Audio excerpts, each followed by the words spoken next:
up, everybody? Welcome back to the City Light Project YouTube channel for yet another live fight companion. We were just streaming Glory to an audience of over 500 people, ladies and gentlemen. Thank you to everybody who joined us for the Glory 88 stream. Obviously, we didn't get the main event of the evening that we wanted with Badahari pulling out, but honestly, I hate that that's taking away from the awesome main event, the championship fight that we did get to see in the women's division, and the American legend kickboxer who defends her title for, I believe it was like the second or third time, hangs up the glove. So shout out to that fight, shout out to that card, shout out to everyone in the live chat who joined us for that card. We will highlight the first two fighters on this card in just a moment. Want to just interact with you guys in the live chat here in a sec. If you're new to this channel, ladies and gentlemen, we do live play-by-play commentary, reaction, and interaction with all you amazing folks in the live chat. So don't be shy. Comment in the live chat. Love the interaction. And don't forget to vote in the poll question as well. Look, I didn't have enough time to think of a good poll question, so I made it simple. If you guys got another one, if you guys want to suggest another poll question, let me know in the live chat. All right, let's get to the comments here. Oh no, here we go. Another world-class MMA show, a knee and elbow, and a 2-3-2, or maybe the rear naked choke is a submission for you. Let's get it on. Let's get it on. Look at JD's got the rhymes, ladies and gentlemen. Funkmaster, what's going on? Funkmaster, Herbo, what's going on? China wins tonight. And Hoggy from Home, sorry I didn't respond to you. I read the message. I gave a little fire emoji to it. I don't really know how to respond. Ibrahim, he was talking smack to me in the last stream too, so I'm not going to lie. I'm not too happy with your boy Ibrahim talking smack to me. I was not impressed. I'm not impressed by your performance. Let's freaking go, boys. I want some good fight, says Phony. Thanks, Herbo. Yeah, it was crazy, man. It blew up, and it blew up quick. I refuse to partake in your poll today. Can we get the Canadian flag in there? I mean, I don't think Makdessi's going to win, so. But I do like the Canadian flag. As long as it's not blue. If I see a maple leaf and it's red, you know, patriotic Isha there, you know. Salute. Tip my cap, salute the whole 9 yards. When it's a blue one, I puke. J Herbo and I need all the support. Crosbie, first dog of the night, and he's making his walkout right now, ladies and gentlemen. Kiefer Crosbie. We will highlight the fighters in just a moment. I got notes upon notes upon notes, and if you guys want to check out my predictions, I do have a predictions video on the channel. It's posted in the live section. We have our degenerate parlay of the night. You guys want to hear the degenerate parlay of the night? It is a 3-fighter moneyline parlay. Landon Quinones, John Makdessi, oh Canada baby, and Anton Turkalj. That is the degenerate parlay of the week. Do not bet your house on that one, ladies and gentlemen. You're probably going to lose everything. This should be a good fight and a good finish. Crosbie is a fighter. Yes, he is a dog. Jousset, Radkey Lane, Izzy Parlay. What's up, Kari? Thank you so much for joining. What's up, MMA Post Daily? Great to see you as well. Sorry, I didn't respond in full. Hoggy from Home. I've just been in full systems go today. I did read it, though, and that's really cool. I wish them all the best in their MMA journeys. But again, Ibrahim talking smack in the live chat. You sup? I'm picking Crosbie, locking it in. See you later tonight, Hoggy from Home. Thomas T. What's up, Thomas T? Good to see you. Sounds good, Hoggy from Home. Have a great dinner. I got fried chickens, fries, and soda. Yes, guys, what are you sipping on? What are you snacking on this evening? I got some frozen pizza from the best damn frozen pizza in the world. I'd rather eat that frozen pizza than Domino's. I'd rather eat the Domino's box than Domino's. It's that shitty, but anyways. Kari, it's good to see you. Landon has 0 chance. Well, that's why I said this is the degenerate parlay of the week. That's what I'm saying. There's hard, like, this ain't gonna hit. And if this hits, we all rich, ladies and gentlemen. If this hits, I'm buying y'all, every one of you, champagne in the live chat. If this hits, this ain't gonna hit. That's why it's the joke. It's the degenerate parlay of the week. What's up, Eric? How's it going, buddy? Hey, I like Heineken. Crosbie lost to Georgie and Leary. Not bad losses. I got rice, mushroom, beef, and fried chicken. I love frozen pizza. Okay, bro. Yeah, these guys, they sponsor my my other podcast, my other channel, the Soda Pod, 7th Avenue Pizza. Best damn... I would rather eat that pizza than any other pizza. I do not eat pizza anymore at restaurants, or I never order pizza because I don't need to. I got 7th Ave in my life. Okay, if I miss any of your comments, guys, I'm sorry. I'll get back to them, or just comment. Sorry, if I miss any while I'm running down the fighters here, just comment them again if you need me to read them. If not, I'll try to get back to them. But if you're new to the channel, we do live play-by-play commentary, reaction, and interaction. I won't be able to read the comments. I won't be able to read all the comments live while the fight is going on, but we're going to highlight the fighters here. Shane and my beer bet is in full effect. Let's get at it. Kevin Jousset, 8-2 as a pro. He is on a 3-fight win streak. He is 4-1 in his last 5 fights. Minus 155 favorite. Hailing from France. Fighting out of Australia. 30 years of age. He's a CKB guy, a judoka guy, if I'm not mistaken, with originally a judo background. 2-2 in Eternal MMA. 4-0 in Hex.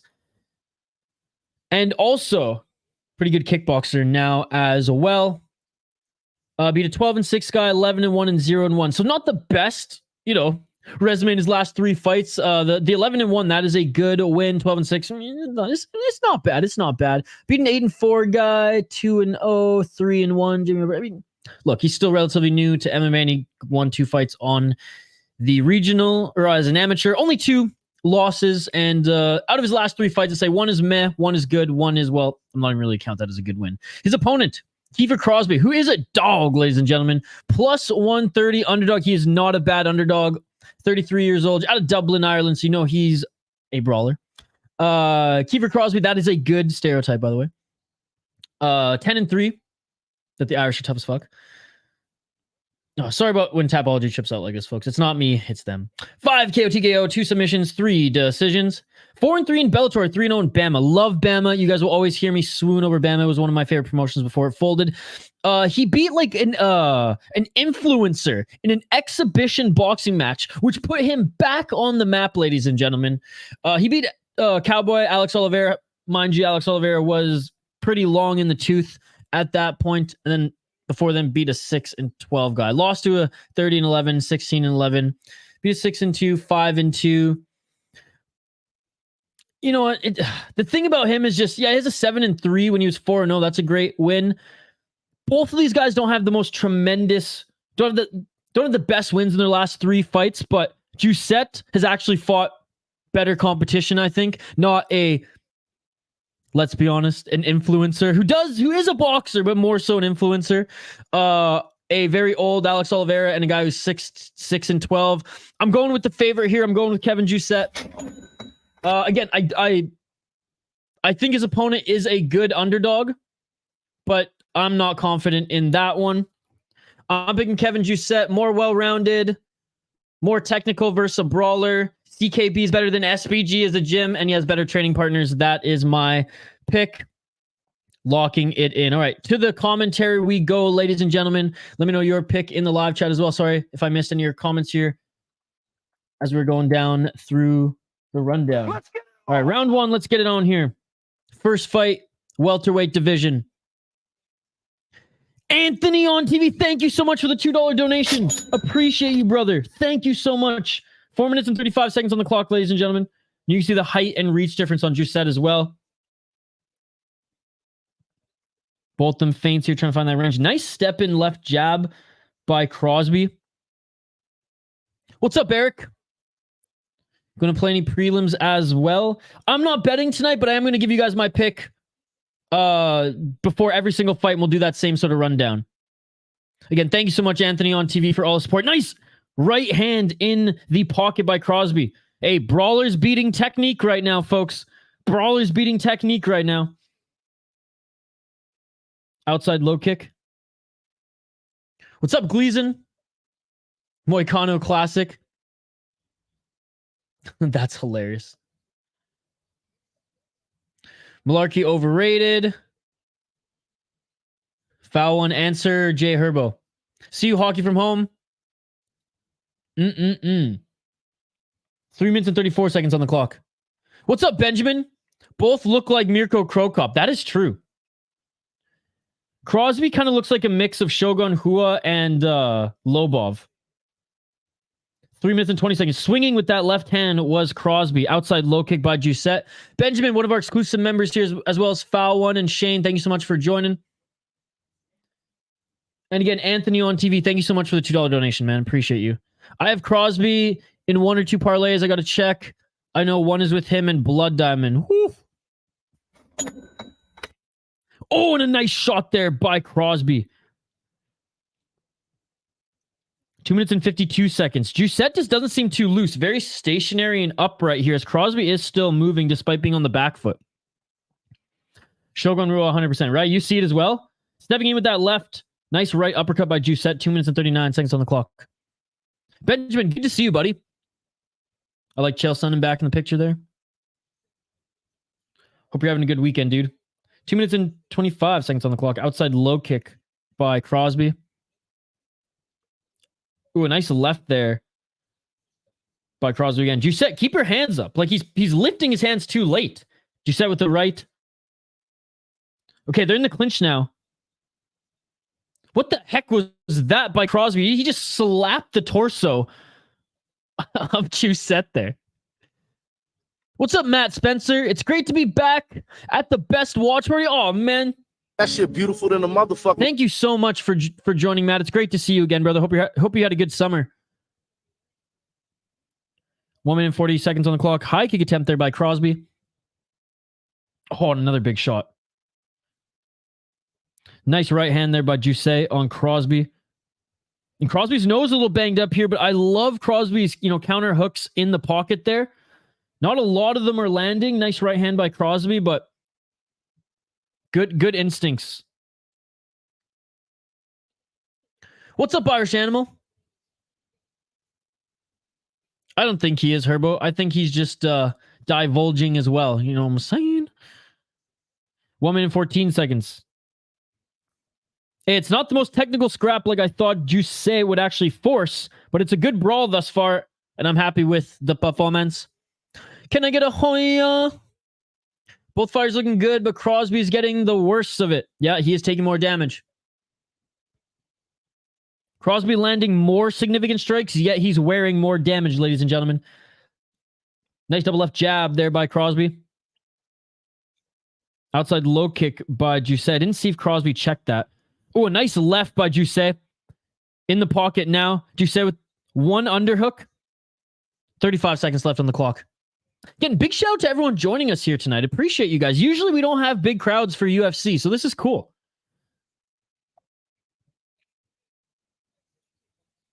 Oh, look for that takedown. There's that judo.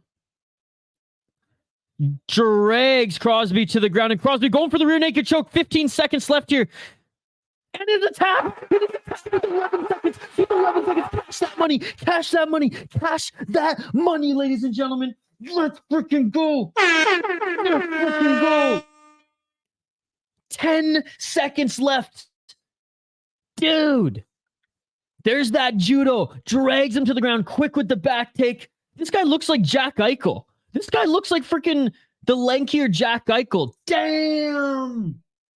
Damn. Oh, my God. Right when he took the back take, it was over. Damn, son.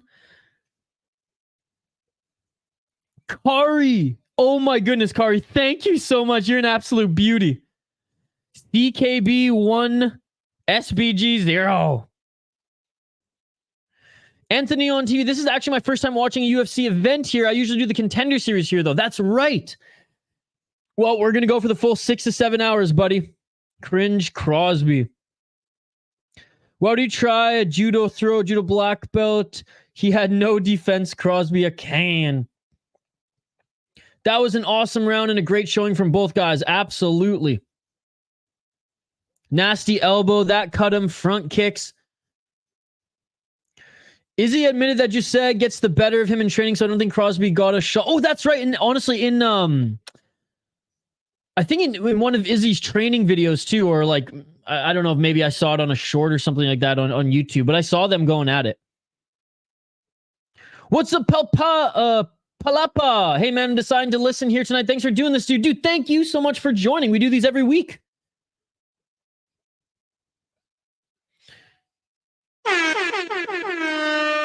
Drinking the prime. I mean, I guess it's good if you're, you know, post-fight, but I hear that that crap has a ton of sugar in it. I'm not a big sugar guy. Sugar is the silent killer. I got beef with you. There was 25 seconds left. I went to send a message and I hear you screaming, need taps. Oh, sorry, MMA Post Daily. I'm calling it in real time, my man. I feel bad. Sorry, guys. I'm watching on ESPN Plus right now, so I'm sorry if I'm a few seconds ahead of you guys. I'm sorry.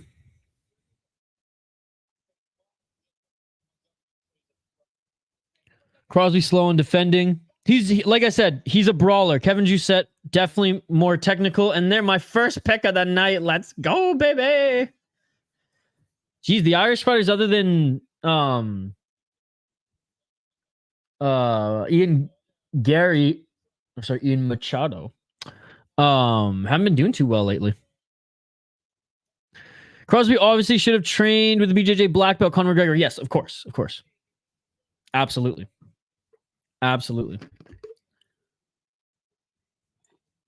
DC, he's just interviewing Jousset right now. Speaking of training with Conor, do you see Ian Gary was sparring with him recently?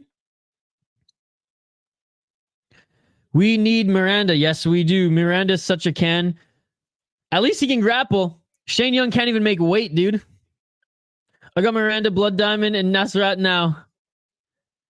I got Gabriel Miranda too.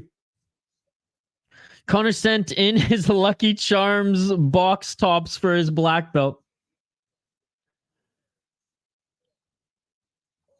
Miranda's keep Blood Diamond in the UFC, dude. But Miranda's fighting Shane Young. He's not fighting Blood Diamond. Fighting Shane Young. Yeah, but Shane Young's like, but that's the thing, Benjamin. I agree. That's what they're doing. But like the thing that the UFC forgot to realize was that Shane Young is worse. In my opinion. I don't want to hear that, Irish. I don't want to hear that.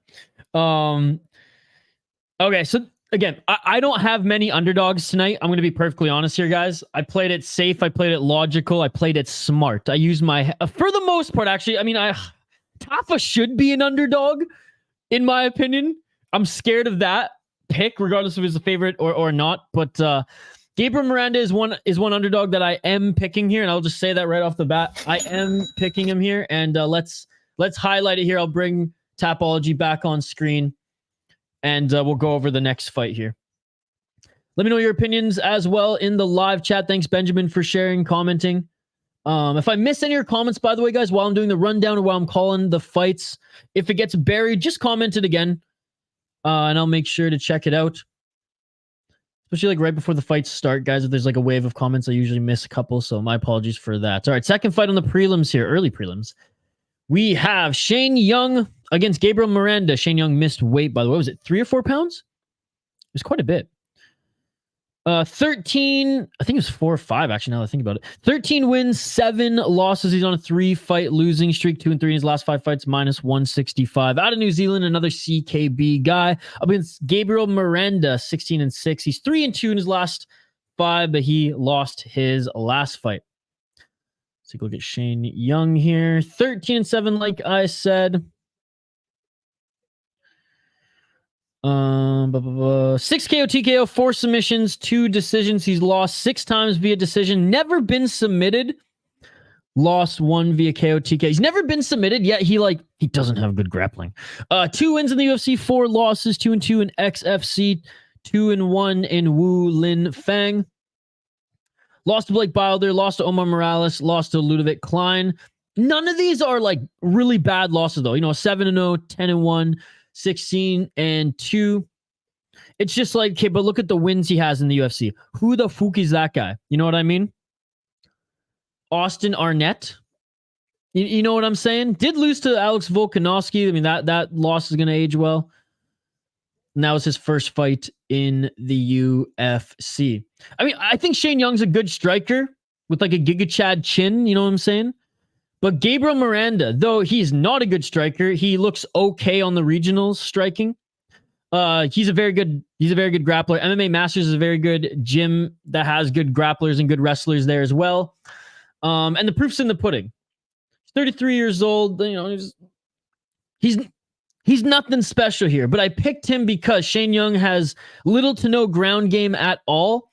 And this cat has submitted 15 of his opponents. 15 of his 16 wins have come via submission, 1 via KO TKO. He's finished all his fights, lost 4 decisions, and got knocked out twice. That's the concern. He looks okay standing with guys on the regional scene, but obviously this isn't the regional scene, and Shane Jung is a dangerous striker. 0-1 in the UFC, 7-0, and Face the Danger. My new favorite regional show, by the way.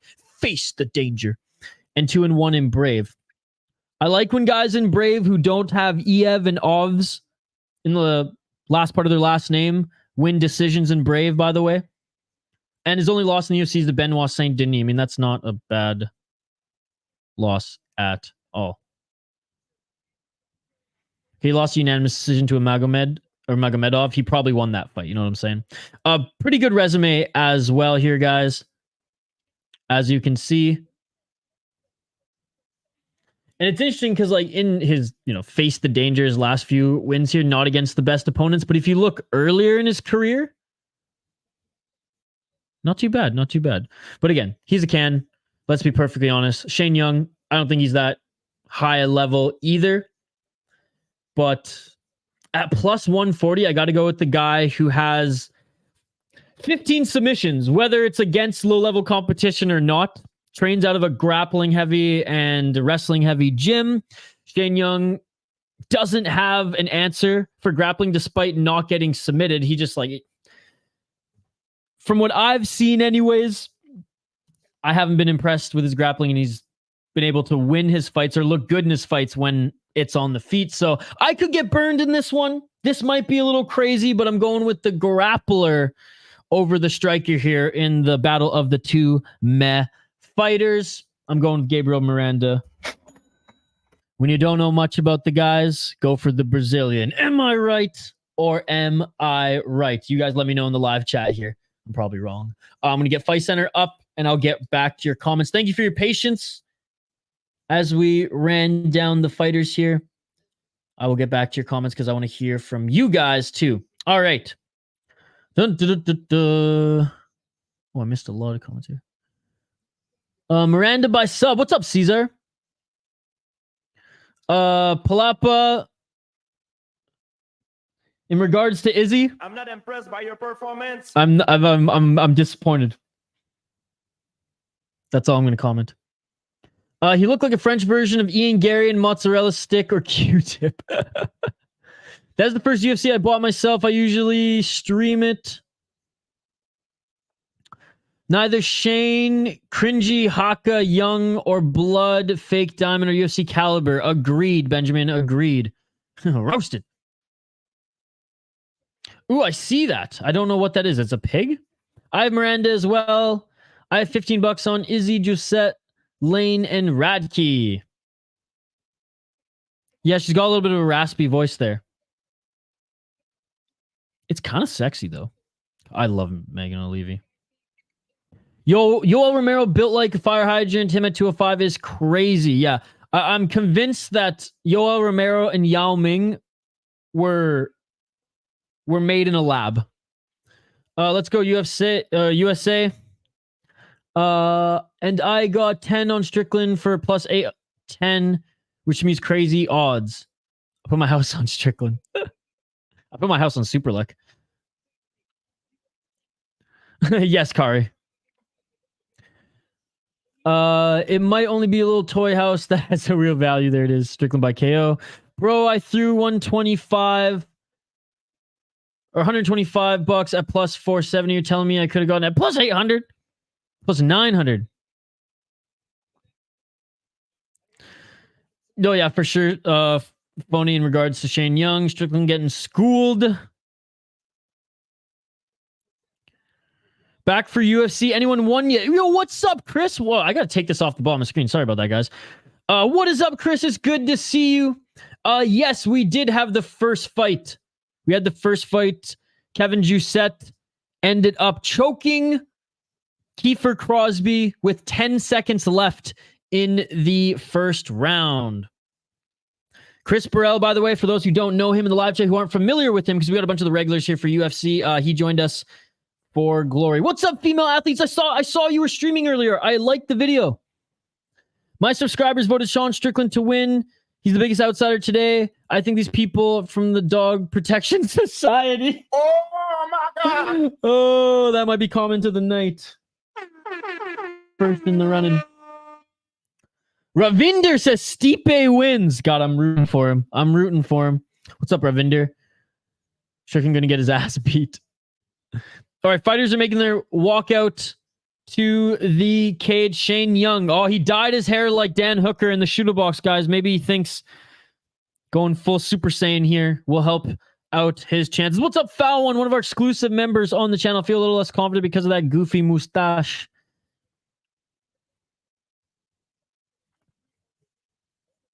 It is a little goofy. Usually you see, you don't see many Brazilians rock that mustache. All right, guys, let me know your last minute predictions here. Shane, who are you choosing in this one? I feel like I haven't seen Shane's prediction. Shane, who are you picking in this one? Again, big shout out to everybody joining us here in the live chat. Appreciate you guys. Guys and gals here. Jules is watching as well. What's up, Jules? We got female athletes. By the way, love your channel. Oh my God. Been swooning over some of the shorts, not gonna lie.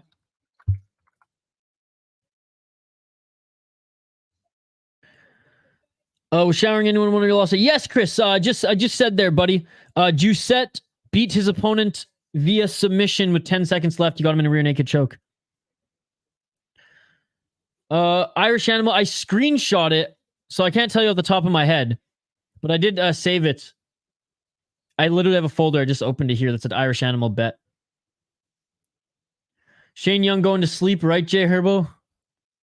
I would love to see Stipe win against John. I'm from Cleveland, so there's that too. That being said, I was rooting for DC against Stipe in their trilogy. Oh, no worries, buddy. No worries. But yeah, it was pretty good. It was like kind of a brawl to start, not a lot of like technique, not super technical. And then Jousset eventually gets the underhooks. Judo throw, reversal. Gets the back. Good night, Jim Kite.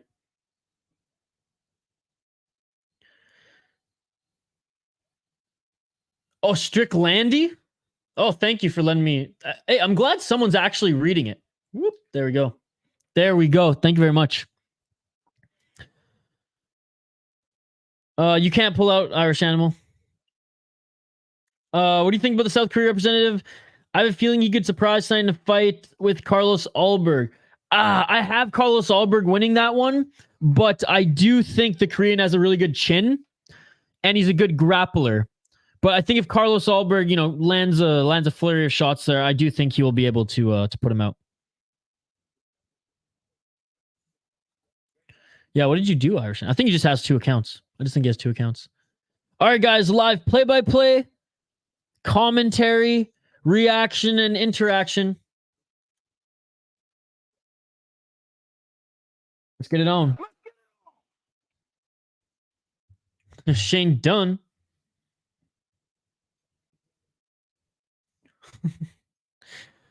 Wait, is that true, Mr. Maxim? Because I know Phil Baroni's still, like, he was charged with that.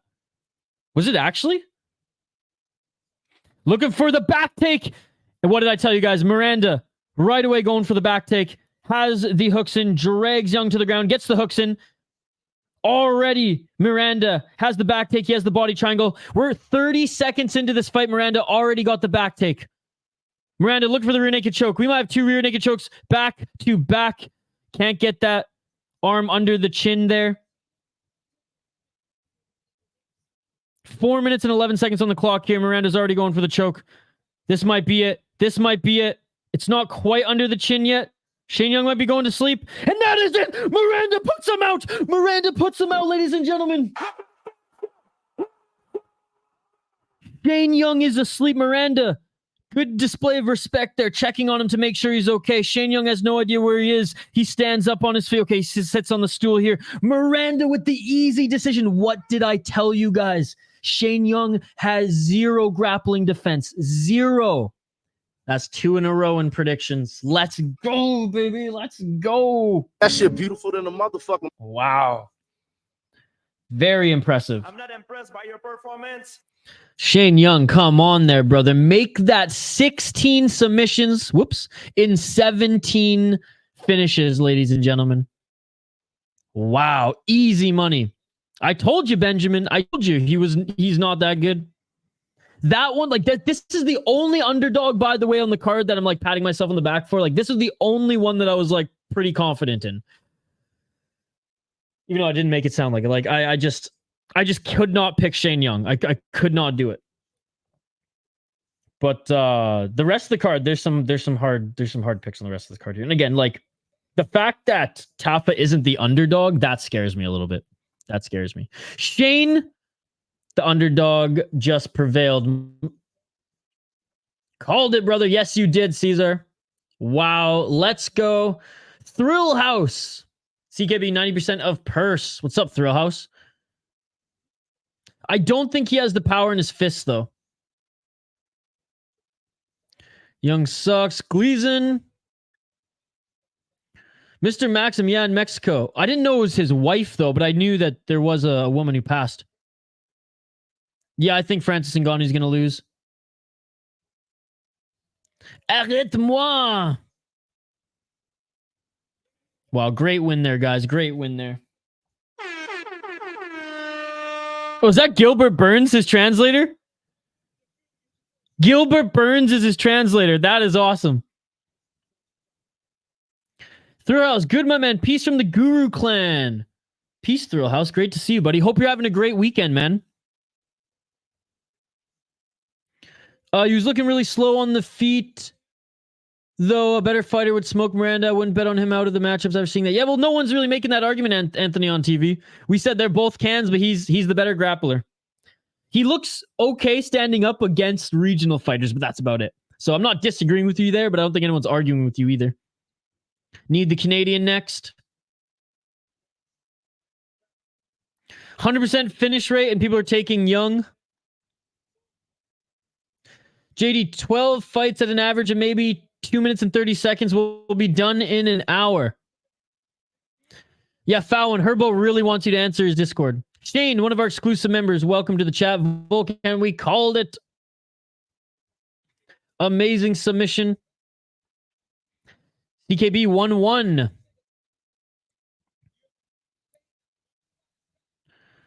I got diamond decision.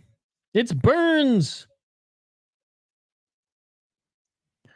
Young is only 0-4. He's got it in him. Nobody thinking Ngannou's going to win. I bet at least $100 on it. Damn. Again, Thrill House, thank you so much. Thrill House, one of the many people who joined us during that Guru raid, which was amazing. Him as a featherweight is huge. Looks bigger than Gilbert. That is true. He is big. He just doesn't have the hands, dude. Like I've watched a few of his regional fights, and like he can stand with regional guys, but like it's just not there. But you saw how dominant his grappling was. But again, Shane Young had no grappling at all. Wow, 2 quick finishes. 2 quick finishes here. All right, I'm just going to update the ticker on the bottom of the screen. Unbelievable, guys. This is how you want to start off a card where people were dogging this card. I feel like our community here on Contender Series and on yesterday's stream, and hell, even on the Glory stream, we were saying that, like, low-key, we think that this card isn't going to be, like, bad. It's going to be entertaining. We're going to see some finishes. It just doesn't have that name value that a pay-per-view should have and should sell you on, right? All right, I'll bring Tapology back on screen here, and we'll highlight the next guys.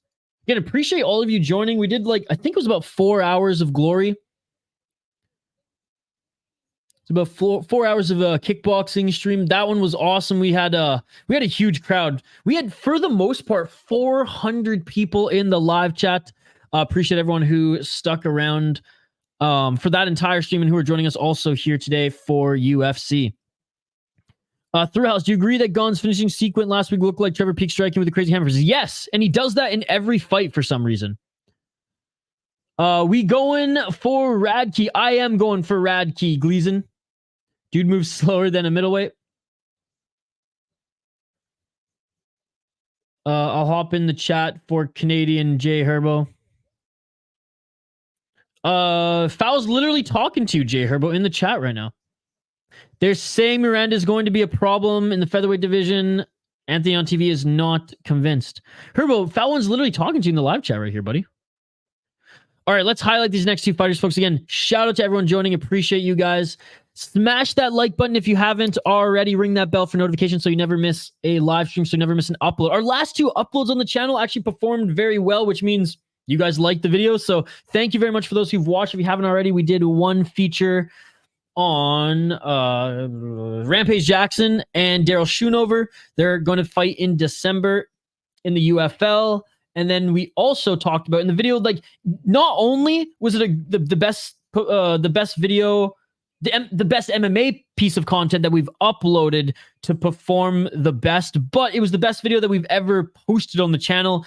It performed better than one of our live music sessions that we posted on Vancouver Island with a beautiful backdrop and everything from a local artist, which I think got like 2,500 views. This Mayhem video we posted, you know, it beat that today, which is really cool to see. So it must mean it was a decent video. So go check that out if you haven't already. Okay, enough plugging my own channel here. Radkey will probably win. I'm just taking Diamond as an underdog pick. Hey, and he is a big underdog. Found saying, Herbo is talking smack. I told this guy he's sleeping on my couch when UFC is in town. Yeah, Fallon's extending a hand there, brother. Very good start to the event. I love it when it starts with the finishes of the fights. Yes, absolutely, female athletes. Absolutely. All right, guys, let's highlight these next two fighters. If I miss any of your comments, just comment them again, and I'll make sure to read it, especially if the comments flood while we highlight these next two fighters. We got Mike Mathetha, but the UFC doesn't even call him Mike Mathetha. They call him Blood Diamond. 3 wins, 2 losses in his pro MMA career. Yes, that is right. That is his record. He is a UFC fighter. That is his record. Is there Adesanya privilege? He lost his last 2 fights in the UFC. 3-2 in his last 5. He's 3-2 in total. Plus 260 underdog from Zimbabwe, but training out of CKB in New Zealand. He actually, he's a decorated kickboxer. He's pretty fancy with his style, and credit to him, he did help Volkanovski prepare for Yair Rodriguez, but just because you're a good training partner doesn't... Oh, man, I just saw Sean Strickland's knee injury there on screen. Ugh. Anyways, let's take a look at Blood Diamond after his motorcycle accident, which is crazy. People forget that Sean Strickland took 2 years off and is missing a chunk out of his quad. Anyways,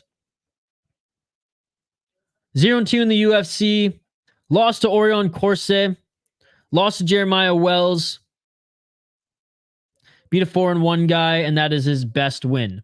Literally in Eternal MMA via decision, he beat Dimps Gillis. He beat a guy named Dimps, okay? 4-1. I mean, when you're 2-0, I guess that's a good win. Again, a decorated kickboxer. He has a weird style that he doesn't utilize in MMA. He has 0 takedown defense. He has 0 grappling. I'm sure he's trained a bit because he does have good training partners, obviously, but he's 35 years old. How many... He ain't Randy Couture, okay? It's not like he's adding new tools to his belt at this stage in his career. Looking at his opponent, Charles Radke. Chuck Buffalo, what a nickname. He's on a 4-fight win streak right now, 7-3 as a pro. He is the minus 330 underdog out of Salem, Wisconsin. A former Quick Trip fan, I'm sure. Shout Quick Trip. Had Quick Trip the other day. It was unbelievable. 7-3 as a pro. Screw Tim Hortons. Quick Trip is where it's at. Oops, sorry about that, guys. 3 KO, TKO, 2 submissions, 2 decisions, 0-1 in Bellator, 4-0 in Cage Fury FC. He was the former Cage Fury FC champion, and who he beat in the championship fight, Raheem Force, is a monster on the regional scene right now. He was undefeated going into that fight, and this guy knocks people out left, right, and center, and his knockouts are absolutely brutal. I don't know if you guys remember this one. I'm pretty sure we streamed, we did a fight companion for this one. And yeah, this Treston Vines guy, like, go look up that knockout. That was brutal as well. The Olison armbar, that was good. The Colin Parr, that knockout was brutal. So he's a very good opponent that he beat and that he choked out, but he knocked him down first. He dropped him and then choked him out. Good win against a 4-2-1 guy. Again, he's 5-3. KO, TKO. Split decision against a 3-0 guy. Whatever. He got a knockout in his fight before that. So, I mean, like, look at his record. He's 3-3 at the time, going 3-2, knocked him out. Split decision against 3-0 guy. Whatever. You want to see a better result, but I won't. A win's a win in that situation. Beats a 4-2 guy, knocks him out, chokes out after dropping one of the best guys in his division in that promotion. So I'm actually impressed with Charles Radke. I am picking him to win. Now let's take a look at some of my notes here before we get back to the live chat. And I appreciate every single one of you joining, by the way. And I will get, actually, you know what? I got Fight Center up on the screen right now too. But I did take some notes on these guys, so let's see if I missed anything in the breakdown. Blood Diamond only in the UFC because of Izzy Adesanya privilege, not necessarily Dana White privilege. He's got the Adesanya privilege. He's so bad. No grappling. Fancy kickboxer. Charles Radke, well-rounded, nothing special. Good grappler. Trains out of a good gym. He trains out of the same gym as we just saw Miranda fight out of. Radke. One sec. What was it called again? MMA Masters. Yes, MMA Masters. Solid wrestling and grappling coaches there. He obviously has power in his mitts as well. Cage for UFC, former champ, 4-0 there. That's solid. And like I said, he beat that Raheem Forrest guy in a title fight. So I'm going with Charles Radke. I'm going to ring this again. That is my pick. He is the favorite. What is he the favorite at now? He was minus 250 the other day when I made this list. I just read it too. Give me one sec, guys. Minus 330 now. Damn, he was minus 250 the other day. Okay, back to the comments we go. Sorry, guys, that I missed your comments here. Oh, my goodness. I'm just going to check out the donos first. Thrill House, thank you so much for the $3 donation. Remember the name Thrill House by yourself, Timbits. Man, I moved to the States because Tim Hortons products and quality has been going downhill. The only thing I like there now is their honey crullers. Even their ham and Swiss has gone downhill, and Quick Trip is just the greatest thing that the Lord has ever created. Thrill House, thank you so much for the $3. You know what? I'm going back home to Canada to visit friends and family in a few weeks, and I will use that $3 to buy a box of Timbits at the airport, my man. Thank you so much. That shit beautiful Seriously, than a motherfucking. Thank you so much for the support, man. It goes a long way. Foul One, thank you so much for the $2.79 donation. Did it censor you again? Thank you so much, Fowan. Also for the three. I'm just going to round up it for the $3 donation as well, Fowan. Thank you so much, buddy. You're already an exclusive member of the channel, so I never expect you to donate, and that's 2 streams in a row. Dude, seriously, thank you so much. I'm never going to ask for donations on the stream. I'm never going to ask you guys to become exclusive members, but I'm going to thank the hell out of you when you do, just because you have no idea how much it helps, and you have no idea how far it goes. So thank you very much. Shane's going head-to-head with Blood Diamond. Okay, I know I missed some of your guys' comments here, so give me one sec. I'm scrolling up. Izzy loses tonight. What's up, Charles Barkley? Shitty walk. Shitty kickboxing going down today. What's up, Kane? Anthony saying, I hope Sean could have been so different without that motorcycle accident. Yay, through. What's up, Activate A? Blood Diamond, more like. Oops. 2-minute or $2 donation from Anthony on TV. Keep them coming, boys. Guys, thank you. So I can't believe that 3 back-to-back donations. Thank you, Thrill House, which, by the way, love the profile picture. Big Simpsons fan. I even have a Simpsons hoodie I was going to wear, but it's a little toasty here tonight. Thrill House, thank you for the donation. Foul One, thank you for the donation. Anthony on TV, thank you so much as well, brother. I mean, you've already donated tonight. You didn't have to do that again. Thank you so much, buddy. I lived in Canada for 2 years from Australia. So sad to hear that. Yeah, dude, Tim Hortons is a shadow of what it used to be, dude. Whereabouts in Canada did you live? That's cool, man. I'm from the West Coast. Do we start at 7:30? Damn, quick fights, long ads. Yeah, I mean, I think they're starting the official prelims at the top of the hour, so they have to rag the puck, as us in Canada say. King Kong versus Jones. What's up, Ravinder? Oh, Phony's disappointed. Yeah, I'll admit I've just been slacking. I need an extension cord. And I'm actually going to put some background. Like I'm going to take this down because they kind of screwed over a friend of mine. No big deal. And I'm going to put a backdrop here. I got some lights on the bottom. So I was just like, am I going to put up this clock and then have to take it down again? And I might even get a better clock because there's no rounds on it, which it advertised it had. So yeah, but what's new? Phony disappointed in me. Sorry, guys. I wish I could just put a digital one, but this program I use doesn't work. But I'm kind of changing the whole background here. I got some lights. I might like have just like one color, probably only usually green or blue because those are the only colors I really like that are going to shine up. I'm undecided if I'm going to get like a gray curtain or just get some foam, kind of like Rigo style. I know Benjamin, he sent me something to hang up on the wall. I can't wait for that to arrive. So yeah, Phony. There's my 10th excuse of the week. Bam Bam gonna bang. Toronto and Vancouver, nice. Spend a while in Nova Scotia, New Brunswick, and Quebec on holidays. Dude, I love PEI. Nova Scotia is sweet as well. Lived in Montreal for a little bit, for one summer, because I have some family there. But definitely, born and bred in BC. I was born on Vancouver Island, North Vancouver Island, but grew up in Prince George before going back to the island for high school and college. But lived in Toronto for a little bit. Lived in Calgary for 3 years. Love Calgary, by the way. Calgary is one of my favorite. Calgary, other than Victoria, which is like a baby city, Calgary is my favorite place in Canada.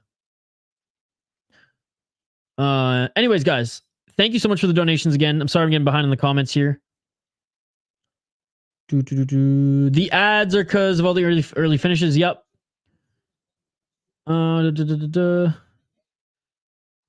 I can't be easy on you. You'll thank me later. I love it, Phony. I'm just pumped you're here every time, man. I appreciate the interaction.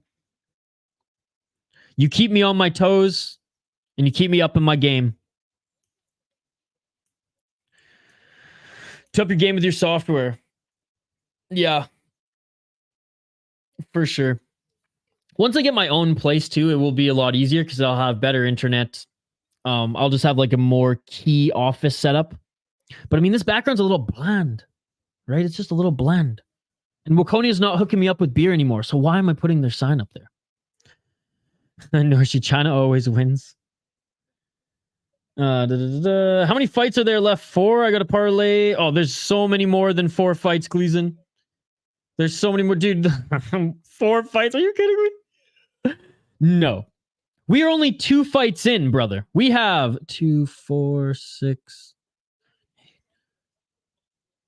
10 fights left. 10 fights left.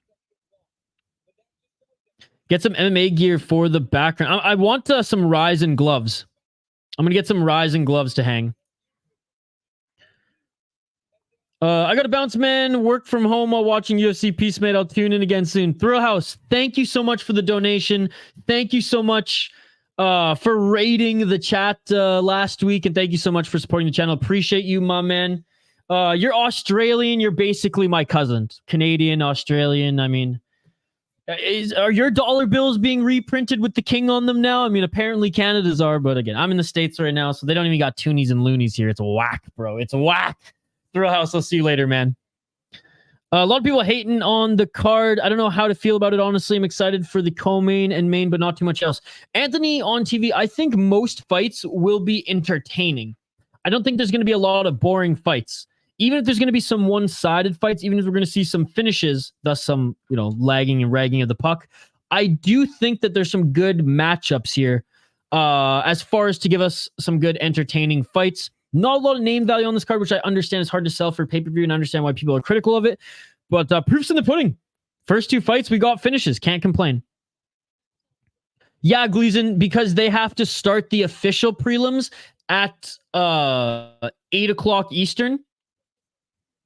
So they have to start this next fight in about 5 minutes to make sure that if it does go the distance, they got about 10 minutes, 5 to 10 minutes to play around with for an interview and whatnot. Let's go, baby. Just answered you, Volcan. I got a DGen parlay on Diamond. By the way, guys, my degenerate, the City Life Project and Volkan degenerate parlay of the week. Just want to give a big shout out. This is brought to you by our friend Volkan here in the chat. Big shout out to Volkan. He's literally sponsoring a segment and he doesn't even know it. Now you know. This segment is brought to you by Volkan Arctic. This is the City Life Project 3-fighter moneyline degenerate parlay. Do not bet your house on this one. Don't ever take this seriously. If this hits, I'm buying y'all champagne. I'm buying everyone in the live chat champagne because $1 on this is still giving me hella return. Landon Quinones, John Makdessi, Anton Turkalj. I could have added Blood Diamond in this one as well, but honestly, I think Anton Turkalj is just as bad. Yeah, that might be a hot take. I don't know why everyone loves this guy. Because he's a character. Because he's got a few good one-liners. I love when the reporter asked him, what's up with your nickname, the Pleasure Man? And he was like, ask your wife. Ravinder, I'm going to say no, my man. I'm going to say no. Unless Fury is just not taking it seriously at all and like plays with him kind of like that of a Israel Adesanya, or sorry, like that of a Anderson Silva against a Weidman, I can't see it. Volkan, thank you so much for the €1, buddy. Thank you so much. Appreciate you, my man. Thank you so much for the donation. Guys, you guys have been way too kind with the donations here today. Now, I'm not complaining. I'm saying thank you, but oh my goodness, I cannot believe it. Anthony on TV, Thrill House, Foul One, Anthony on TV, and now Volkan. Thank you so much. That $1 is going on the DGen parlay.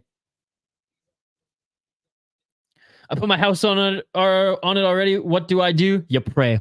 You pray. Let's go, Volkan. I hope this ends in the first round, too. If it does, I'm taking a quick break to muck some more pizza. Wait, when is Francis versus Fury? It's not for a few more months, isn't it? December? November, December, if I'm not mistaken? Honestly, I don't care about that one anymore. Rampage is fighting titties. That's all I care about. And that's going down in December. If the DGen parlay hits, I gift a bigger donation for sure. Oh, appreciate you, man. I got Francis in my degenerate parlay. Anthony plus 600. Money sticking around today, right? I mean, I might need to check that out. I overlooked it. All right, so yeah, UFC, a little bit of buffer here. But guys, thank you so much for the donations and the buzzing live chat here. Usually we don't get a big crowd for UFC because, you know, every other channel's doing UFC. Most channels just focus on the UFC more so than the world of combat sports like we do. But shout out to Rush Hour Fight Club, though. He's awesome. He actually covers all of it. He covers everything like us here. So shout out to him as well. Oh, by the way, big shout out to MMA Holes joined us. And Ronnie MMA joined us last stream as well. Go follow both of them. I told MMA Holes, because he's doing a live stream right now too, that I'd jump in his and say what's up. So I'm just going to jump in his stream quickly. Oh, and Rush Hour, you know what? I'm going to jump in his stream too and say what's up. So keep the comments coming here, guys, but I'm just going to quickly comment. I'm just going to like his video, and I'm going to quickly comment in his stream. I'm just going to, and I'll let you guys know exactly what I'm saying. I'm going to say, what's up, brother? I'm live right now. Right now, too. Just stopping by to like and say, what's up? I don't know. What's up? I just watched Scary Movie recently. What's up? All right. Wait, is that from Scary Movie or Half Baked? Regardless. All right, so there we jumped in Rush Hour Fight Club. I'm just going to quickly rush over to MMA Holes. Like I said, everyone's doing a UFC stream, so I'm so stoked you guys are choosing to hang out with us here tonight, given that there's so many other big channels out there. And look at that, MMA Holes has a ton of people watching. I'm just going to comment in his stream.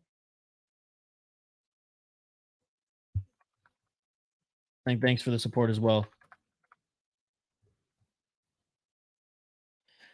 Okay, made the round, said what's up. Is Rigo also streaming right now? All right, let's get back to the comments here. Ends in the first round, but the next fight starts 30 to 50 minutes later. Welcome to TV broadcasting, my man. Charles versus Islam. I'm picking Islam, but I'm praying for Charles. What I missed? What's up, Gino? 2 finishes, 2 rear naked chokes. We just started streaming in general last summer in July. I saw Mike Jones was in the other stream, but not in this one. Mike Jones joined us yesterday. Oh, I'm rooting for the Canadian, but I ain't picking him. Go ahead, Herbo. Foul one with another donation. Foul one can't figure out how to donate. Here you go. Oh, thank you so much. Thank you so much. From Jay Herbo. Thank you so much, buddy. Jay Herbo, you're an absolute beauty. You've been supporting this channel since we've been at, 1,000 subscribers? So thank you so much. Maybe even before. Was it right after? I don't remember. It was right when I moved to Minnesota. Thank you so much, brother. Thank you so much. Thank you so much, Foul One, for delivering it. You're an absolute beauty. That shit beautiful than a motherfucking. Appreciate you. It's from Scary Movie. Okay. Let's go, Foul One. What's up? Okay. My DGen parlay is plus 1,000. Got Diamond, Moneyline, Izzy, plus Ulberg, TKO. Let's see. But it's the Bud ad. Let's go, Foul. Stop exposing you. Herbo, I'm thanking you, though, brother. Radkey is actually quite good. Yeah, I think he's good. That's who I picked to win this one. Herbo fully bloated. Am I right? Jeremy Slush, hope these fights don't suck and we see some knockouts. Jeremy Slush, we just saw 2 submissions for what it's worth. Thanks so much for joining, Jeremy. I grabbed Miranda, Blood Diamond, and Nazareth. I also got Tuivasa and Austen Lane. Got a 5-pick parlay, then Sean Strickland. I got one coming later in the night when a KO turns me on. Fallon taught me how to add my funds to YouTube. Oh, well, thanks, Herbo. Again, you don't have to donate, buddy. But if you do, like I say, I'm gonna swoon and say thank you. 7 parlay, only plus 1,000. DGen. What is up, Carlo? Thank you so much for joining, Carlo. It's great to see you again, buddy. How's your day going? No, there was a finish before Miranda. Let's go, Anthony. Diamond decision, says Caesar. Balancing our parlay is plus 6,400. Oh my God. Wow. Guys, I have a special sound on my soundbite. We're waiting for one of the Guru's chat members. If you're here listening, bro, I have it. I'm just waiting for you to flash the bat signal, and I will answer. Yes, there was a finish before. If I put $5, I was scared. Did only $275. All right, guys. Fighters are in the cage. Fight's about to begin here. If you're new to the channel, we do live play-by-play commentary, reaction, and interaction with all you amazing folks in the live chat. Bruce Buffer is about to announce them. You know what's crazy? Foul One and Herbo, I haven't even cracked a wobbly pop yet. I want at least 3 liters. I've drank so much coffee here today. I'm just buzzing right now.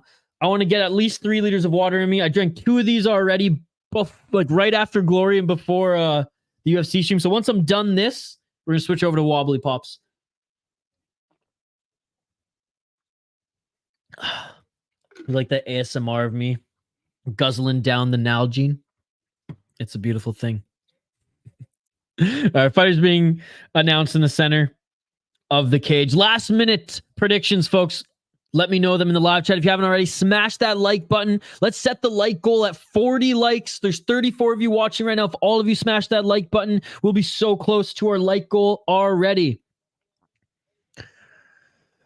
I have to admit, I'm from Guru's stream, but I happened upon you on my own by chance. Oh, that's awesome. Hey, I don't judge. I watch every single Guru video. I'm just not really a guy to hang out in streams for too long. I'll jump in, say what's up, ask a question, give you a little bit of watch time, you know what I mean? Give you some retention, make sure to like it. Oh, Herb Dean's here. Someone is going to die. And now my video's demonetized. But I'm just not a guy to hang out in streams. I like his content. I do think he has a good mind and eye for the sport, and he's comical as well. But appreciate you. Took him around the Canadian fight, coin flip, Mullarkey overrated. I do think he is overrated. I just think he's still too big and too strong. You better start drinking. We're gonna doing a shoey after. Oh, I'll do a shoey. I'll 100% do a shoey.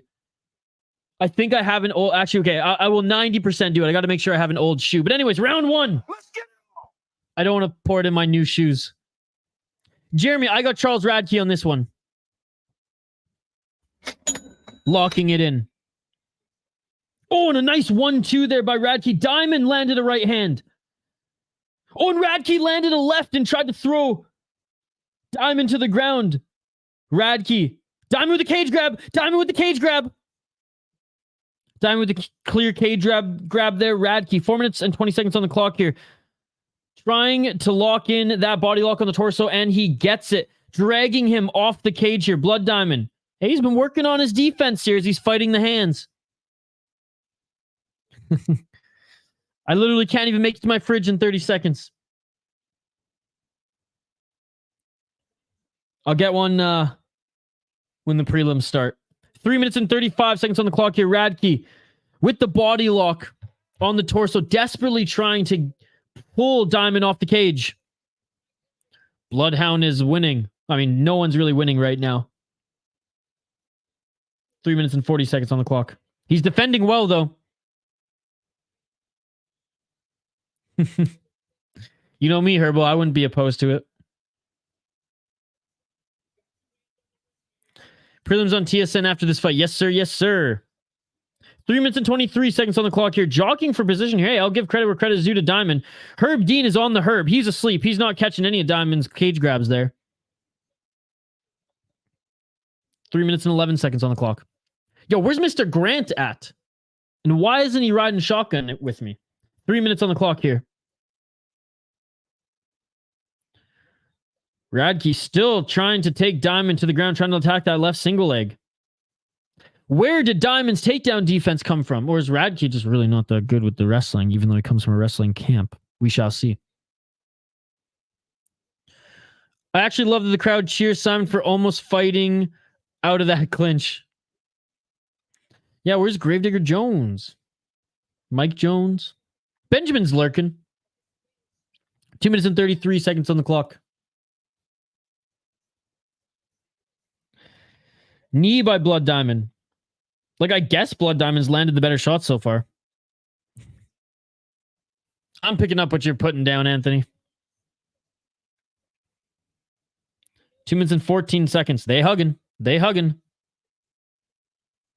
Knee to the body there by Diamond. You better have walked out to Diamonds Are Forever. Or like, why even change your name? You know what I'm saying? 1 minute and 55 seconds on the clock. Oh, and a nice short left elbow by Blood Diamond. Blood Diamond swinging with the left hand to miss. They finally separate. Let's see a kickboxing fight here. Let's see a brawl. 1 minute and 40 seconds.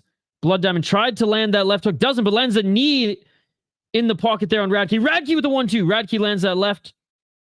Blood Diamond not seemingly phased at all. 1 minute and 28 seconds. Blood Diamond does have a weird stance. And Radke with a beautiful takedown. But Blood Diamond right back up to his feet. And another cage grab. Herb Dean, stop puffing on the Herb and watch the action here. Another cage grab there by Diamond. Headbutt. I didn't see the headbutt there. I missed that. Another cage grab. Dude. Diamond's looking good at grabbing the cage, Anthony. I've counted 3 times. 3 times full-on grab. And 2 others where he was thinking about it.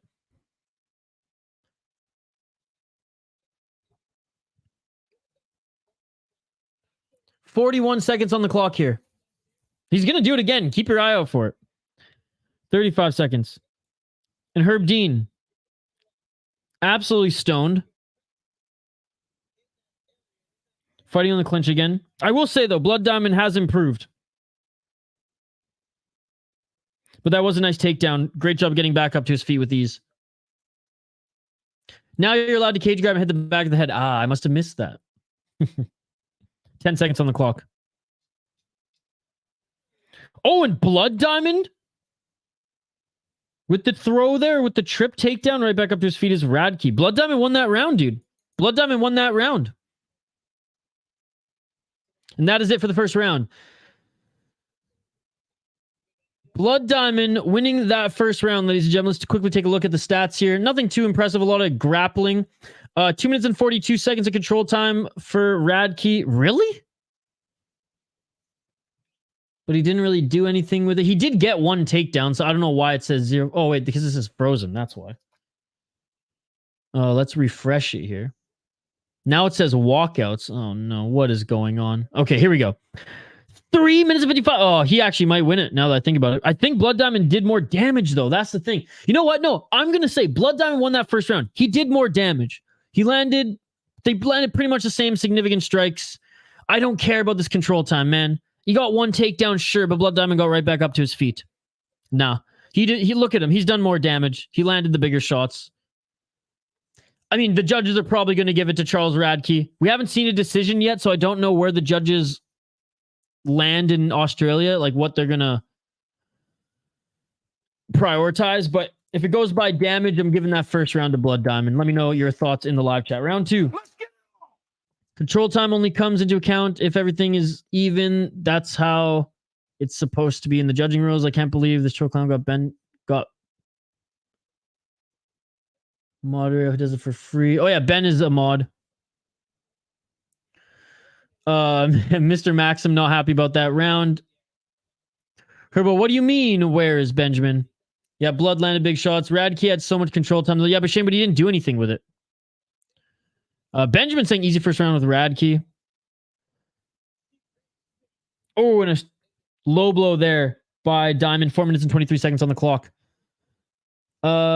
Cam Kiggins getting carted off the field in Miami versus Texas A&M. Bad injury, very bad. I think it's like, oh damn. Yeah, well, he'll be on our thoughts, man.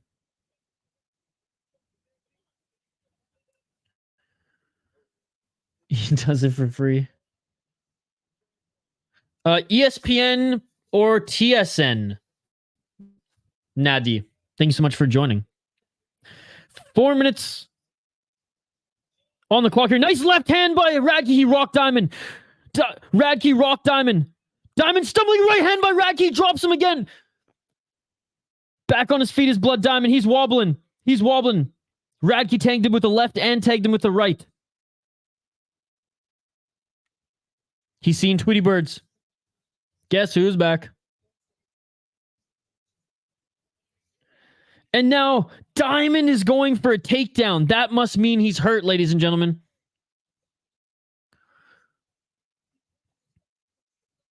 Three minutes and 32 seconds. How is he still in it? Wow. Diamond Page is coming back. 3 minutes and 23 seconds on the clock here. 22 significant strikes for Radke, 14 for Diamond thus far.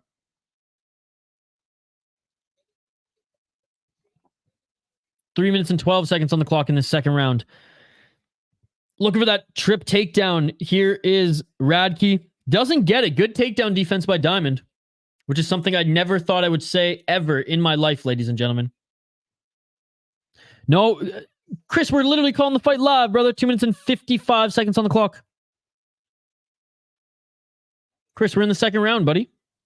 Look, we literally have the live stats on screen. Kane, let's go Radke. 2 minutes and 41 seconds. Radke still trying to get that takedown there.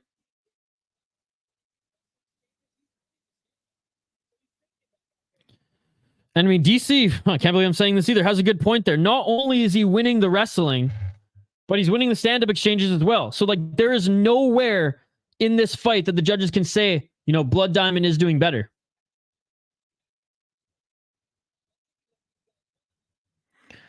The notorious Conor McGregor, BJJ black belt McGregor. Blood Diamond is the most obvious example of kickboxers don't always cross over. That's true. Diamond is nothing special in stand-up. Phony's not a fan of Senko on the mic, but she's DC's puppet. And Herb Dean separates them here. Center of the cage. 1 minute and 43 seconds on the clock. Blood Diamond was the one who initiated that grappling exchange there. I've YouTube read some playing in the background and I'm just typing in my bubble. Oh, okay, sorry about that, Chris. Sorry about that. Nice, Narashi. Oh, a solid left by Radke. And Blood Diamond didn't like that, dude. Blood Diamond didn't like that. Radke's been tagging him with the bigger shots. 1 minute on the clock. And Radke pushing Blood Diamond up against the cage again. Don't agree with the separation from Herbal Dean. He's been off tonight. He hasn't noticed any of Blood Diamond's cage grabs in the first round. Or Jay Herb was saying his name is Cam Kiggins, but man, so sad. They said he's on his way to the hospital now.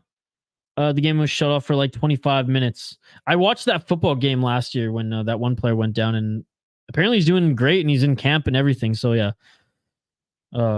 best thoughts, prayers, and everything going to that young man.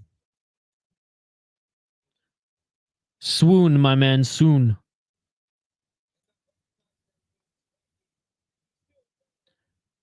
Oh, high kick attempt there by Diamond.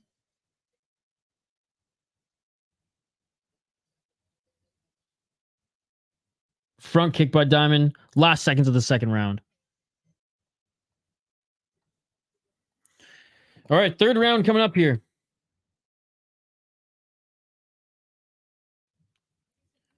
That is on DraftKings, by the way. Blood diabetes by submission. For the betting homies in here, there's a plus 100 special. Oh, sorry, I missed that. There's a plus 100 special on Izzy to beat Sean. Plus 25 max limit, but who doesn't have a free plus, or who doesn't have a free $25, and that is on DraftKings.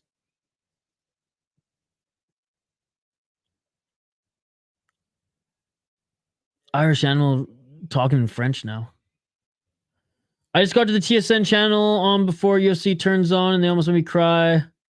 Oh, man. We will try to lift the spirits here, and again, nothing but prayers to that young man. Easy. 2018. I feel so confident in mine and Fowles parlay if the Canadian wins. Diamond is winning. I could see being 1-1. I don't think Diamond won that second round, Mr. Maxim. If it goes to decision, I'm going to lose 3 of my parlays. Hashtag Google Translate. All right, third and final round. Yeah, I got it 1-1 going into the third. Radke could be up 2-0, though, depending on if the judges are going by damage and or I should say, not and or control time. Nice straight left by Radke. 4 minutes and 30 seconds on the clock here. Blood Diamond trying to go for the tie clinch.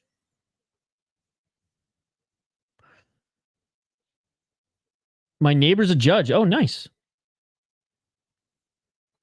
Radke hurts him on the feet. Immediately shoots for a failed takedown.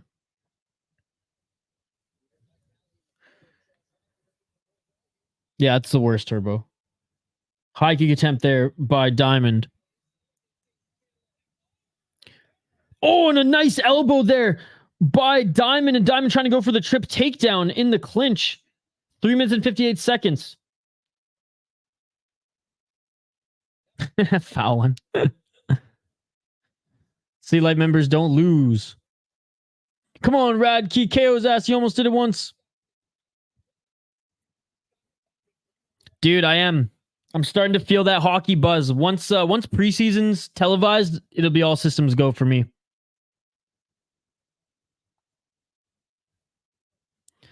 Three minutes and 28 seconds on the clock here.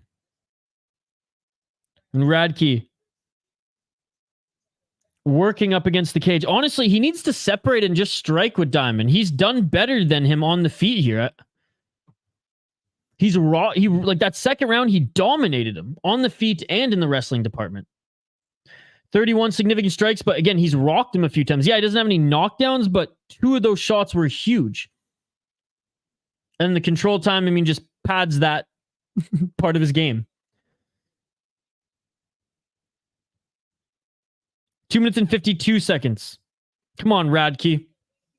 And Herb Dean separates them.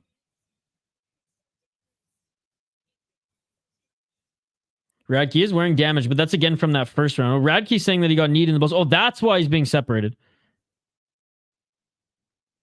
Herb Dean allowing. So Herb Dean, I don't think he was really clear with that separation. I thought Radke, oh, look at Radke. Look at that welt above his right eye. Was that from the elbow? Oh, no, that must have been from the clash of heads earlier.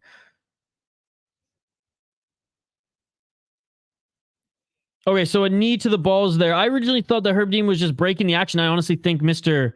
Herbal Dean, I like that, thought that that's what he was doing too before Radke, made mention that, no, he actually kneed me. Mr. Maxon. All right, 44 seconds in the official timeout. Strong warning from Herb Dean. Dude, Buddy's grabbed the cage 3 times. You haven't warmed him.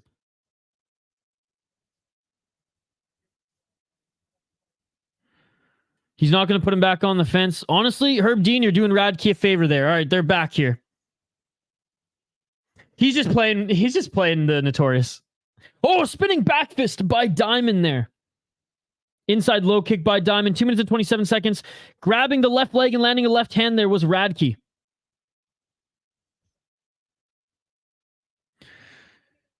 He was just messing with you, dude.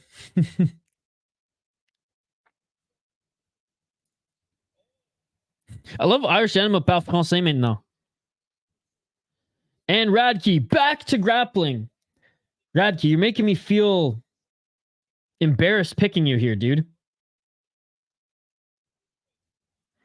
Radke's eyebrow has an eyebrow, right? Oh, and a nice right hand there by Blood Diamond. Blood Diamond having a good third round here, guys.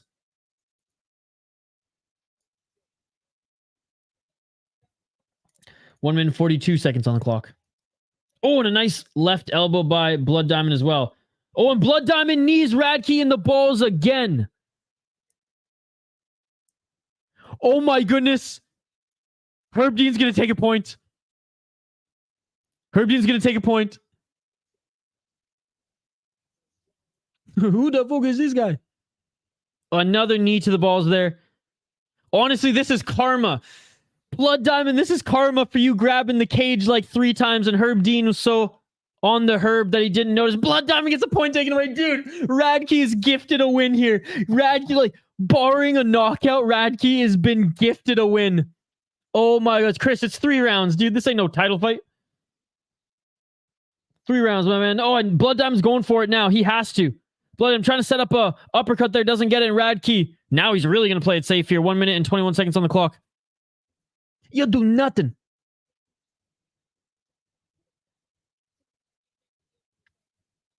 Mr. Maxim saying it's over. Come on, take a point. Yeah, he did. 1 minute on the clock.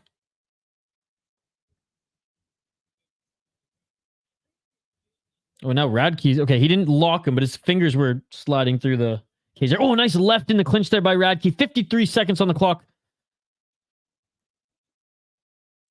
Ball kicking is allowed. If knees to the ground opponents aren't allowed, ball kicking is not allowed. I am. I don't even have a stripe on my white belt.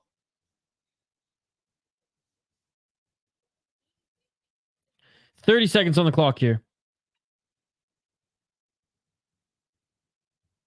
Yeah, I'm not impressed with either of these guys' performance. I'm not impressed by your performance. Radke's absolutely horrible. Does good on the feet and then hugs it up and complains. Hey, he was gifted a win there. And hopefully that means my streak continues. So I'm hoping he gets the win.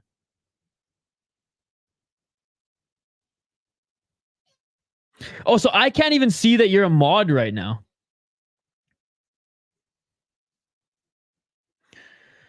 Radke won in the fight. Herbo, it's Adam, or it's Andrew A.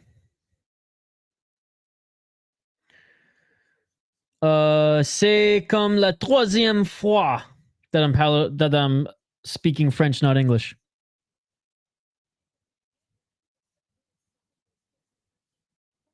$29-27 Radke, says Benjamin. I agree. I have no idea how they will score this, but to be honest, I think Radke wins. Radke wins, especially because Blood Diamond was potentially going to win the third round. I had it 1-1 potentially going into the third. If Blood Diamond loses that third round because of the point, like, no, Radke's going to get it. Radke dominated the second round, and if the judges are going off damage first, then they could get Blood Diamond the first round, but if not, then he's going to lose this one.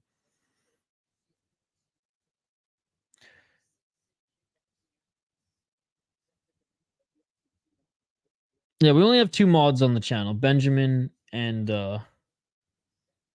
Andrew A.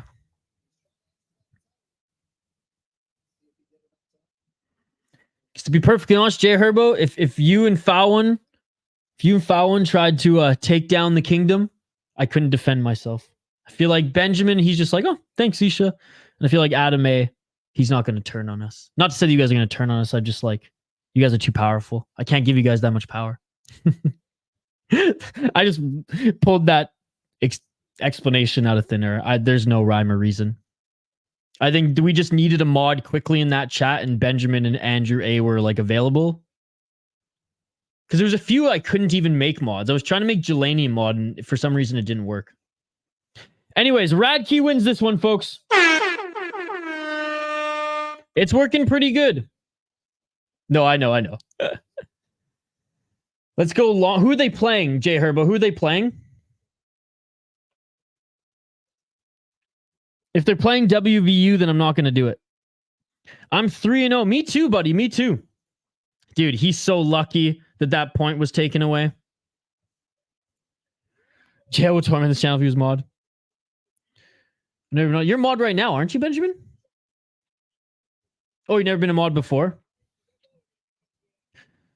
How was the fight? I missed it. It was not the greatest fight. My bets have not landed today. I need to pick it up. What's up, Alpha Male? Good to see you, buddy. All right, the official prelims start next here, ladies and gentlemen, as the early prelims conclude right at the top of the hour. Perfect timing. Alabama, huge game. All right, what did I have to say again? I'm trying to find your comment. Let's go Longhorns. 1 and 2. What's up, Nihad? Thank you so much for joining. Roll Tide.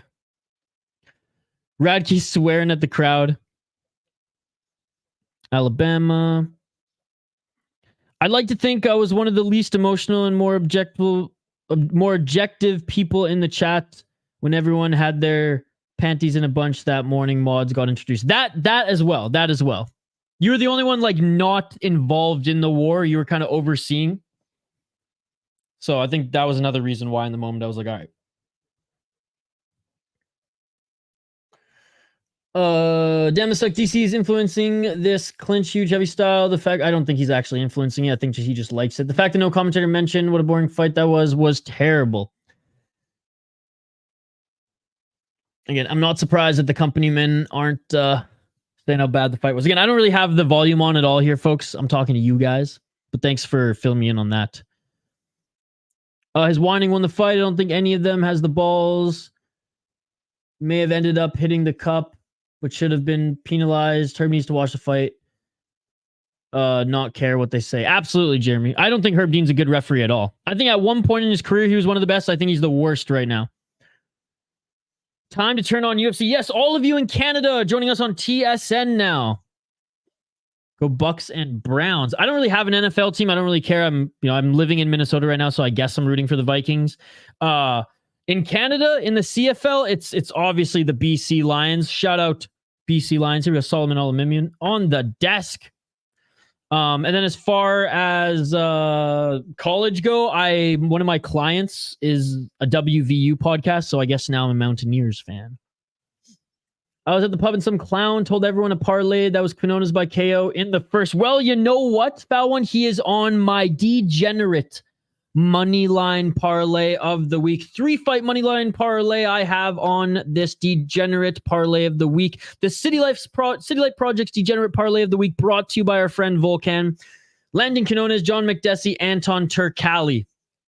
Do not bet your house on that one. Emotional damage. It will destroy you. They look real goofy laughing at the hits. How's the UFC Paris stream, by the way? I was doing some volunteer work that weekend. Oh, what a beauty. What a beauty. It was pretty good. Some good fights. Not like the best fight card of all time. Some decent fights. Rose lost, so I'm happy. Mike Jones, what's going on, buddy? Best post-fight comments ever. They cut his interview for that she. Oh my God. What is up, Mike Jones? One of our exclusive members. Great to see you. OSU, says Jeremy. Brother Tiger Cat's got Bo Levi from BC. Such an overhyped pick. Wait, Bo Levi Mitchell. Wasn't Bo Levi Mitchell in Calgary? I don't think he was from BC. I think he played in Calgary. Overhyped pickup, and he's done Jack for us in Hamilton. Dude, no, Bo Levi Mitchell was from Calgary, not BC, if I'm not mistaken. I hope these guys win. Yes, Canadian big time. Me and Fowl need the Canadian Jared Gordon. I knew it would end in some Rose slander. She actually looked pretty good, though. Cooking on the grill today. Nice. What are you cooking up, Mike Jones? I did say I was going to split my parlay, so I made $5 back on Miranda. No, dude, BC hasn't won in a long time. BC has not won anything in a long time.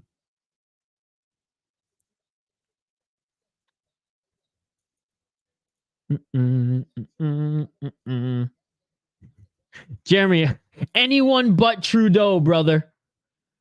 Do we think Jenkins is going to win or lose, guys and gals? I have Jenkins winning, but it's a good underdog pick.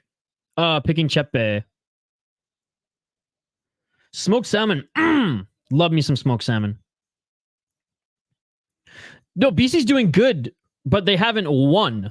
You said that he won with BC. He has not won a championship with BC. BC has not won the Grey Cup since like 2000. I think it was like 2008 to 2010 they went on a run. They might have won one then. Mike Jones in the chat. I hope BC wins this year. They're stacked. And their top quarterback went to the Jaguars of the NFL this year. I mean, he's a third string. So they had a brand new quarterback as well. But again, I'm just like, American football is so far down the totem pole on the sports that I like. For me, it's box lacrosse, combat sports, and ice hockey.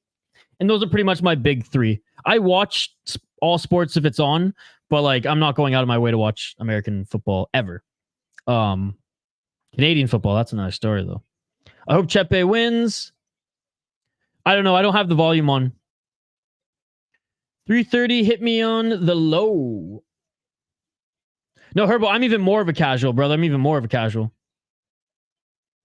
Yes, Jeremy. Castro's grandson, actually. He's working tonight, foul one. Shane is picking Hakparast. Yeah, let's get to highlighting these fighters, guys. Let's get to highlighting these fighters.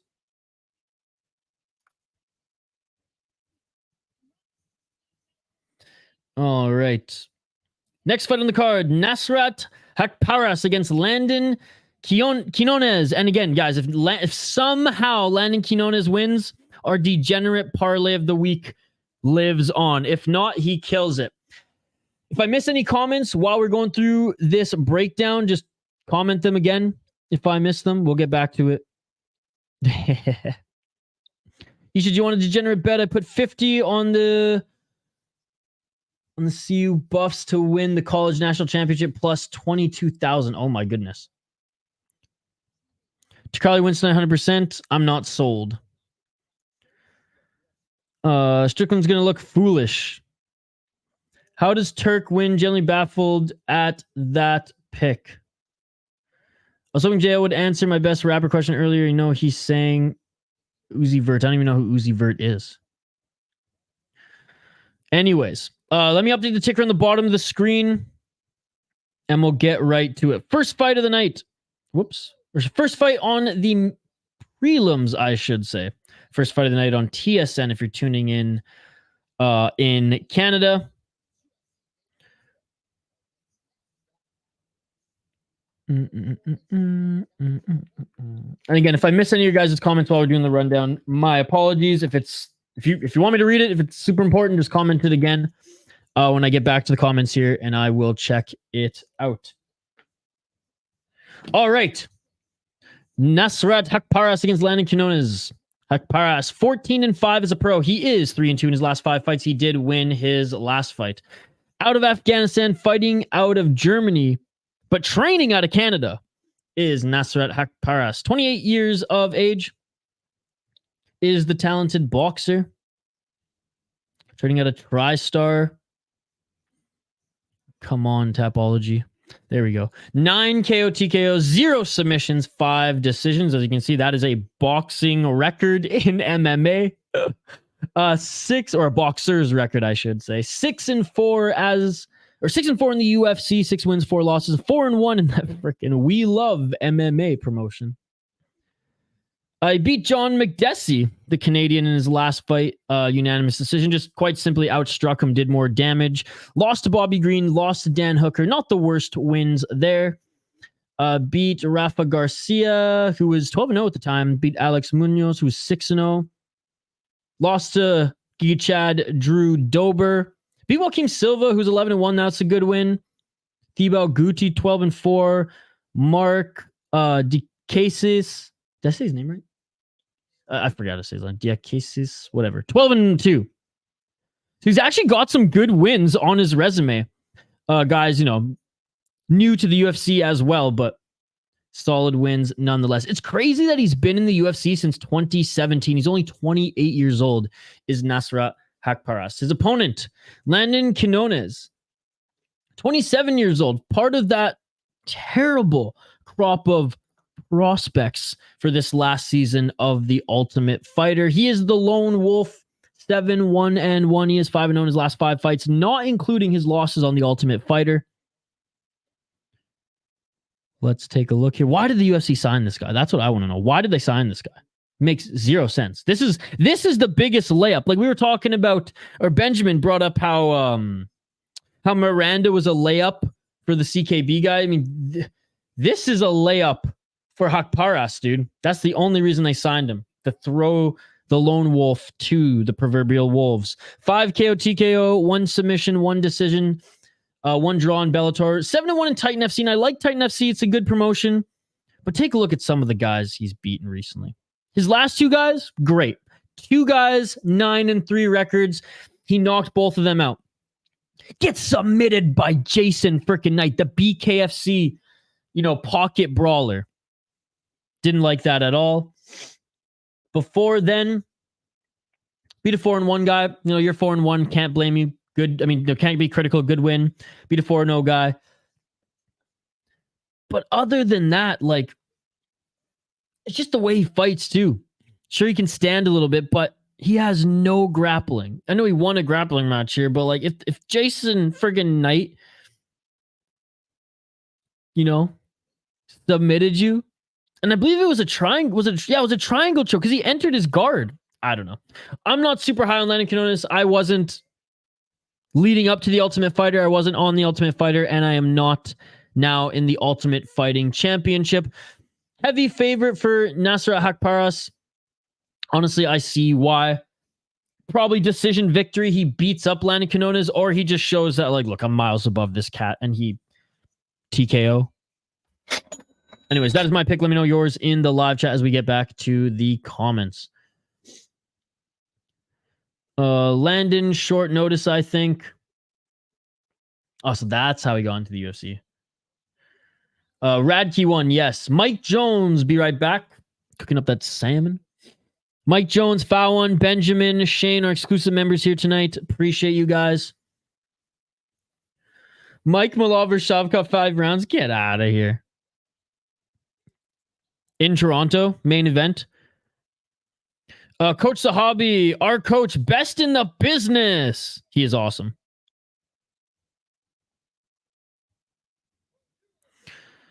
Caesar Preffen, representing TriStar. Let's go, baby. If Canada sells, I'm making a main card parlay. You should got to get that audio clip for the soundboard. Which one? I didn't think that they would be bad, but they didn't look amazing, but they looked good. Yo, Herbo, did you put a separate bet on the Miranda?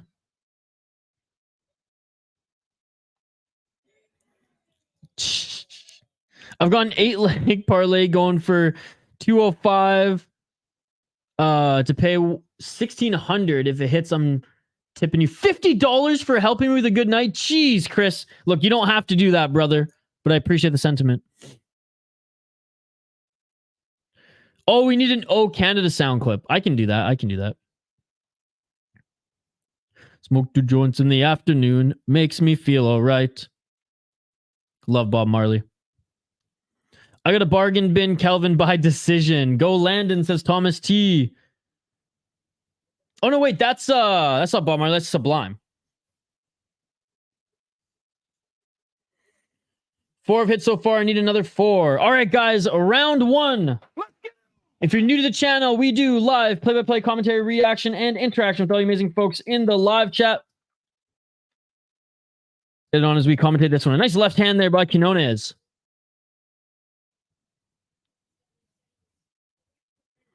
Double right jab by Hakparas.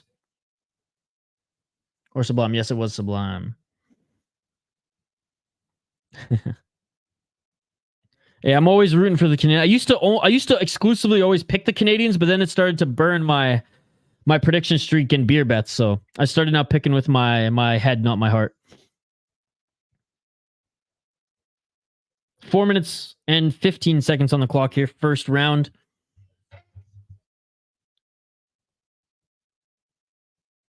And Quinones with the body shot. Hakparas with the counter left. Outside low kick by Quinones. Hakparas with that right jab.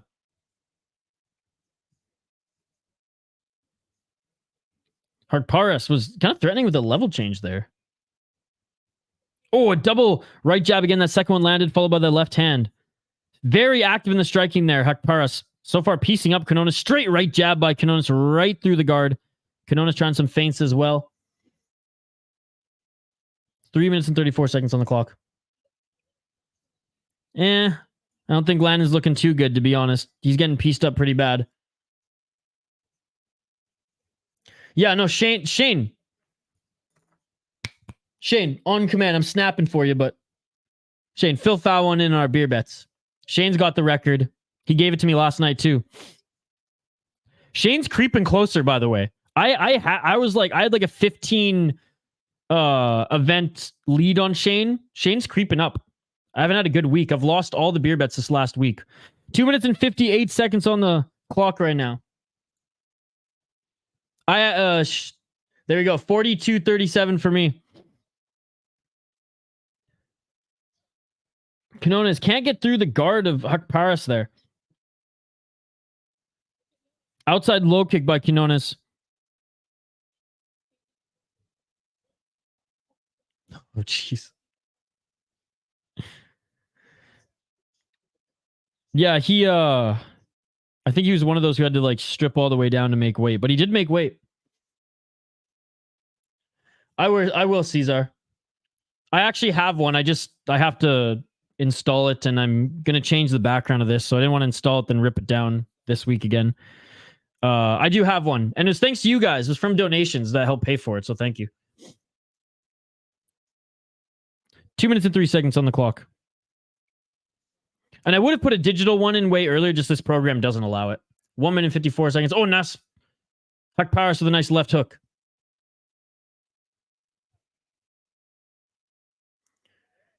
Yeah, dude. I've been on a losing streak recently. He's been He's been doing his research. Yeah, I was up by like 10 at one point. But yeah, Caesar, thanks for the feedback, and trust me, we will address it. Oh, a nice walk-in left uppercut by Hakparas. Dude, Hakparas is schooling Quinones on the feet right now. Oh, that one didn't get through, but just way snappier shots here, especially walking forward by Hakparas. Hakparas with the step-in left uppercut again there. Double left or double right jab by Hakparas again. Yeah, you've been schooling me on the regionals, though. Another big shot there by Hakparas. 1 minute left in the first round. Oops, sorry, guys. I don't have Fight Center up. My bad. We'll take a look at the stats here. 50 seconds on the clock.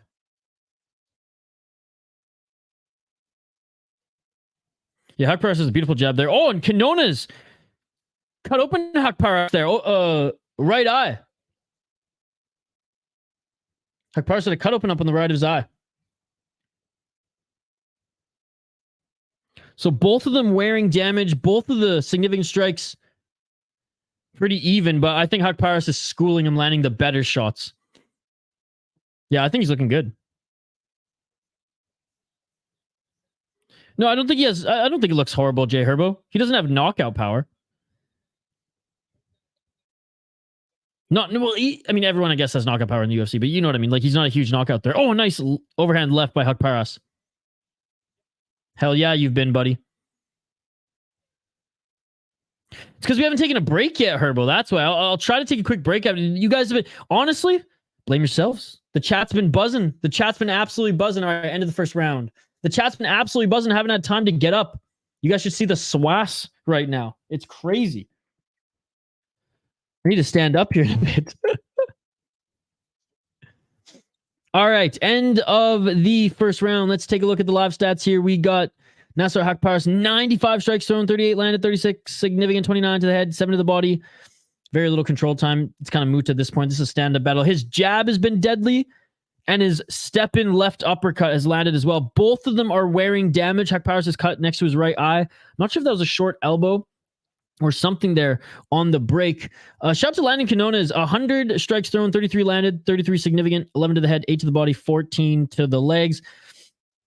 And that's just the thing. Oh, and it was a straight left to the right eye. He has landed some good shots. They've been predominantly to the legs. Let's be perfectly honest. Hakparas has kind of got those skinny legs. It's crazy how much he reminds me of Kelvin Gastelum. Hakparas round 1, I agree. Round 2. Let's get it on. Those numbers are way off. Quinones is looking like he's a quitter. I don't know. He's still moving forward. I have a pretty big water bottle, actually. Quinones looking rough. I got a 10-9 Hakparas.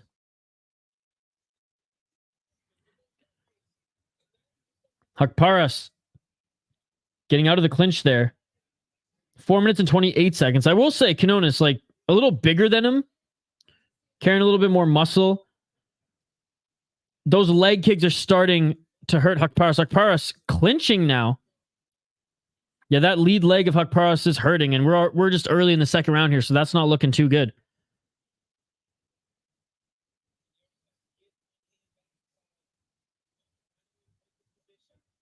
I skipped your comment. Come on, you better do it before the Canadian. Oh, I will do it before the Canadian. I got to take a break after this one anyways. And they separate. Hakparas is the 1-2. 3 minutes and 50 seconds on the clock here. Second round.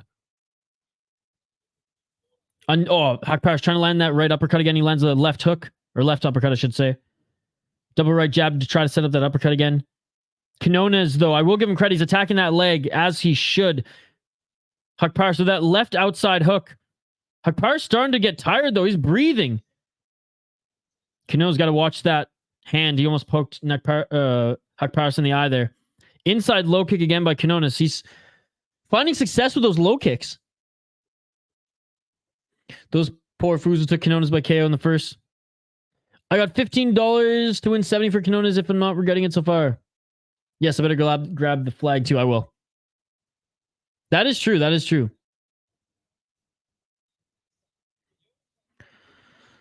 Yo, if DC was a start of heavyweight and moved his weight down like Cannonier, would he be champ at 185 or even 170? I don't think so. I think he's too... I don't know. I don't think I'd trust his chin at that. I mean, I guess if you're saying like he like got jacked like Jared Cannonier, probably because his wrestling would be that good. Oh, Nasrat Haqparast, I should say, just cracked Quinones with the left. Didn't knock him down, but landed a big one. Right uppercut by Haqparast, left to the body, left hand on Quinones. You know what? It's a really good point, buddy. And you know what? Taking that approach and still that jacked like that of a Cannonier at 185, I say he does dominate. The fact that he did a light heavyweight was unreal. Switch knee attempt there by Quinones. Haqparast did not put him out. Haqparast another shot to the body. This is a very good fight. Thank you so much for joining. Lovesick Bun. Great fight here, guys. Oh, a nice counter left there by Quinones. Great stand-up affair, guys. Left hand by Haqparast. Dude, Haqparast's lead left leg is messed up, man. But he's still outstriking Quinones. No problem, buddy. Thank you for joining. Losing to Haqparast equals cut. I don't think Haqparast is that bad. He just hasn't fought the best of the best. He just always dismantles like other really good guys coming off the regional, as we saw there. He's just one-dimensional. He's got really good boxing, but those skinny legs, man, when they get beaten up. Oh, it's that lead right leg. My apologies. I kept saying lead left leg. Lead right leg that's bruised up there. Great fight.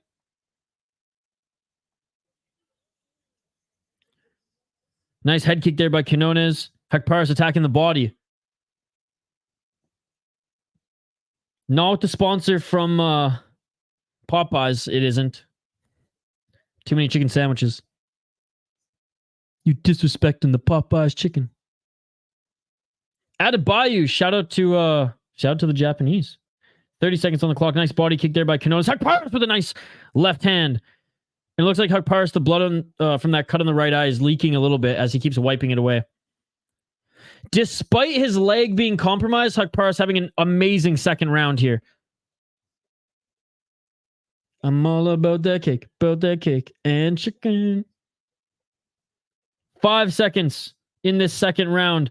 Quinones on the cage there. Haqparast and a big left and a big right by Quinones, or by Haqparast, I should say, at the bell. Big left by Haqparast, big right. I don't know why I went like that. That is the end of the second round. Big round there by Nasrat Haqparast. He is up 2 rounds, in my opinion. Let me know your thoughts in the live chat. Fun fight here. Great card thus far. 2018, but this is a banger. Quinones is slowing up. Let's take a look at the shots here. 219 strikes thrown by Haqparast, 88 landed, 85 significant, 70 to the head, 15 to the body, 0 to the legs. Quite the opposite by landing Quinones. 24 strikes to the legs, 15 to the body, 45 to the head, 84 significant strikes landed, 87 strikes landed on 228 thrown. Haqparast didn't knock down Quinones, but he rocked him in that second round. Big round for Nasrat Haqparast. 2018, I agree with the live chat. DC so bad on the mic, he forgets he's supposed to commentate, not just look and talk about wrestling. I mean, I don't think he'd ever go down, but no, you're right. You're right. Close possible for it to be 1-1 first Quinones. I do not think he's getting that first round, but it's probably 2. Because he just I'm just sorry. Like anyone who's watching this fight, you will see clearly that he landed the better shots. Nice shot to the body. But again, the judging could be bad. Shredded DC would be terrifying. Yeah, no, his leg is compromised for sure. But like that's all Quinones has been able to land here. And it's good, but I don't think it's enough to win a round personally.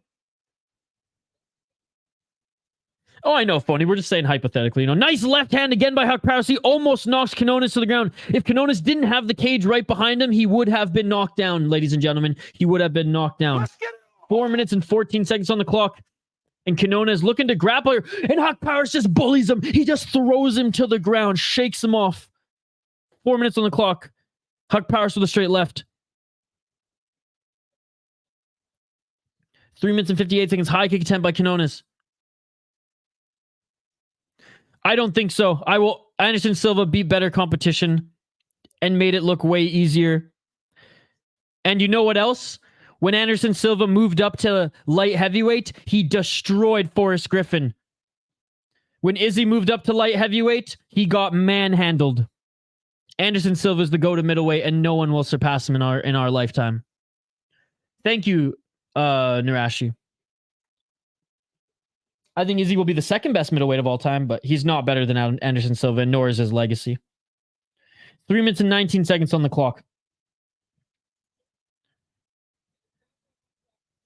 And, oh, Nasrat Haqparast, man, with the beautiful boxing.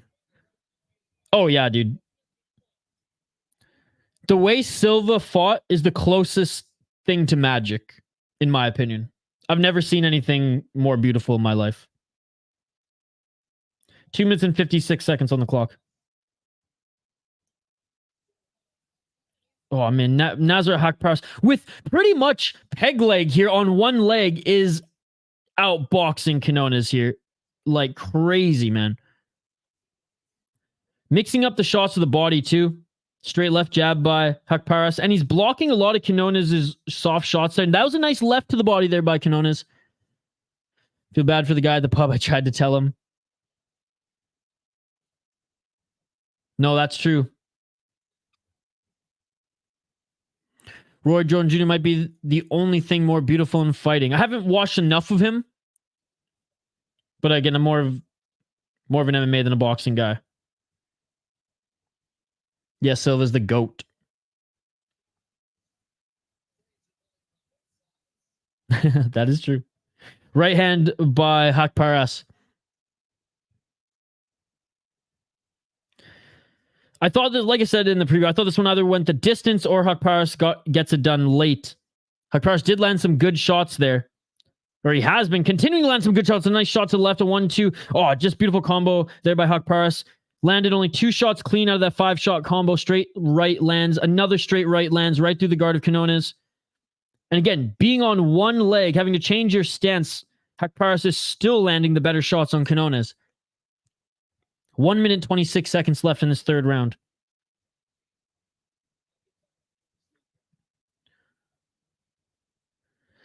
He was doing the full thing as Conor McGregor. It was after he broke his leg. Oh, nice shot by Quinones, dude, with that elbow, Yair Rodriguez style. So Lovesick Bun, yes, he got caught once after the leg break, which, again, I'm going to live in the camp that was the primary use of it. But again, at that time, everybody was juicing. Not that that's an excuse, but we'll say with that one... and Haqparast falls to the ground. With that one incident, I don't think it tarnished his legacy. Takedown attempt there by Haqparast. But yes, he did. Wasn't it? It was against Nick Diaz, though, right? And that was his fight after his leg break. Dude, I wish that KO'd him. Holy, that was clean. The elbow, yeah. Haqparast nodding. Double right jab again. Haqparast with the left, dude. Haqparast is still landing good shots on Quinones here. Quinones with a straight right, though. They're just swinging here. Haqparast saying, come on, they're just brawling at the end. 5, 4, 3. Nice left uppercut by Haqparast, and that is it, ladies and gentlemen. Dude, what a fight. Fight of the night so far, ladies and gentlemen. Fight of the night so far. Oh my goodness. Oh my God. That's why KSW and Ryzen are awesome. Yeah. Hey, in that era, if you weren't cheating, you weren't trying. Rampage used to put, he said, glue on the bottom of his feet in in Pride so that he would stick more to the feet as well.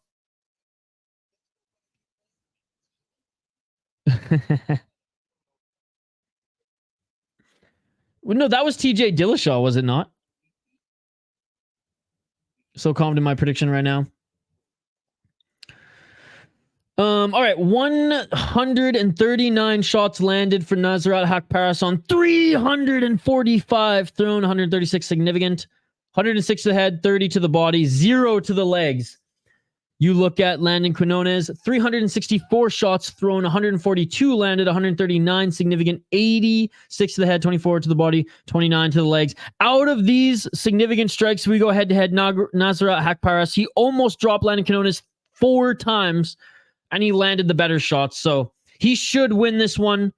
Both of them are beat up, both of them wearing some damage, but I mean, out of these 136 shots, so many more of them, and 4 of them in particular, pretty much raw Quinones.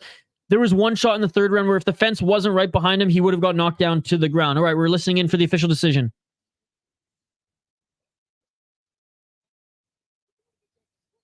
We're listening in, Lucas. 30-27, it should be Nasrat Haqparast. Nasrat Haqparast, 30-27 wins unanimous decision. And that is 2 wins in a row now in the UFC. I think so, Jay Herbo. Honestly, Landon Quinones, like these numbers, like he landed some, and in the second round he cut him open. But I mean, I don't mind that at all. Nasrat Haqparast beat him up. Anthony on TV, do you have the right stats, dude? Send me the right ones if these ones are off. I want to be accurate, dude. Hey. Yeah, exactly. I had a 302. What's good, bro? Hope you're having a good night. You too, buddy. All right, I will, J Herbo, 1 sec. Right call, but stats and scorecard rigged. I don't know. I don't think so. The stats are even. What are you talking about? What a banger, way closer than I thought. Absolutely. Wow, what a great fight. Jaden, what's going on, Jaden? Good to see you. All right, guys, I'm going to take a quick break. I'm going to grab a drink. I'm going to grab the Canadian flag because we do have a Canadian on the card coming up here. So don't go anywhere. We will be back after this quick 2-minute break. First break of the night, 2 hours in. Literally 2 to 3 minutes. Do not go anywhere. Like and subscribe. No, Chris, there's a lot of fights left. Chris, you think this fight card is so much. 3 fights left on your parlay. Sorry, I thought you meant 3 fights left in the card. I'm like, no, dude, there's 1, 2, 3, 4, 5, 6, 7, 8 fights left. Yeah, there you go. Sorry, buddy. I got Ilya still in that one. Okay, guys, thank you so much for the comments. Yeah, I got you. I'm going to take a quick break here. 2 minutes. On the other side, we will be back to highlight these next 2 fighters. We will run down their careers. We'll run down their resume. I will give my opinion, then I want to hear yours. Refill your drink. Refill your snack bowl. Do a quick stretch. Step outside for a quick one of these. Or 2, and we'll be back in 2 minutes on the other side. Appreciate every single one of you. If you're new to the channel, we do live play-by-play commentary, reaction, and interaction. Smash that like button. We're trying to get to 40 likes on the video by the end of the stream. And don't forget to vote in the poll question. Back on the other side, 2 to 3 minutes, live here, UFC 293 watch party on the City Light Project YouTube channel. Let's go.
Let's go.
Let's go.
Let's go.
Let's go.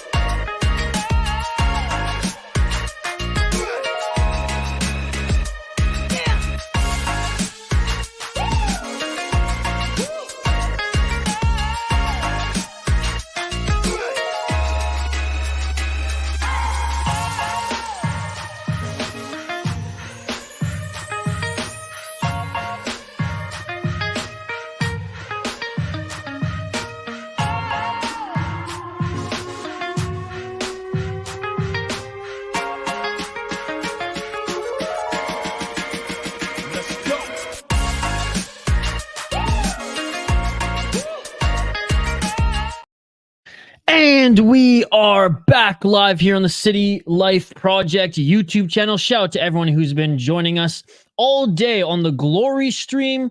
And now in this one, love the conversations that we're having in the live chat. By the way, there's no animosity, agree or disagree on takes. But look, man, and we're not dogging Ortega. We're not dogging anybody in that division. That is one of the deepest divisions in the UFC. I'm just saying, if you think that Ilia Topuria is overrated, I would highly recommend watching his fights again. The guy, he's awesome. Is he going to be champion? Well, not a Volk's champion, but no, he is really a treat to watch, and it's an honor to watch Ilia Topuria fight, in my opinion. All right, we'll catch up in the on the live chat in a sec here, folks, but I want to make sure to highlight these fighters. So we're going to turn our attention to that. If I miss your comment, don't worry, just comment it again. Just comment it again. All right, we got Jamie Mullarkey, 16-6 as a pro. He is 3-2 in his last 5 fights. He lost his last fight. Got TKO'd in that one. 29 years old, out of Australia. -270 favorite. Come on, Tapology. We're on a tight squeeze right now, Tapology. We're on a tight squeeze, Tapology. 10 KO TKOs, 3 submissions, 3 decisions, 4-4 in the UFC, 8-1 in Brace mixed martial arts. Lost to Nemov. Right hook. No one really saw Nemov landing that shot. That was a great win by Mohamed Nemov. Before then, beat Francisco Prado, who again was 11-0, so a good win by Mullarkey despite the unanimous decision. Beat Michael Johnson, split decision. Lost Jalen Turner. Actually looked good in that first round, though. Beat Devontae Smith and Kama Worthy. The thing about him is just like at the UFC level, he hasn't beat really anyone of note. I mean, an older Michael Johnson. Prado on is arguably his best win there. He is super strong. He doesn't have the best chin. And the thing about Jamie Mullarkey is he's not great anywhere, but he's not bad anywhere. And he's a very big lightweight. Like, look how big this cat is. Going up against the smaller and older John Makdessi. Let's go, Makdessi. I'm wearing the flag for you, buddy. 18-8 in his pro MMA career. He's an absolute beauty. He's been in the UFC for so long. Out of Laval, Quebec, 38 years of age. He's the big underdog at +220. He is the bull, le bull. Fight is about to begin here, folks, but I want to quickly run this down. Tapology, I'm going to murder you. Oh my God. 9 KO, TKO, 0 submission, 9 decision, 11-8 in the UFC. He's been in the UFC since 2010. Round 1. Lost his last fight to Nazareth Hakparas via unanimous decision. Beat Bahamondes, which honestly, split decision. It was a good win regardless. I do think it was the right decision. Lost to Trinaldo. And then was on a 3-fight win streak. Again, against an old Ross Pearson, but not the worst there. Not the worst. He's always game to fight. He's historically had a good chin, but just look at the size difference here. And whether this just stays on the feet or not, ladies and gentlemen, I think, like, whether it's more of a grappling match or more of a striking match, I do think Jamie Mullarkey will land the harder strikes here in the striking exchanges. And if they choose to grapple, I just think Jamie Mullarkey is going to just, even if it plays out to be a boring fight, I think he's just going to out-bully him. So I'm going with Mullarkey as my pick, but obviously I'm rooting for La Canadienne. I am rooting for John Makdessi. All right, let me know your thoughts in the live chat, folks. If I can't read your comment right away or address it, just comment it again. We will get back to it. 3 minutes and 53 seconds on the clock. By the way, I know y'all are hitting a different type of bowl. We're hitting the beer bowls tonight, ladies and gentlemen. Shout out Back Channel Brewing.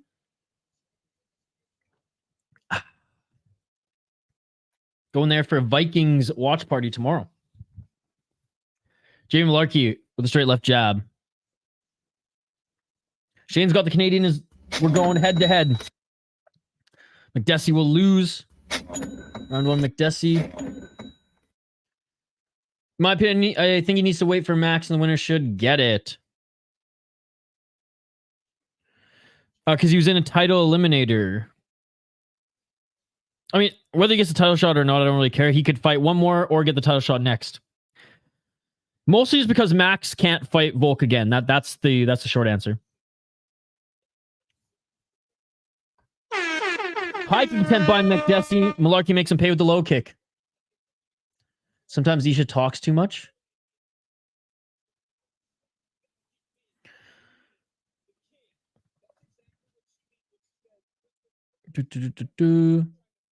Absolutely. Jeremy, I could not sum it up better. I think Jeremy, like, this is the mic drop comment in regard to this conversation. Jeremy, 100%. Exactly that. Exactly that. Locking it in, buddy.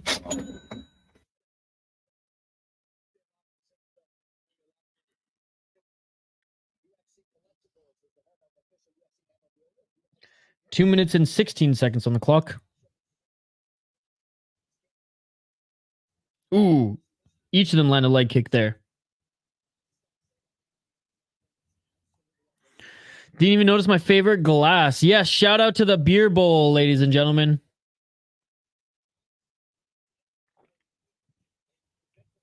One minute and 54 seconds on the clock. Oh, come on, ESPN. What the hell? Are you kidding me?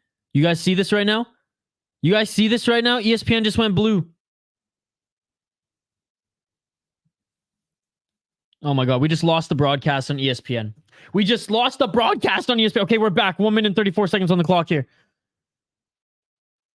Oh my God, what is going on? Oh my God, I'm going to snap. You guys see my glasses? It's just blue. Ah! Emotional, damn it. Oh my goodness, this is horrendous. This is horrendous.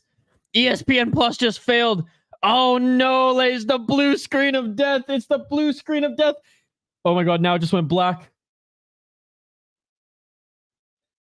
You ugly little you goblin cuck. Nothing will change the fact that you're 5'5". Nothing will change the fact that you're hideously ugly. You look 70. If you weren't in good shape, you'd look 70 years of age. You're hideous and you're a cuck. Clapped ugly nose. So that's in regards to ESPN. Thank you very much. Thank you, ESPN.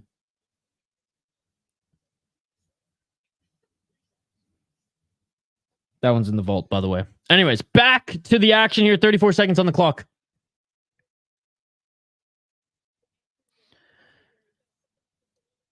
Didn't realize I was watching the PFL. Where's the Windows screen? I think so too, Jeremy. I think he's something special. Like, he's going to go down as one of the greatest of all time. Aldo passed the baton to him, and 2-3 more fights in his career against top level guys, he will surpass him as the best.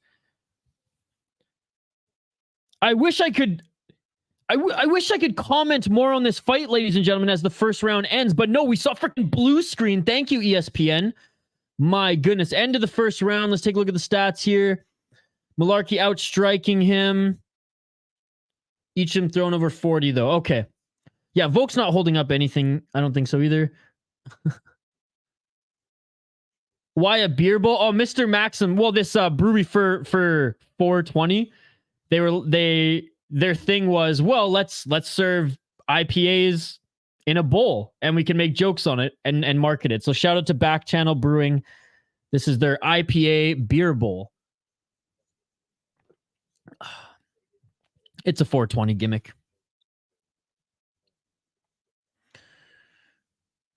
Shane says, my screen only blew for like 3 minutes or 3 seconds, and we're gone. I want a refund, and we're back. Refund. Yup, it came back, though.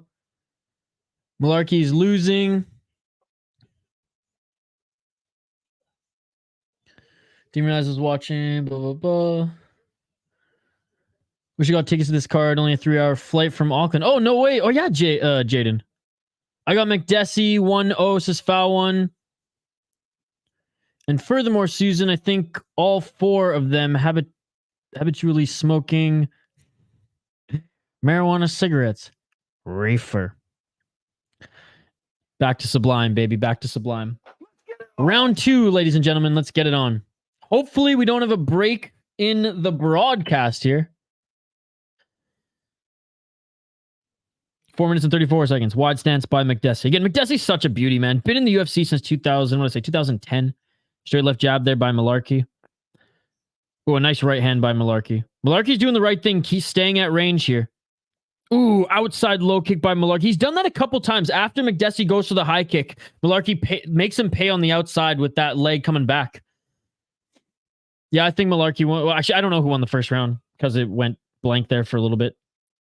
I'm going to assume Mullarkey with the more significant strikes and the more damage that Makdessi was wearing, but Mullarkey so far is winning this round.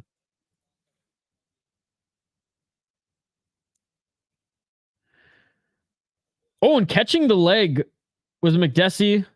Makdessi invites him back up to his feet. Sorry, love. I'm trying to answer your questions here, buddy, but I'm also trying to keep my eyes on the fights.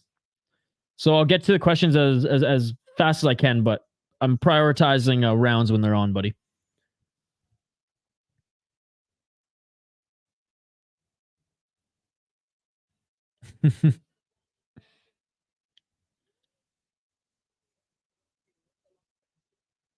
Three minutes and 19 seconds on the clock. I mean, Charles Barkley's in your camp, love. I think it's not necessarily his fault. I think because there's a few different options there, and there's clearly some pushback from the fighters on giving Colby Covington the shot, even though I don't really care at this point. So I just think there's a little bit of pushback on that. I think UFC made promises that maybe now they can't keep. And Mullarkey going for the takedown there. And ultimately, like, who do you give it to? Do you give it to the guy on the layoff who came off a win against Masvidal, or do you give it to the guy on the 10-fight win streak, or do you give it to, you know what I mean? Do you have to make a top contender fight for that one? I do think there's a little bit to blame there on Leon, but I think that division is just in shambles. But anyways, not shambles, but there's just a decision needs to be made at the top. 2 minutes and 24 seconds on the clock here. The UFC kind of just has to lay down the hammer and make that decision. Oh, low blow there by Makdessi on Mullarkey. I don't think he's gassing yet, foul one. Volkov beat up Islam this time, then dominated that division too. Dude, I think he won that first fight. Is this sparring? I think Mullarkey's doing the right thing, picking him apart on the outside. You can see that Makdessi's wearing some damage too. And yeah, and that's true. Like, I think it's a little bit of column A, a little bit of like, the UFC just has to decide who they're going to make that or match him up with. Oh, and trying for the counter left was Makdessi. I think it's foolish and naive to think that the fighters aren't pushing back on when the UFC made that promise to Colby, being like, really? And as much as I'm not a fan of him, probably Bilal Muhammad in particular. Now, I'm not lobbying for him to get the title shot, but I'm just saying 10-fight win streak versus 2-year layoff and a win over Masvidal. You know what I mean? But again, I want to see Colby and Leon. I want Leon to get all the hardest matchups for him so he can prove the doubters wrong yet again. 1 minute on the clock here. Makdessi actually landing some good shots here, but whenever he goes for that high kick, Mullarkey makes him pay with that brutal low kick. Makdessi with a double left jab trying to land that right hand. 54 seconds on the clock. Thanks ESPN for not crapping out this time. Blood Diamond Smoke. Come on. Get the frick out of here. Nice left shot by Mullarkey. Yeah, Jones, I mean, he has no, like, fighting Stipe, it makes no sense. It's clearly Dana White privilege there. But again, I made a video on the fact that I think that the UFC are going to give him Stipe, but I think his part of the deal is he has to fight one more time. Again, that's not confirmed. That's my thought. Give him the face. Yeah, that ain't that the truth. Exactly that. Oh, Makdessi just pushing Mullarkey to the ground. That old man strength by Makdessi. Makdessi. I mean, Makdessi must have like played junior hockey and just beat the crap out of kids, eh? In like some junior fucking C league in like Laval somewhere, you know what I mean? He 100% beat up kids. You know who's another guy? Arman Sarukian used to be a hockey player, like, and a pretty good junior player where he like wanted to go pro and play pro for either like any of the European leagues, Liga in Finland, the SHL, or the KHL in Russia. And when he found out, you know, when he leveled up and was like, oh yeah, I'm only really good at fighting and I'm not that great, you know, the skill wise, when he made that move up, he focused in more on fighting, but he said he was a menace. His wires would cross, and, you know, in junior and like lower level, he would absolutely just wreck kids. Man, what I would give to watch some old footage of Arman Sarukian just bulldozing kids in ice hockey. By the way, my favorite sports are box, lacrosse, ice hockey, and combat sports. We'll put that into a big bubble, by the way, guys. 117 to advisor in shambles. Yep. No, but what I'm saying is like he should have just fought Pavlovich, you know, like there's no reason to fight Stipe at this point.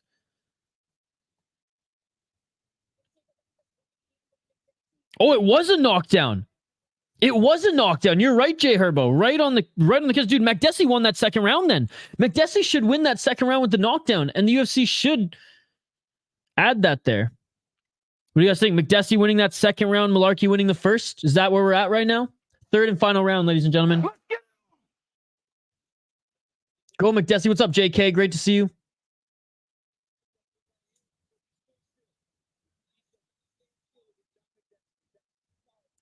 I want Strickland to win. I need to see Dana White trash privilege. Yes, me too. Yeah, it was a knockdown. Sorry, guys. I'm trying to multitask here. Mullarkey got this in the bag. 4 minutes and 27 seconds on the clock.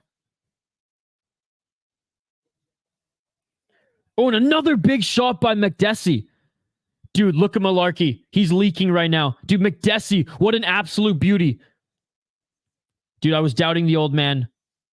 Now I'm feeling that Canadian pride. All I got going through my head right now is the Canadian anthem, ladies and gentlemen. What's up, sis? Great to see you. Oh, and another big shot there by Mullarkey this time. And a right hand there by Makdessi. Jones 100% has something to prove. Are you kidding me? He beat Cyril Gahn. That proves nothing to me that you're one of the better heavyweights. Fight Pavlovich. That's a real fight. I disagree, buddy. I disagree. Stipe's not active. Fight an active fighter. Oh, straight left jab by Makdessi. Nope. Didn't count. Hell yeah, Jeremy. My favorite promotion's Pride FC, dude. UFC is one of my least favorite promotions right now, to be perfectly honest. For me, it's one championship, KSW, Ryzen, and then the UFC. And I'm not ranking them in the order which I think is best. That's just my personal preference as a fan, entertainment-wise. Oh, and a nice right hand there by Mullarkey. You don't have knees to grounded opponents or soccer kicks, and you're not real MMA, in my opinion. So the UFC, I hate how soft they are. And PFL, don't get me started. It's a joke. See, that's what I'm saying, Jaden. That's what I'm saying. Inside low kick by Mullarkey. Great third round here. 2 minutes and 45 seconds on the clock. I know, but I want him to. Let's go, Mullarkey, says Chris. 100%. Left hand by Mullarkey. And if you're not the champion, I don't care if you want to choose your fights. If you're the champion, I'm sorry. Mullarkey, minus 270 favored in the live odds right now, guys. Plus 200 for Makdessi. The crowd is so biased. Well, I mean, they are in Australia. All he's got to do is stay standing and keep swinging. They're even, no one pulling away. Really tough. Dude, absolutely. The last two fights have been awesome, eh, Phony? The MMA gods have answered your prayers, Phony. 2 minutes on the clock. Cheers, guys. I know you guys are hitting different bowls. We're hitting the beer bowls tonight.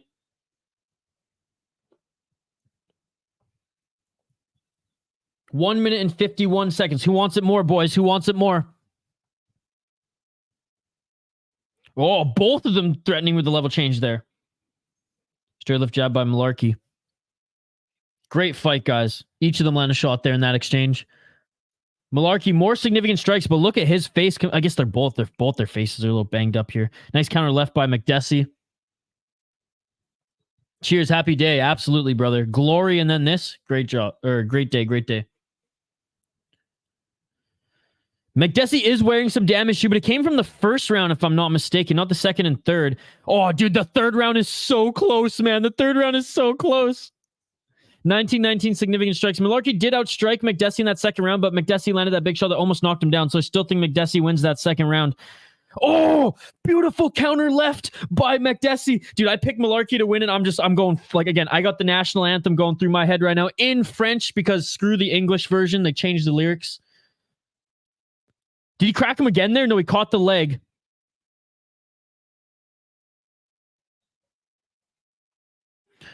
I disagree. I think there's a lot of hype. I mean, at the end, I get it. Stipe's the big name, and that at the end of the day, it's a business. I do think there's a lot more hype for that fight than people think. But again, the heavyweight division just sucks in general, and it's hard just to market the heavyweight division. But no, I'm picking up what you're putting down. 23 seconds on the clock. Inside low kick by Makdessi. Whoever lands the biggest shot here in the last 20 seconds might win this fight, guys. Inside low kick by Makdessi again. Makdessi with a counter left. Makdessi with a right hand. What a fight. Oh, straight left by Makdessi. Oh, dude. What a great... Oh, right by Makdessi. Dude, he's going to win this fight. High kick attempt by Mullarkey. What a fight. What a fight. I tip my cap to both of these friggin' warriors, ladies and gentlemen. What an amazing fight. Back-to-back brawls, back-to-back wars, ladies and gentlemen. Unbelievable. What a fight. Right? Chepe versus Jenkins next. That's going to be an awesome fight too. First and second to Makdessi? No, I see. If anything, I have the second and third to Makdessi and the first for Jamie Mullarkey, but the second... So the third could either go to Mullarkey or Makdessi. That's the closest round in my opinion. First, Mullarkey.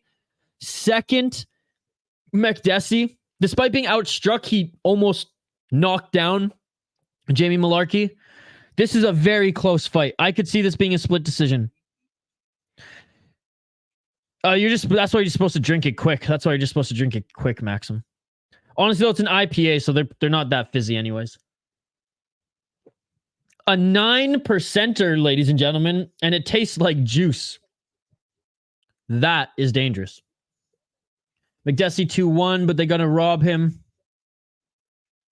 Murky, no. No, I'm not saying, again, guy, I made it very clear, Jaden. I made it very clear. I said not in, like, the UFC is the NFL, the NHL, the MLB of mixed martial arts. That is fact. I am not disputing that. I'm saying from an entertainment point of view, I am more entertained as a combat sports fan personally from Ryzen than I am the UFC, and I would rather watch a Ryzen card any day of the week.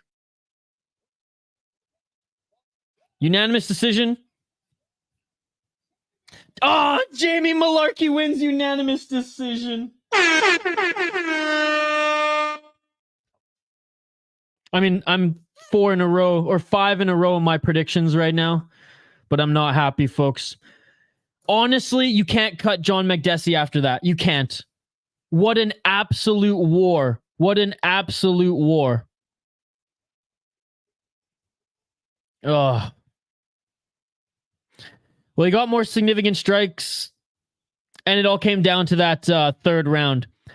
I think it was 1-1 going into the third, and the third round, like I said, Jay Herbo, I can't say robbery when it comes down to a close third round. I will never say that it's a robbery when it's 1-1 going into the third, and the third is close. I will, even if he's Canadian. I was hoping Makdessi got it. I think he won that third round. It was so close. I'm not a judge. I'm a dude drinking beer out of a bowl, streaming in my little office. So I'm not going to say that it's a robbery. I say it was an amazing fight, potentially fight of the night. And the 38-year-old showed that he's an absolute beast. Still, as the little guy. And was able to go 3 rounds and have an absolute war. So I'm bummed that the Canadian didn't win because, you know, I'm Canadian. But you made us proud, buddy. You made us proud. All right. I think he's the only Canadian on the card here tonight as well. Oh, man. My heart is racing right now. And it's not from the beer bowl. I'm telling you that much. Maybe it is. Big shout out to everyone joining us live here on the channel. Like and subscribe if you haven't already. Ring that bell for notifications so you never miss an upload. We got 2 more prelims left on the card, and honestly, this card has delivered. What an absolute treat of a card, ladies and gentlemen. We're going to highlight these next fighters. If you're new to the channel, we do live play-by-play commentary, reaction, and interaction. Most importantly, interacting with all you amazing folks in the live chat. We'll get back to the live chat here in just a moment. But no, the prelims have delivered. 2 submissions, quick submissions right off the bat. Then we had, well, you know what? Let's be the Charles Radke and, you know, Blood Diamond fight. That one sucked, but let's just forget that one because Nasra Haqparas and Lana Quinones had an absolute war, followed by Jamie Mullarkey against John Makdessi. So 1 stinker thus far, followed by 2 wars and 2 submission victories. We need a knockout next. I don't think this one's going to end in a knockout because Jenkins and Mariscal are really tough fighters. Anyways, we'll get into the breakdown in 1 second here. I'm just going to update the ticker on the bottom of the screen and catch up on some of your guys' comments as the fighters make their walk to the cage. Again, big shout out to everybody joining us. Appreciate you guys. Every single one of you. You guys are awesome. Vote in the poll question too if you haven't already. All right, back to the comments we go. Does anyone want to buy a wrench? My 5-pick prediction winning is Strickland, Tuivasa, Tafa, Dos Anjos, and Pedro. Good luck, Rhea. Good luck, buddy.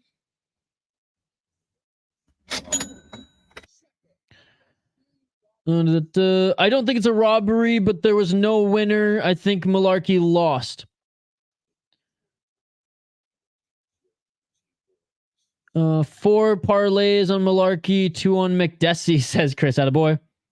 Damn, J Herbo got screwed. Zionist, what is up, Zionist? It's great to see you. I haven't seen you in a while, my man. Zionist, are you going to be joining us for Superlek Rod Tang? Are you going for Superlek or Rod Tang? Def not unanimous. Wasn't a robbery, but that was close. That could have been a UD split to either side. Great fight, though. Makdessi won rounds 2 and 3 in my eyes. Yeah, that's how I scored it too, Benjamin. I say robbery because unanimous, not split. Robbery because of his country. That was 100% a robbery, but I respect had money on Mullarkey, so I'm not even copping. Good fight, though. Jamie did more damage. Ryzen and Bellator. I disagree with that decision. Let's go, Mullarkey, says Chris. Never laying money on Mullarkey again. Told ya. Not UFC versus Bellator. It was UFC versus Pride. Well, kind of. It was Chuck Liddell was sent there. Notorious.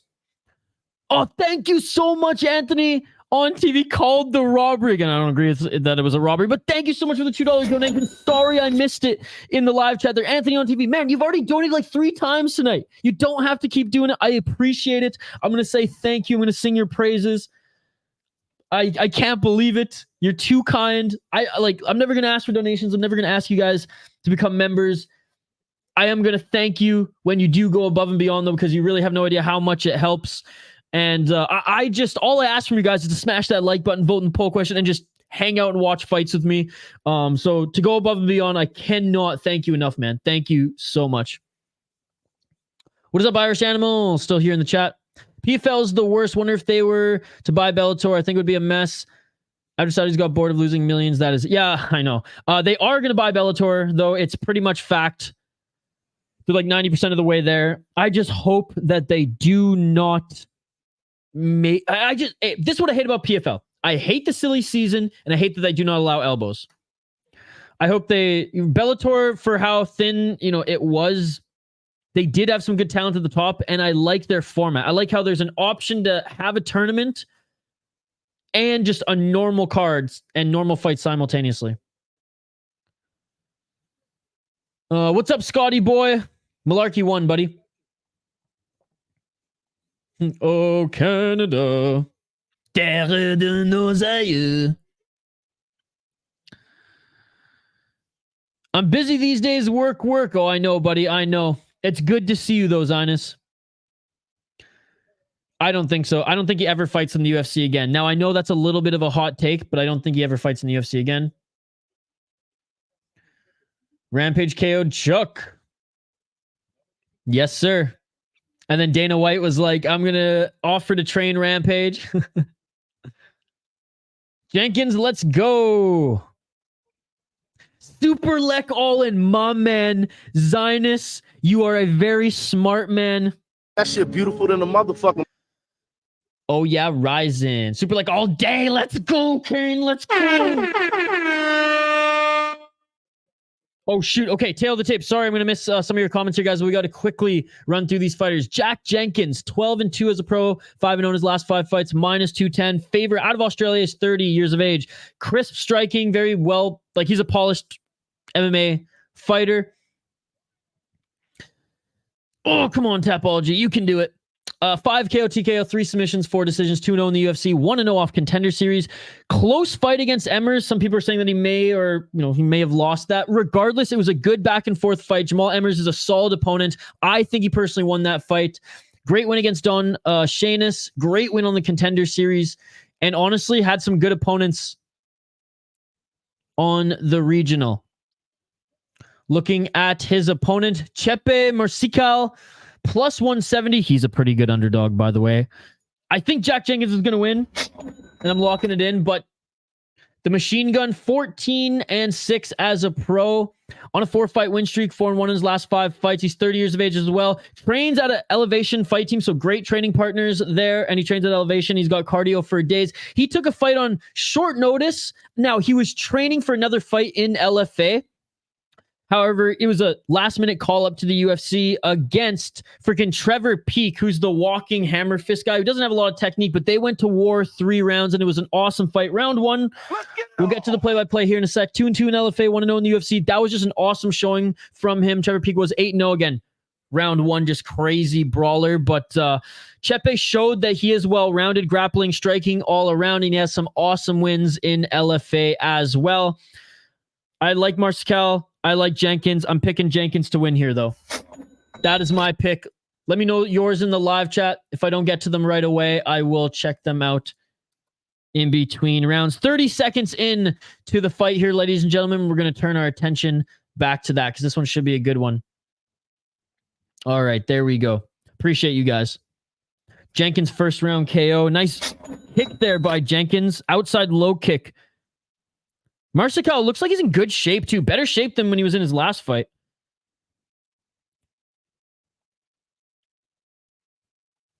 I like Rodtang, but my idol's Super Lex. Sorry, Rodtang. Yes, sir. Yes, sir. Me too. I think Rodtang's kind of a coward, too, because he backed out the last Super Lex fight. Oh, low blow there. Hype to see Super Bond fight Muay Thai. I need to see him run it back with Alazov. Yes, Jaden. Shane's picking Mariscal. We're going head-to-head, baby. Chepe about... Benjamin's taking Chepe as well. Quelle heure est-il à Toronto? 9:15. I fucking love that hot take. Really like Jenkins' feints right now. I just... This one was hard to pick, especially with Mariscal as the underdog. Outside low kick by Chepe. I just think Jenkins is a little bit more polished. Chepe's cardio, though, is awesome. And he trains with a great camp. 3 minutes on the clock. High kick there by Jenkins. Chepe with a knee to the body. Chepe with a left hand in the clinch. Chepe with some shots to the body. And a nice left hand by Jenkins and an outside low kick as they break. I even have in my notes here, Chepe is no joke, especially as the underdog. Jenkins is just a little bit more polished. I think he hits a little bit harder, a little bit more well-rounded in the clinch. Body kick there by Chepe. But Chepe is a cardio machine. If it goes the distance, I think it's Jenkins. Not a bad underdog. I just think it goes the distance, and that's how I think Jenkins takes it. I don't think he's going to finish Chepe, but if he does, man, he's as good as we think he is. No, for sure. That's what I said. Just a bit more polished, but Chepe is not a bad fighter in the division. Whether he becomes a ranked fighter eventually or not, he's going to be fun in the UFC. Right hand by Jenkins. And a nice 1-2 by Chepe. Oh, and a nice left by Jenkins and a right. Dude, he's landing some beautiful shots, and now Chepe's getting a little angry here. Running in with some crazy hooks and going in for the underhooks. Chepe with a nice right hand on the break. Chepe's wearing some damage under his right eye.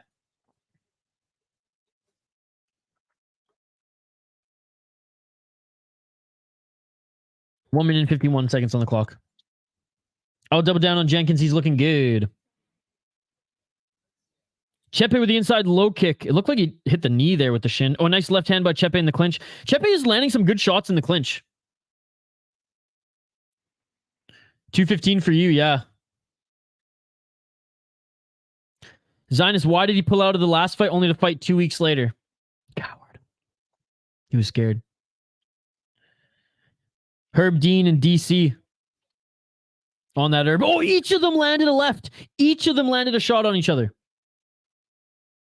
Dude, what a great fight to start. Dude, what did we say? Sleeper card, man. Sleeper card. God, this is a good fight, man. I don't know if it's the beer bowl talking or just the high-level striking that we're watching, but this is a good fight. Sorry for the ASMR there. Oh, and a nice step back left hook there by Jenkins. 45 seconds on the clock. If Alzov beats Superbon in the rematch, he has potential to go down as one of the best kickboxers ever. 100%. Because he's arguably in that conversation right now.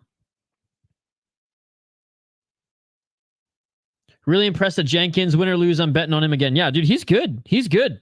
Like I said, his last fight, even though it was a split decision, like it was an awesome fight. And I would have praised him win or lose, or win or loss.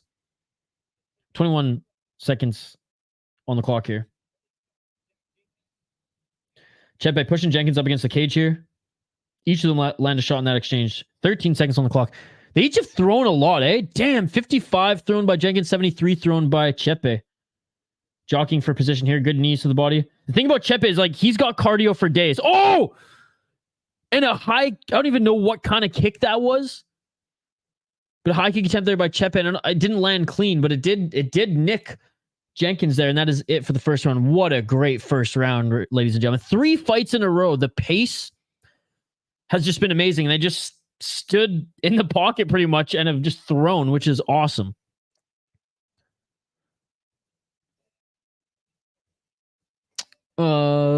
Alazov, the greatest kickboxer ever. That kick was close to being late, but it was fair.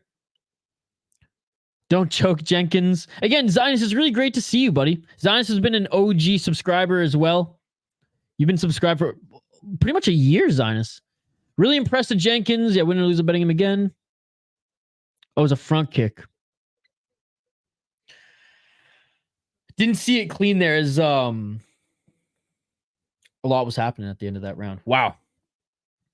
Great round, guys. Great round. 41 significant strikes on 73 strikes, or 26 significant strikes. 73 strikes thrown by Chepe, 41 landed. Jenkins, 57 strikes thrown, 34 landed, 32 significant. So he's got a better percentage there as far as his significant strikes landing. 4 minutes and 45 seconds on the clock, round 2. I got Jenkins winning that first round. Oh, nice kick to the body by Jenkins. And a 1-2 by Chepe. They're clinched again here. And when these guys clinch, they throw. Front kick by Jenkins. Outside low kick by Jenkins. Chepe with a bunch of hooks to the body and just low hooks. And Chepe very explosive when he runs in there with his shots. And Chepe now with a right underhook. He's looking for the takedown. I replaced the parlay. Kape by finish. Tuivasa by finish. Izzy by finish. Jenkins got to pull the power from the stash. Yes. Dan Severin. He's got the mustache power. Don Fry. I mean, that's what Tafa's going for tonight.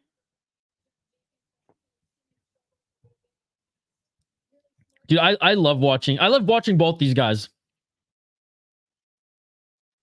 3 minutes and 43 seconds. Chepe holding Jenkins up against the cage here. Doesn't look like he's necessarily looking for the takedown. He's looking for just the better shots in the clincher on the break. Oh, and a nice reversal there by Jenkins. Was it 2 years that you've been... The channel's been around for 2 years, but we've been streaming for 1 year. Dude, he is so fun to watch. And he's in a lot better shape this fight than he was in his last fight, for sure. Like, I know he was in camp for his last fight, but like he wasn't in final fighting shape. You know what I'm saying?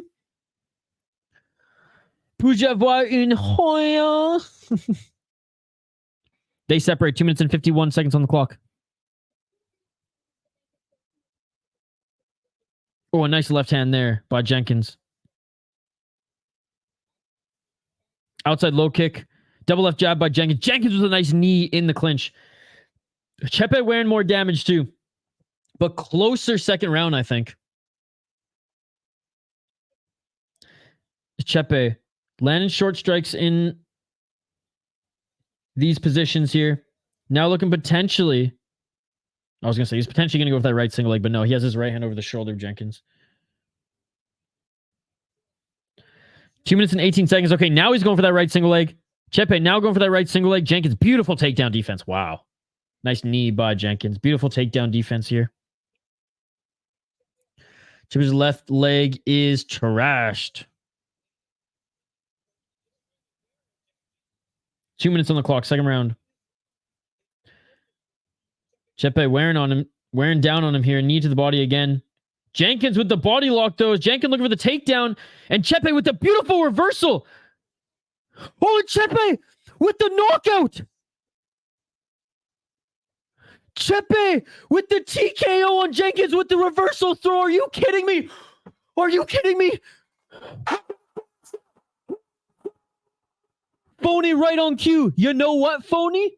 He hugged him to death there. Broken arm. Oh no, the elbow. Oh my goodness. He threw him to the ground in that reversal and knocked him out.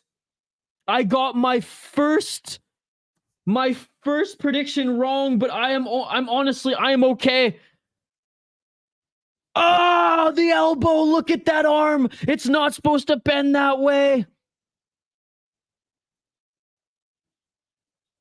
Ouch, ouch, ouch, ouch, ouch. He did land one shot to the back of the head at the end, but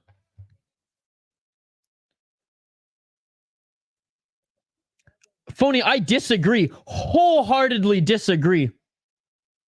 I like Chepe. I like Chepe. He's a dog, dude. Turned into a hugger after eating how many leg kicks? 13? Anyways, my opinion, I like Chepe. I think, again, fluke win for sure. Jenkins was winning the fight, but I love it. Silence. Silence. Oh my goodness. Damn, my win streak on my predictions is over. I had 1, 2, 3, 4, 5 win streak. I am 5-1 now in my predictions. I cannot believe that happened. Dude, Jack Jenkins, overall, I hope he's okay. Such a fun and great fighter to watch. Both of these guys, fun to watch. I cannot wait to continue to watch them in this division. What a crazy sport, man, when things like that happen. What a crazy sport.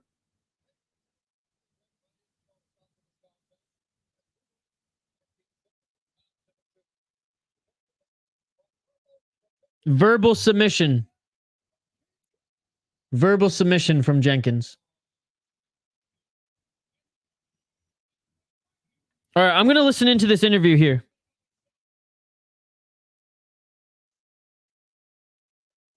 DC's asking, is that what you expected from Jack Jenkins?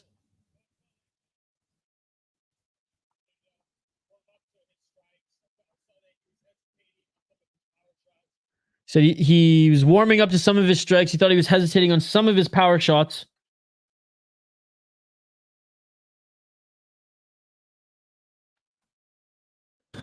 Not very good on the mic, but he just fought. I'll give him a pass. He's a fighter. He's not a podcaster yet. Ouch, man. Oh, I guess the shot was more on the side of the head than the back of the head. I saw the aerial view from the start, or when it happened live. He says, I haven't done a throw like that in the training room for more than 11 years.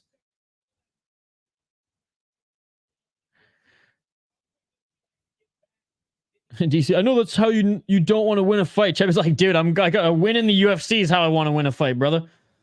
BRB later, guys. Gonna prepare some foods for my kids. Sound good, Zionist. Thanks so much for joining. A little bit there, Thomas. Hey, got lucky, but these things happen in MMA. Verbal submission. I'd be so pissed if I bet KO and they call it a verbal submission. All right, Carlos Ulberg versus Da Woon Jung.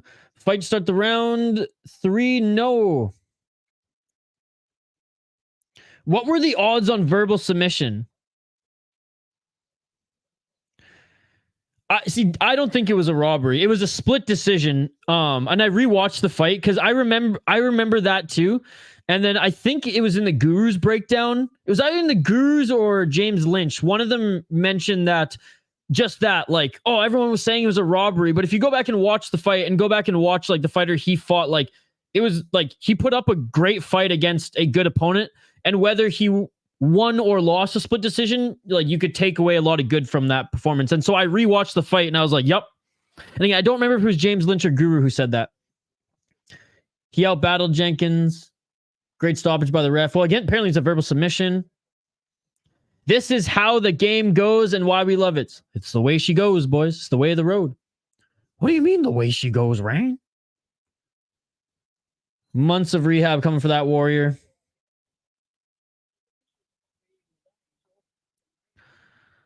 Some people call it a verbal tap. Oh, it just goes down as a submission. Okay, gotcha. He was going to win anyway. I don't know if he was going to win anyway. Jenkins was having a good second round, but regardless, like, I was happy watching both those guys fight.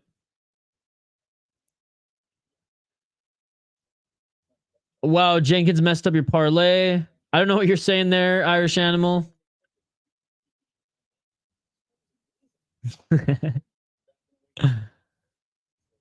Yeah, my parlay just got verbally subbed. Oh no, I'm sorry to hear that, Alpha Male, but for whatever it's worth, brother, you are in the running for comment of the night with that.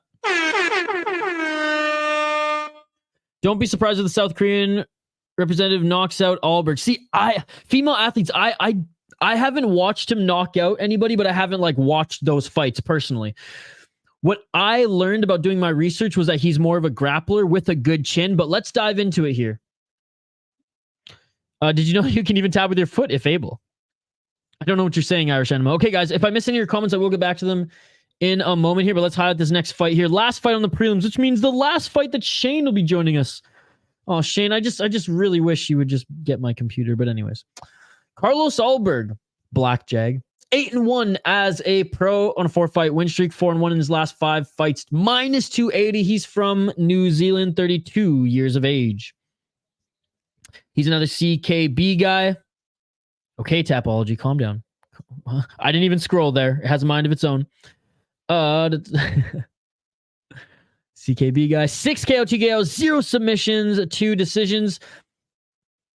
He's only lost once via TKO. 4-1 in the UFC, coming off Contender Series in 2020, where he went 1-0. He beat Ihor Potieria, but you know, Ihor Potieria sucks despite his record here. He's one of the biggest can crushers in the UFC.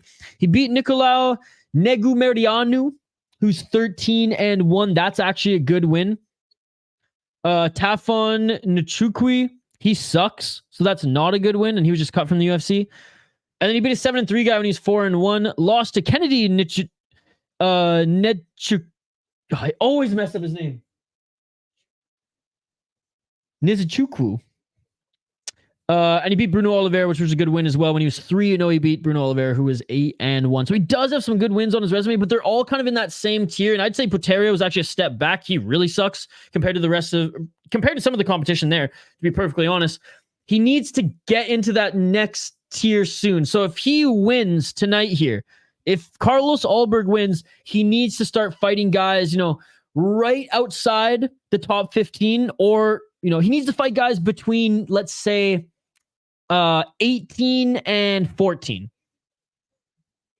I don't know who those guys are off the top of my head, but Dustin Jacoby, that might be an option. Anyways, Da-Un Jung, 15-4-1, a pretty respectable resume. Plus 230 underdog, 29 years of age, who's actually a little bit younger. He's on a 2-fight losing streak right now. 2-2 in his last 4 fights.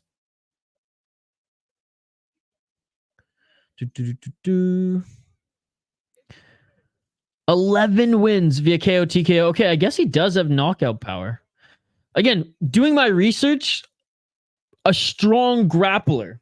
So let's take a look at his resume. Is kind of what I found, even watching his fights. I only watched 3 of his fights, by the way. And one was TKO, but it was like, you know, he took him to the ground and pound. But anyways, we'll get into that in a sec. 2 submissions, 11 KO, TKO, 2 decisions, 4-2-1 in the UFC. So actually, not a bad UFC resume. 6-0 in heat, 3-2 in top fighting championship. He's on 2-fight losing streak. Devin Clark. Yeah, and Devin Clark is a meh fighter. Like he's just outside the rankings, or he might even be well below. Like you can't lose to Devin Clark, okay? If you want to make a run or Fight better guys. Lost Dustin Jacoby in the first round knockout. He did go to a unanimous decision with Devin Clark, but that's a guy you should probably win. Beat Kennedy Nchukwi. Beat William Knight. William Knight sucks, but Kennedy Nchukwi, that's a good win. Beat Mike Rodriguez, who's 10-3 at that time. And beat Ibragimov, who's 8-0. So he actually has some good wins on his resume as well. I think he is being a little overlooked here just because of the fashion of Carlos Ulberg's last few wins and how hard he hits. I don't know if the betting odds are fair here, but the thing is, like, I know this guy does have a good chin, but is it good enough to withstand that of a Carlos Ulberg, who's an absolute beast? What do I have in my notes here before I give my official decision? Oh, this one's tough. This might be an upset. I'm going with the favorite. I'm going with Carlos Ulberg. Very strong human is Jung, okay, at 205. Carlos is solid on the feet, huge power. He has not fought the best guys yet, but I don't think Jung is that next tier. But he hits hard. And he's just like, he's strong. He's tough as nails. I don't think, like, some people were making videos, and the Guru said this as well, like that, maybe the UFC is just building up Carlos Ulberg, and that's why they're giving him, more quote unquote no names. But again, Jung's not a no name. If anything, Jung's like at his level or just below, which means like there's a chance he might beat him. So I don't think the UFC is just like giving Carlos Ulberg layups. Jung is a tough opponent, but like not that big of a threat. But again, Carlos Ulberg hasn't faced big threats yet in the UFC, in my opinion. But I don't agree the UFC is building him up. I think after this win, the UFC will be like, okay, we'll give you actually a good opponent because Jung is not a joke like Poteria, but he's not a threat and not a big name either. I think overall, Carlos Ulberg, despite not being as well-rounded as Jung, I know I said in my prediction video he was, but I watched, like I said, the 2 fights by Jung last night. And he's actually pretty well-rounded. He's just not great everywhere. So kind of like the Iron Turtle in the middleweight division. He's good everywhere, not great everywhere. And that's kind of what I'm picking up on Jung, despite his 11 KO TKOs. I'm still going for the favorite here, but Jung, honestly, the more I watched him, not a bad underdog. I hope I don't eat those words.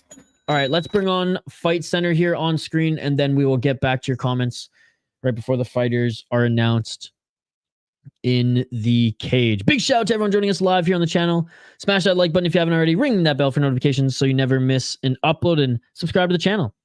The organization UFC is interested in Ulberg as a representative of Australia to sell tournaments on the continent. Shane's got Jung going for a draw in today's beer bets. Shane, if you win this one, you have that voodoo magic, dude. I am just convinced. This card is actually pretty solid so far. Just gonna wait for Izzy to win to spoil it all for me. Yeah, other than that one fight with Blood Diamond, the rest of the card has been awesome. I'm in New Zealand, but they should get cut. Oh yeah, Blood Diamond, Shane Young are by far the worst TKB fighters. Absolutely, Jaden. At least Blood Diamond looked a little bit better in this fight. Shane Young looked horrendous. JL's here? Sorry, I'm scrolling up, guys. Chepe striking over Blood Diamond. Yep. Who had the first? Jenkins had the first. Diego, something told me not to bet on Jenkins. He looked so good in the first. Hope he recovers. Yeah, me too. I second that for comment of the night. Exactly that. Okay, what are the comments of the night that we have here? By the way, big shout out to everyone who's donated tonight. I'm just going to give you guys another shout out. Shout out to Anthony on TV, Thrill House, Foul One, Anthony on TV again, Volcan, Foul One from Jay Herbo. So thank you, Jay Herbo. And thank you again, Anthony on TV. No, we only have one comment of the night in the running. So there you go, Alpha Male. You win a badge of honor, dude. Eventually, we're going to make a plaque, but Benjamin's won like 18 in a row. So he has the longest win streak. Ulberg, what's up, Darren? Good to see you, buddy. Ezekiel, round 1 or 2 KO? I have no idea. But that's Ezekiel's prediction. Carlos Ulberg, Da Woon Jung fight to start round 3? No, says female athletes. Look at Da Woon Jung. Like, he's a beast, dude. Jaden Ulberg going to put this Korean into orbit. Again, he has a pretty good chin, but that's the thing. Does he have a good enough chin, like a pretty good chin against anybody else in the light heavyweight division? Okay. Ulberg hits hard. Jung actually has 1.5 inches of reach. They both stand 6'4". That's like Jung is as big as Ulberg. How crazy is that? And weighed in a pound heavier too.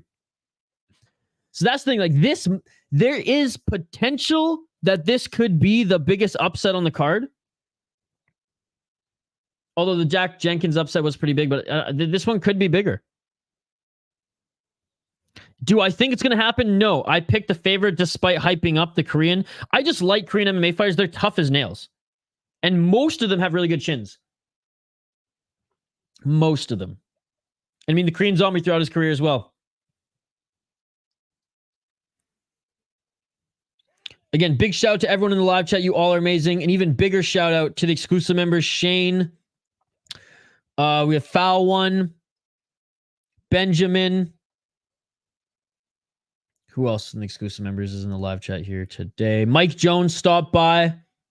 Appreciate you guys. Let's go, Da Woon Jung. See, these baddies here in the front row, they're rooting for Da Woon Jung. Jaden, I will let you know what it's from right now. It's one of the most legendary sound bites of all time.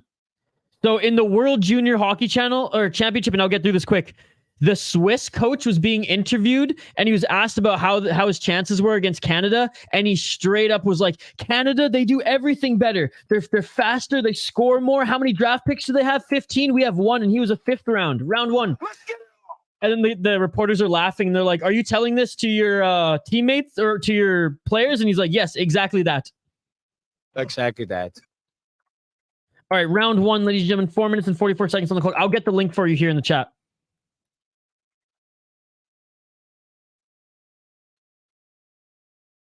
Four minutes and 35 seconds. Outside low kick attempt by Jung. Just barely nicked the knee. It was one of the best interviews in hockey history, in my opinion. I'm a huge World Juniors guy as well.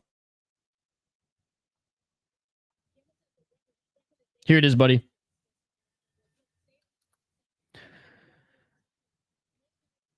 I may have been on the hippie lettuce watching it too during break between classes back in university, and I was killing myself. World Juniors is my favorite sports tournament of all time.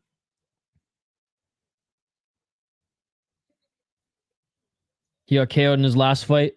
His chin can't be that great. That is true. Now I'm even more scared. I guess I didn't pick him, so I'm not even that scared. All right, not his last fight, but the one before. All right, take it back. He's got a good chin. Let's go. He's got that Korean chin, Jaden. 3 minutes and 35 seconds on the clock. Lien pourquoi? 3 minutes and 30 seconds on the clock here. Keeping Ulberg, or trying to keep Ulberg outside that center line, but dude, Jung's bigger than him. He's a little bit more swole than him.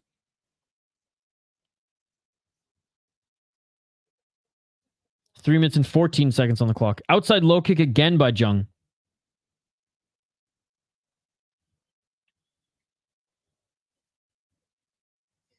Three minutes on the clock. One hell of a feeling out process thus far. Yep. 2 minutes and 54 seconds. I'm sticking with my official prediction. Like I said, I've come around a little bit more on Jung after doing my predictions video, but I'm sticking with Ulberg. But I do think Jung, like, he has more of a chance than I thought he did initially when I made my first predictions. I still pick Carlos Ulberg to win, and I stand by it. 2 minutes and 26 seconds. Not a lot of action here. Ulberg's looking for that knockout, guys. Ulberg looking for that knockout. Outside low kick again by Jung. But yeah, Jung, he's thicker, eh? I know that, Jaden. I heard that. Stripper and a model. probably made more off tips than he does off sponsorships as an MMA fighter. Let's be honest. Actually, I have no idea, but I have no idea what CKB got for sponsors for these guys. But back in the day of the short sponsors, it was hilarious. Shit, he could get the club that he worked at on his shorts if this was old school UFC. 1 minute and 41 seconds on the clock.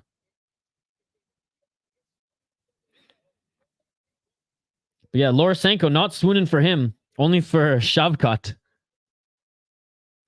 Outside low kick again by Jung. Jung's winning this round based on that low kick alone. Ulberg realizing Tang Jung is huge. Dude is stalking. Oh! And Ulberg lands a shot! And drops Jung. Jung back up to his feet, though. Tried to go for the takedown, but he's back up to his feet. 1 minute and 10 seconds here. Jung goes, Ulberg landed a big shot there. 1 minute on the clock. Ulberg won back the round straight up with that one big shot. Outside low kick again by Jung, but Ulberg won back the round with that big shot there. 56 seconds left. Tell me I'm wrong, folks. Did Ulberg not win back that round? Yeah, I guess he doesn't have a chin.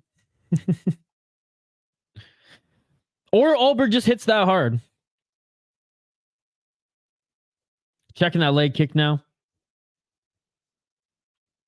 34 seconds on the clock. Yeah, I wonder how much weight Dao and Jung cuts, man. He's friggin' huge.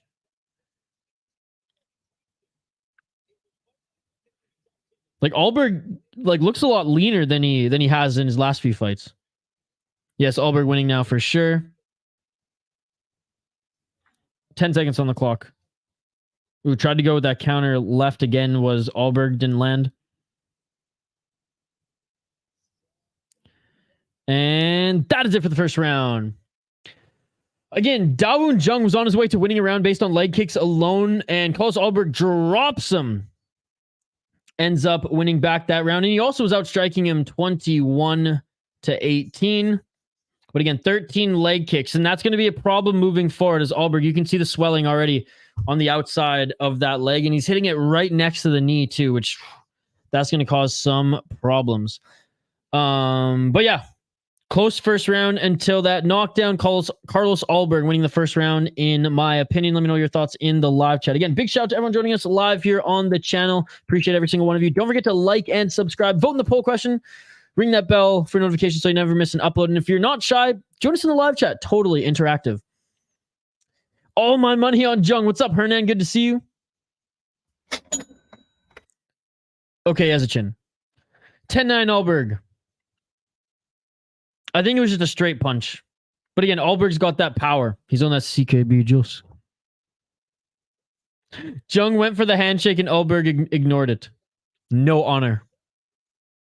420 for me. 10-9 Ulberg. Jung gonna knock Ulberg out cold. All right, round 2, ladies and gentlemen. Let's get it on. Oh, a nice kick there by Ulberg. Yeah, no dogfight here for Ulberg. I personally don't need every fight to be a dogfight, though. I'm all right with some technical mixed martial arts every now and then, too. Rather be standing and slow versus grappling and slow. Know what I'm saying? Good to see you, too, Hernan. Outside low kick by Jung. Ulberg does have crazy power. Anyone notice if Jenkins' arm broke? I haven't been on Twitter, but if you guys know, hit me up with a link or let me know in the live chat. I don't have a Twitter tab opened. I hope he recovers okay, though, because he looks so good, and both of them are just so much fun to watch. 3 minutes and 57 seconds in the second round. 17 leg kicks for Jung, man. My goodness. And you can see Ulberg, he's starting to swell there. Very conscious of that kick. Oh, and an outside low kick again by Jung. Body shot by Jung. 3 minutes and 40 seconds. Another big shout out to the live chat here, guys. You guys are awesome. We've had a great crowd here for UFC. And we never get a crowd for UFC. So big shout out to all you guys. The growth on the channel this week has been amazing. And it's credit to every single one of you. So seriously, thank you. That shit beautiful than a motherfucking. 3 minutes and 22 seconds on the clock. Like, I didn't think we would hit 10,000 subscribers in 2023, but we just might, which is crazy, guys. 3 minutes and 8 seconds on the clock, buddy. Oh, high kick attempt by Ulberg. Good read by Jung getting out of the way. 3 minutes on the clock. Straight left by Ulberg.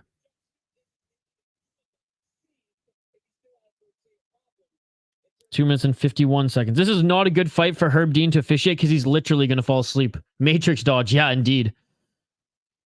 By the way, when I was growing up, The Matrix, Enter the Dragon, and Crouching Tiger, Hidden Dragon were my three favorite martial arts movies. He's not as much of a brawler as Zombie, but he is attacking the legs.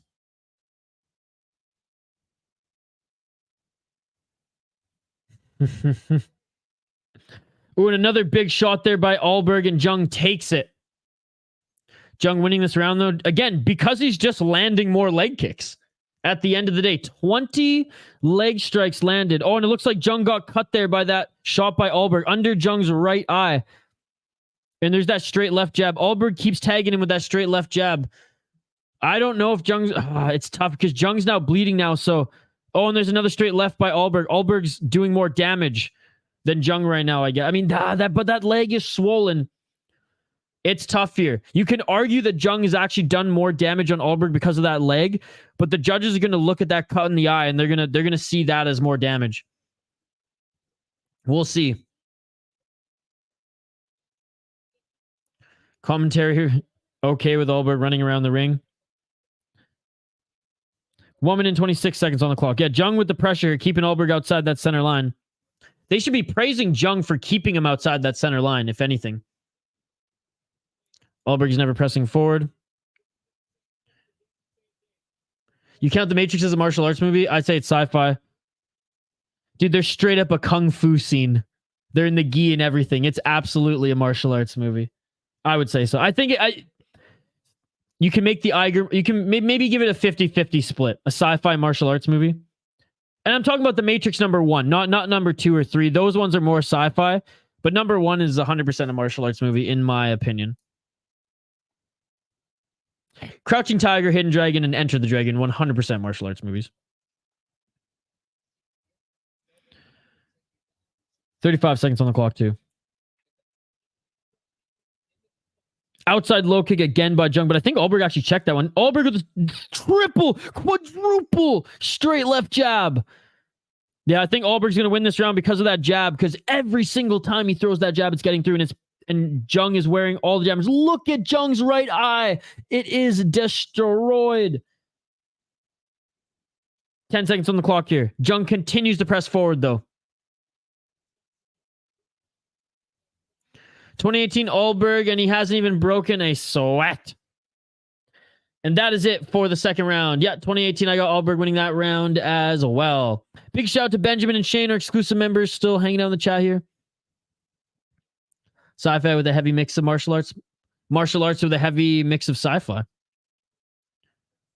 That jab dictated the fight. Absolutely. Absolutely. 47 significant strikes for Carlos Ulberg, 36 for Da Woon Jung. Thrown 101 strikes for Carlos Ulberg, 47 landed, 47 significant, 77 strikes thrown by Da Woon Jung, 36 landed, 36 significant, 25 leg kicks for Da Woon Jung. So that's just one thing. Like, I do think Carlos Ulberg won that round, but like there is damage on that leg. I do think the eye, though, it's worth giving that round to Ulberg. I mean, those jabs are ultimately compromising Da Woon Jung a little bit more, I think. Because clearly, despite getting hit in the leg over and over and over again, Carlos Ulberg is being able to do as much or more damage on that of his opponent. So I got him 2018 as well. Let me know your thoughts in the live chat. Ulberg's barely limping. Exactly. Saving his energy. Matrix Reloaded has a lot of fighting, but there's not like full gi kung fu scenes. Carlos Ulberg versus Da Woon Jung fight to start the third round. Female athletes lost that bet. Jug needs to keep the distance and let Ulberg come in. Ulberg has not been coming in, though. But some of it is unrealistic. Yeah, that's true. I mean, all of it's unrealistic, but I wanted to fight Morpheus so bad as a kid. Oh, a nice left hand by Jung. All right, third round, by the way, folks. 4 minutes and 25 seconds on the clock. Yeah, he's not doing much at all. That jab works when your opponent keeps chasing you around. He's a counter striker for sure. Ulberg doesn't push forward like Izzy. CKB, baby. 4 minutes on the clock. Yeah, that's another reason. Like, you just... Anderson Silva used to play with his food. Izzy just stands there in front of his food before taking it. You know, taking it out. 3 minutes and 15 seconds on the clock. Outside low kick by Ulberg, and Jung lands the right hand. I almost thought I was calling it wrong there. 3 minutes and 36 seconds on the clock here. And the same from Jung, continuing to pressure Ulberg outside that center line, but Ulberg with that straight left jab. Another big shot by Ulberg. Oh, Ulberg with a left hook.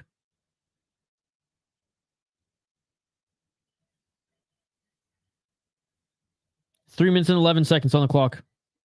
Dao Jung trying to land that left hook of his own now. Outside low kick by Ulberg. That was a muffin shot. 3 minutes on the clock. Jung made the adjustment. He's not getting hit with the jab as much. I will give you credit. He's trying to swing and land a big right hand on that counter. 2 minutes and 48 seconds on the clock. Jung now looking for the takedown. Good sprawl there by Ulberg. Let's see how strong Jung is in the clinch. Oh, Jung was looking to maybe cinch up a choke there, but gave up on it pretty quick. Got to mix it up. Stop headhunting. Sean might make it better unless he wrestles, but yeah. I have to say, that's not the fight I'm looking forward to the most on this card. It already happened. And Jung going for the takedown, and he gets it with ease on Ulberg. Why wasn't he doing this entire fight? 2 minutes left in the third round, and Jung gets the easy takedown there, but Ulberg back up to his feet. As Jung maybe tried to go for the neck, and Jung with a couple short right hands there. Better third round for Jung, for sure. Oh, straight left jab for Jung. Jung lands a right, lands a left. Both of those. 1 minute and 50 seconds on the clock. Oh, they're both tired here. Jung's starting to gas too. Both of them are getting tired here now. Ulberg looking for the takedown. Good takedown defense so far by Jung. And again, it's going to be hard to take down Jung. He's a solid grappler up against the cage, as you can see here. But 1 minute and 28 seconds. I can't believe I'm even saying this, but like, where was this earlier by Jung? You know what I mean? Definitely made the adjustments third round, but too little, too late.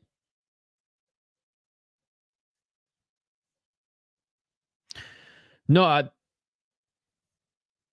good point. Ulberg looking for the takedown. Oh, cage grab. Jung with the clear cage grab. And of course, another cage grab. Double cage grab. Herb Dean was sleeping again on the first one. Double cage grab, and Ulberg still gets full mount. All right, screw you, Jung. I hope Carlos Ulberg just finishes you right now. Carlos Ulberg in the top position, landing left hands. Double cage grab, and Herb Dean only catches one of them. Herb Dean has missed a total of 5 cage grabs now tonight, ladies and gentlemen. Count that. Herb Dean has missed 5 cage grabs tonight in total in his 2 fights that he's officiated. Just want to say that. He's the worst ref in the UFC right now. And Jung just leaking on the ground. Taking left hands here. Back mount for Ulberg.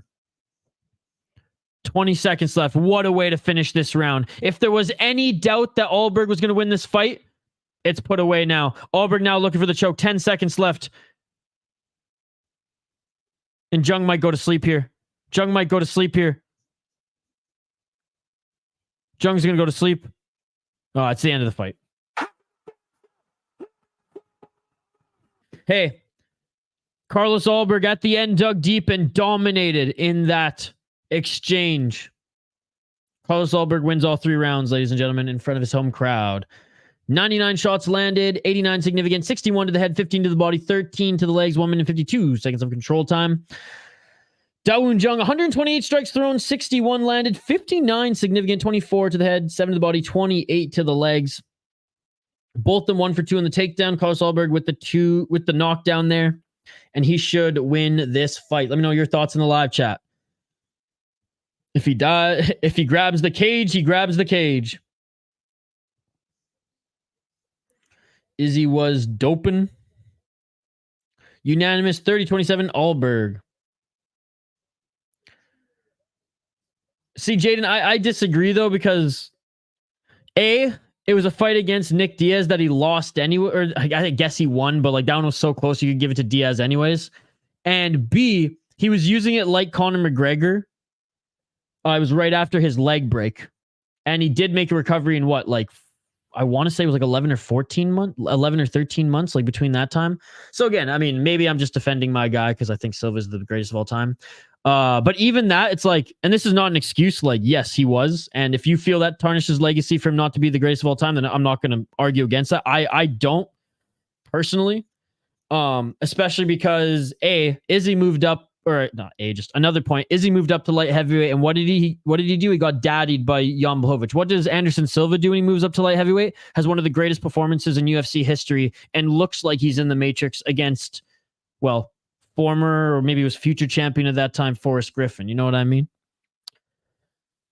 And every time he went up to light heavyweight, he made it look easy. He beat Dan Henderson at light heavyweight too. One of the greatest American fighters of all time, who hits like a freight train, who was probably jacked up on the HGH as well, and the TRT. So it was more of a level playing field. Now, that's not an excuse, and I do think Silva overall has the better resume over that of Israel Adesanya, but that's not Israel Adesanya's fault. You know what I mean? This is the era he's in. He's cleaning out a division. That is awesome. I have not been impressed with how Israel Adesanya fights compared to Silva to even put him close to like the greatest of all time, but I do think he's right behind him in the middleweight division. Ulberg is okay. I hope Izzy doesn't run like that too, and commentators now come in and running around the outside.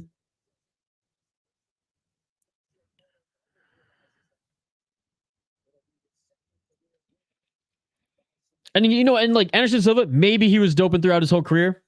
That could be the case.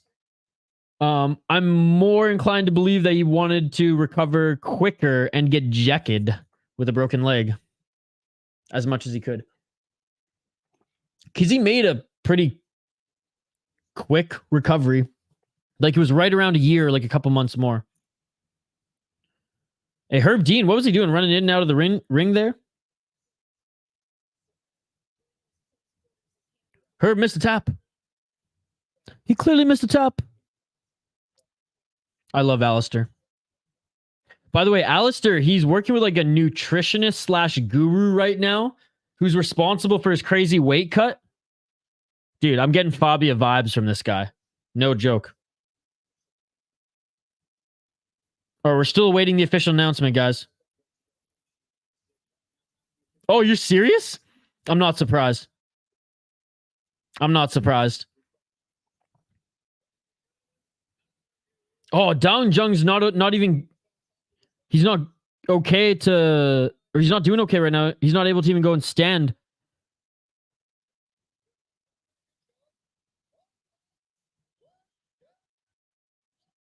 Ulberg wins unanimous decision. Oh, see, Jaden, I disagree. Izzy couldn't even finish him when he was 45 years old. Or 44 years old. Jaden, Izzy fought Silva when Silva was in his mid-40s, and he couldn't finish him. You're telling me that both of them on the juice, both of them in their prime, Silva couldn't beat him? I disagree, dude. Silva's way better. Way better. And again, maybe I have rose-colored glasses on because he was flashier. I don't think he would clown on him too much. Now, if Silva clowned on him like he did with the Weidman, yes, Izzy would catch him. If Silva was as focused as he was going into the Vitor fight against Izzy, nightmare for Israel. Hell yeah, Thomas T. Watch it all again. Jaden, I'd love to see that, though. Did you say that last fight was a decision? Submission wasn't. No, they said submission. They said submission.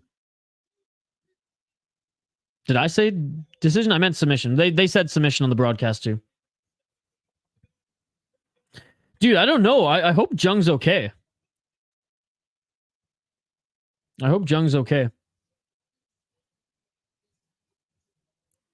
So he has now the longest active win streak in the heavyweight or in the light heavyweight division. That is 5 in a row for Carlos Ulberg. And again, he entered the UFC 3 fights into his pro career, ladies and gentlemen. Oh, great. Now the worst fight, one of the worst fights ever to open up a pay-per-view is coming up next, ladies and gentlemen. And we are going to switch over to the pay-per-view. So we're going to take a quick break here. Our second break of the night, 3 hours and 32 minutes in. That shouldn't be a finish, says West Coast. Apparently, he tapped. What's up, West Coast? Great to see you. Jung is fine. It was counted as a submission. You funny Prime Anderson would take him down in the first. Is he done gas out? Tap or just get KO'd? Yeah, because Silva also has a ground game. Like, he's a high-level black belt in jiu-jitsu. So even if he was like, okay, kickboxing not working, it's over. What is up, Gravedigger Jones? Great to see you, my man. Got my money refunded for K1 Rebirth. Oh, you weren't able to watch it? All right, guys. Thank you, everyone who's watched us. 3 hours and 30 minutes, early prelims and prelims. They saw it on the replay. That's bull. I was reading the chat, so I missed it. West Coast, hope you're having a great night, buddy. Hope you're having a great weekend, too. It's good to see you, as always. Okay, guys, I'm going to take a quick break as we're going to switch over to the pay-per-view. Don't go anywhere. Refill your drink. You guys are hitting different types of bowls tonight. I'm hitting the beer bowl. Shout out to you guys. Refill your drink. Get some more snacks. Do a quick stretch. Shadow box a little bit. Let out some anger if you're down in your bets. I mean, I have only had one wrong prediction thus far, and it was the Jack Jenkins fight. But hey, I did say that was a good underdog, even though it was kind of a fluke win. But shout out to Chepe.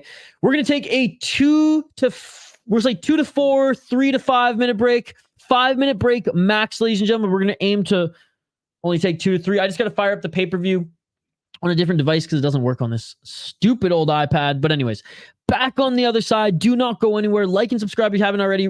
Ring that bell for notifications so you never miss an upload. We've been uploading videos daily and or live streams. And don't forget as well to vote in the poll question. Back on the other side. Do not go anywhere. We're continuing on UFC 293 pay-per-view next here live on the City Light Project YouTube channel. Let's go.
Let's go.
go.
Let's go.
Let's go.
Let's go.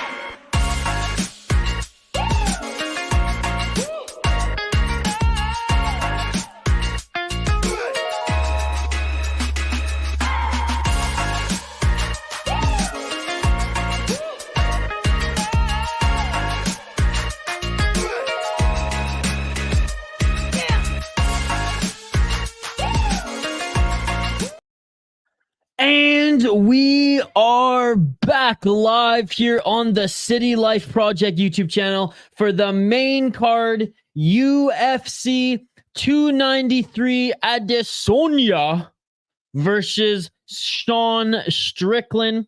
We got beautiful Megan O'Leary here on the mic. We have one of the most boring fights to ever start a pay-per-view coming up next year. Now, there's potential because Tyson Pedro is one of those guys, and this is how we talk in the hockey world. So Canadians here, you'll understand this saying. You understand this saying, high ceiling, low floor. When Tyson Pedro is on, he looks good. He looks great. When he's off, he looks horrendous. And I think Anton Turkalj is horrendous. So I don't have high hopes for this one. I stayed clear of this one in the betting odds. We will highlight both these fighters in just a moment. What's up, JK? Great to see you, buddy. Give Ulberg a title eliminator. I think he needs like just a top 15 guy next. All right, guys, let's highlight these next two fighters here. We got Tyson Pedro against Anton Turkalj. Tyson Pedro, 9-4 as a pro. He is 2-3 in his last 5 fights. He's lost his last fight. Again, high ceiling, low floor. 31 years of age, and he's also from Australia. Like I said, 9-4 as a pro. Sean Strickland wearing a Mark's Work Warehouse zip-up hoodie. Absolutely love it. As he makes his walk-in. 4 KO TKO, 5 submissions, 0 decisions for that of a Tyson Pedro. At least he's finished all his opponents.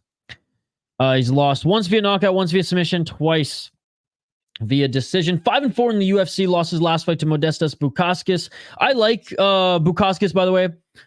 He got his knee absolutely destroyed by Roundtree, and then went back to Cage Warriors, won the title there, came back, and I believe he's 1-2 in the UFC, or maybe his last fight he lost, but it was close. Anyways, I've always liked him. That's not a bad loss on your resume. Before then, beat Harry Hunsucker and Ike Villanueva. Dude, terrible. I mean, like, okay, you got wins in the UFC, so congratulations, but terrible wins, if you know what I'm saying. Terrible wins.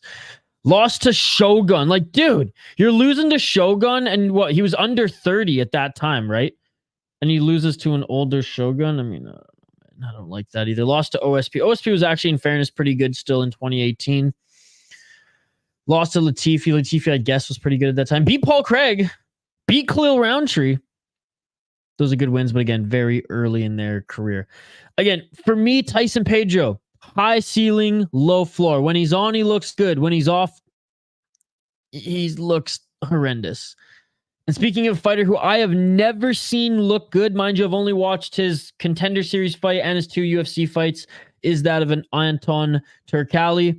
Again, if you're new to the channel, by the way, we do live play-by-play commentary, reaction, and interaction throughout this stream with you guys in the live chat. We're just running down the fight here, and we'll get back to the live chat in a sec. So keep the comments coming. The Pleasure Man, terrible nickname, but he did have a good rebuttal when the journalist asked him, what's up with your name? He's like, ask your wife, which I thought was funny. That sounded more Russian than Swedish. I can't do a Swedish accent. I can do a Danish accent, I guess. So there's one Canucks player, Vancouver Canucks hockey player. I can mimic him. But anyways, back to this. Anton Turkalj, 8-2 as a pro. Going into his Contender Series bout, he was undefeated. He won that one, boring decision. Did not get a contract, but was signed with the UFC and is now on a 2-fight losing streak. This one is pretty much a pick'em. Minus 115 for Turkalj, 27 years old, out of Sweden. Minus 105 for Tyson Pedro, again, in front of his home crowd of Australia. Apparently a big personality, Anton Turkalj. Actually, I don't know why it's E with a J, but again, it's Swedish. He's not out of All-Stars, by the way. He's out of GBG MMA. Unfamiliar personally with that. 5 KO TKO, 2 submissions, 1 decision. Do you guys know anybody in the chat here who trains out of GBG MMA of note in the UFC or in any other big promotion? 0-2 in the UFC, 1-0 in Contender Series, but again, he did not get a contract from that fight. It was boring as hell. Lost to Vitor Petrino, who was undefeated. He lost unanimous decision. Wasn't a great fight there. Lost to Jelton Almeida. I won't dog him for that one. Jelton Almeida is an absolute beast. And again, this fight went to decision. I guess he won. Like, he won the fight, but it was mostly just grappling. He didn't hurt his opponent at all. He did get some good finishes in Brave. That's why, like, going into that fight in Contender Series, I was like, damn, this guy's good. Like, spinning back fist in the first round in Brave. Rear naked choke in the second round. Ground and pound in the first round. Maybe his opponents were just that bad. 8-0, 3-1, 5-0. They weren't, though. That's the thing. I don't know. I just have not seen it in the UFC. I thought this was a terrible fight, and I thought this was an even worse fight, and he won this one. So I am going to bank on Tyson Pedro. Again, hitting that ceiling tonight or closer to the ceiling than the floor. I think he's going to be jacked up in front of his home crowd. I think he will get it done. Again, Turkalj may be some great prospect. I have not seen it at the highest level yet. Now, Brave is awesome, and he beat some good opponents there. I've not seen it in the UFC. I don't trust him. I don't trust either of these ones. If I was betting, I would stay clear of this one, in my opinion. It's very close in the betting odds. It was minus 130 for Pedro the other day, so I don't know what's happening here, but this is what I have in my notes. Both are not good, and then we'll get to the comments here. Pedro's fine. He's got power. He's strong. He's actually a good grappler. Turkalj has never impressed me.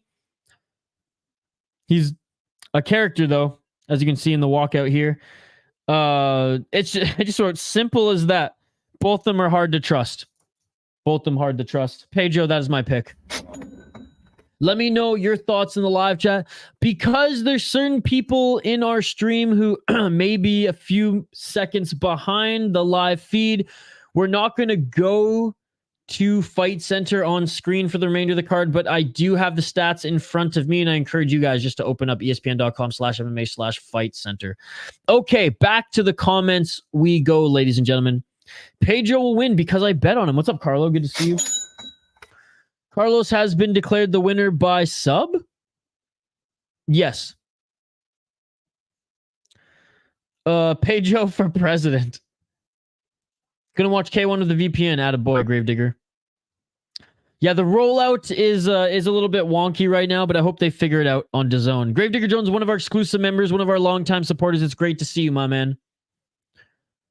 You finished Paul Craig and Roundtree. Yes, Roundtree was 4-1 at that time.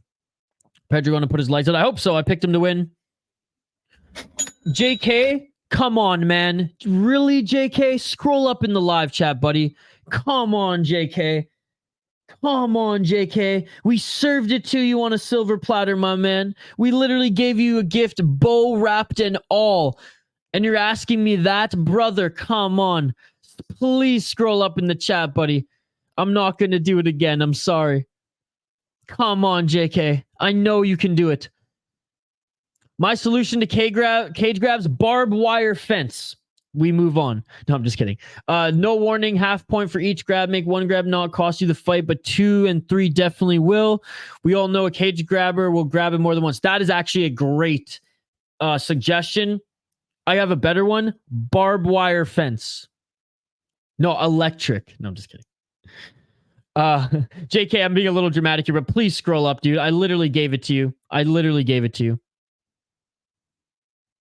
But Anton has to win. Pedro making his walkout now. I'm rooting for Pedro. I picked him to win. Anton Turkalj just has not impressed me in the UFC. I'm not impressed by your performance. There was tap at 11 seconds left they saw on review. Again, big shout out to everyone in the live chat here. You all are amazing. I appreciate you all. Smash that like button if you haven't already. Sorry for dogging you a little bit too much there, JK. It wasn't personal. Just like, come on, dude. Come on, JK. You can do it, buddy.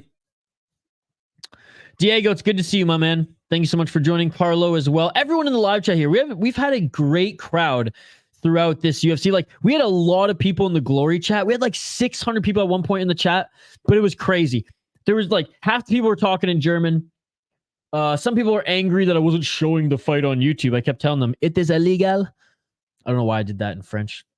This beer bowl's starting to hit me. It was a over 9. This is an over 9%er, by the way, folks. Shout out to my friends at Loose Line Brewing. This is the Money Trees. This is one of the best, more like juicier, heavier, and higher alcohol content IPAs that I've had in a long time.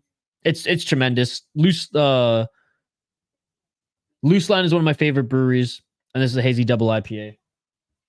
I'm more of a West Coast guy if I'm drinking IPAs because I like the pininess and still get that, bitter kick, and you can get them still pretty high percentage. But no, this one's good, and it's good drinking it out of a bowl. I know a lot of you are hitting different types of bowls tonight. We're hitting the beer bowls here, ladies and gentlemen. So cheers. Everybody raise your glass, whether it's water, tea, coffee, whatever it is. Raise your glass and or bowl if you want to join the trend here. That shit beautiful than a motherfucker. Cheers, everybody. First fight on the main card on the pay-per-view here, UFC 293. Raise one for that, ladies and gentlemen. Bruce Buffer making his announcement. We are live. You know what Gravedigger Jones' rule is? He actually has one of the best rules ever. If you don't know much about either of the fighters, always pick the Brazilian. Now, I know there's no Brazilian in this one, so you cannot apply that rule, but it is a very good rule.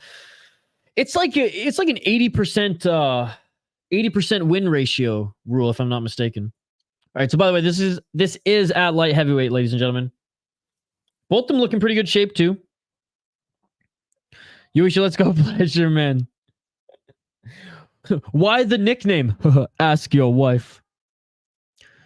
The odds just shifted heaps. Wonder if there's some insider info. Yeah, because Tyson Pedro was minus 130 yesterday, and it's pretty much a pick 'em now. Dude, this guy's so weird. Anton Turkalj. Look at him. He's spazzing out. Oh, he's scared. Again, apparently he's like a character and he's fun to root for. And I'm not trying to dog him. Just in the UFC, mind you, he's in the best shape I've seen him in the UFC. In the UFC, he has not impressed me. I'm not impressed by your performance. He got 3 finishes on the friggin' regional in Brave against really good guys before getting on Contender. So clearly he's good. I just haven't seen it yet. Will he show it here tonight? We shall see. I'm kind of scared this pick is not going to turn out well. Because again, Tyson Pedro, high ceiling, low floor. If he has a good showing, he will win the fight. If he doesn't have it that night, he is going to lose. He can't dig deep. Anyways, round 1 is about to begin, ladies and gentlemen. First fight on UFC 293. We do live play-by-play commentary, reaction, and interaction. Round 1, ladies and gentlemen. Y'all ready? Y'all ready for this? Let's get it on. Let's get it on. He should have won his last fight. 4 minutes and 53 seconds on the clock here. Outside low kick by Turkalj. Oh, Turkalj is bigger than him. Wow. Gleason, I'm picking Pedro, but this one's a coin flip, in my opinion. And the live odds reflect that. What's up, Gleason?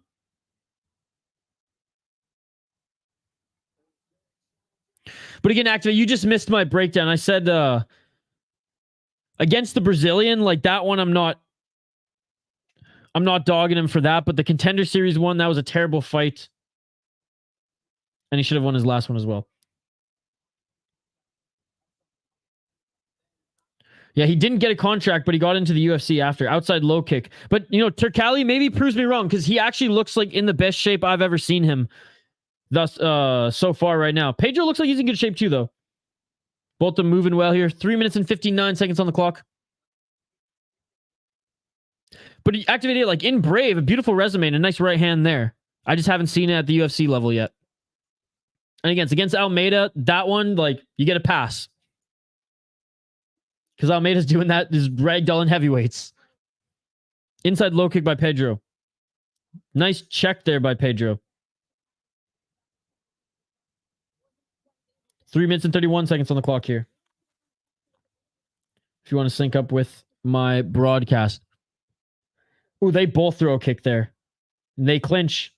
Body lock there by Turkalj. Knee on the break. Pedro separates. Smart by Pedro. I think Pedro is a good grappler, but don't waste your energy grappling right now against Turkalj, who is a big guy. He's actually looks bigger than him. Oh, a nice left there by Pedro. Oh, he rocked Turkalj. Turkalj's rocked. And a body kick there by Pedro. Beautiful. Straight down the middle by Pedro. Oh, and a big shot there by Turkalj. And another shot there, right hand by Pedro, left by Pedro. Pedro drops Turkalj, and a right hand, he's out. Yes, Tyson Pedro wins. Tyson Pedro wins. Knocked out Turkalj in front of his home crowd of Australia. Let's go. Let's go, baby. Let's go. High ceiling, low floor. High ceiling, low floor. Let's go. Cash that money, baby.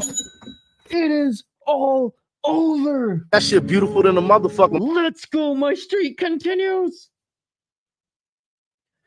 I only have one fight that I predicted incorrectly, and it was that freaking Jack Jenkins fight, ladies and gentlemen. Unbelievable. Oh, and a nice body shot. Yeah, he got rocked and he just never recovered. Damn, what? You know what? I'm going to eat crow. If you review the tape, I was like, oh, here we go. Here's the most boring fight to ever start a pay-per-view. I will eat crow. Tyson Pedro, I was wrong. Unbelievable performance. You fucking beautiful dog, you. Unbelievable. Oh my God. That was amazing. That shit beautiful than a motherfucker. That was amazing. Great job. Great job by Tyson Pedro there, man. Wow. Uninjured Pedro is a beast. You know what? Heard that. And maybe that's why he's been so hit and miss because of injuries. Beautiful. But what about the pleasure, man? What's up, Baker? Vote for Pedro. Great finish. Turkalj a potato. Turkalj getting cut 100%. 100%. Big shout out to our exclusive member, Benjamin, here as well. Thank you so much for continuing to support this channel and hang out here tonight, buddy. Hey, Tyson Pedro, man, in front of your home crowd. Let's go, baby. He's fired up. He was sounding very confident in embedded. That swung me to bet on him. Nice. I was scared for this one, guys. I was scared for this one. What's up, Ethan? Well, that's my bet. Oh, I'm sorry, dude. I picked Tyson Pedro on my predictions video, guys, so you can't blame me on that one, Ethan. I told you to pick him. So straight left jab and then a left hook. That's what rocked him. Then followed another left body kick. Right. Right. We're just looking to replay. Right and a left drops him and a hammer fist puts him out. Good night, Jim Kite. He was showboating before the fight even started, right? Back to the regionals he goes. JK, I hope you found the gift, brother. The Swedish guy is so trash. Send him back to the B League. We won, baby. Benjamin, you've been a mods for like a week, dude. You and Andrew A. Shout out the Notorious Connor, BJJ Black Belt McGregor. You guys are the mods of this chat. Congratulations. You hold all the power. Don't take over the throne here. This ain't Game of Thrones. My chair ain't even that comfortable. But I did get it for $40 off Marketplace, and it's the best office chair I've ever owned. Oh, Kai Kara France, the Rod Tang of the UFC. No, I'm just kidding. Dan Hooker's here as well. Dude, I rewatched the Jalen Turner and Dan Hooker fight. It was what an awesome fight. I still think that one might be fight of the year. As I said, Pedro would win this fight easily. That was my favorite finish of the night. Yeah, that was it. That was the guy, JD. I watched your predictions as well. Just thought the pleasure man would give me some pleasure on that bet. That is in the running for comment of the night, even though you lost the bet with that one. Benjamin, take it home, buddy. We have 2 comments here in the running for comment of the night. Ethan's, and we also have Alpha Male. Yeah, my parlay just got verbally subbed.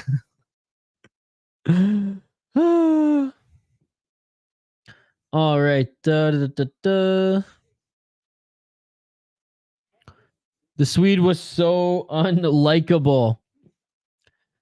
Do you expect the Izzy fight to even be close? No, but I could see it going like the distance. But Izzy just winning like clearly every round. I think he finishes him in like the 3rd or 4th. Figures him out, downloads enough data, finds that opening. But I do think he'll take his time because that's Israel Adesanya. Carlos Ulberg, Dawood Jung, Carlos Ulberg, submission, rear naked choke. Austen Lane was the underdog to go with over the pleasure man. Guess that's easy to say now.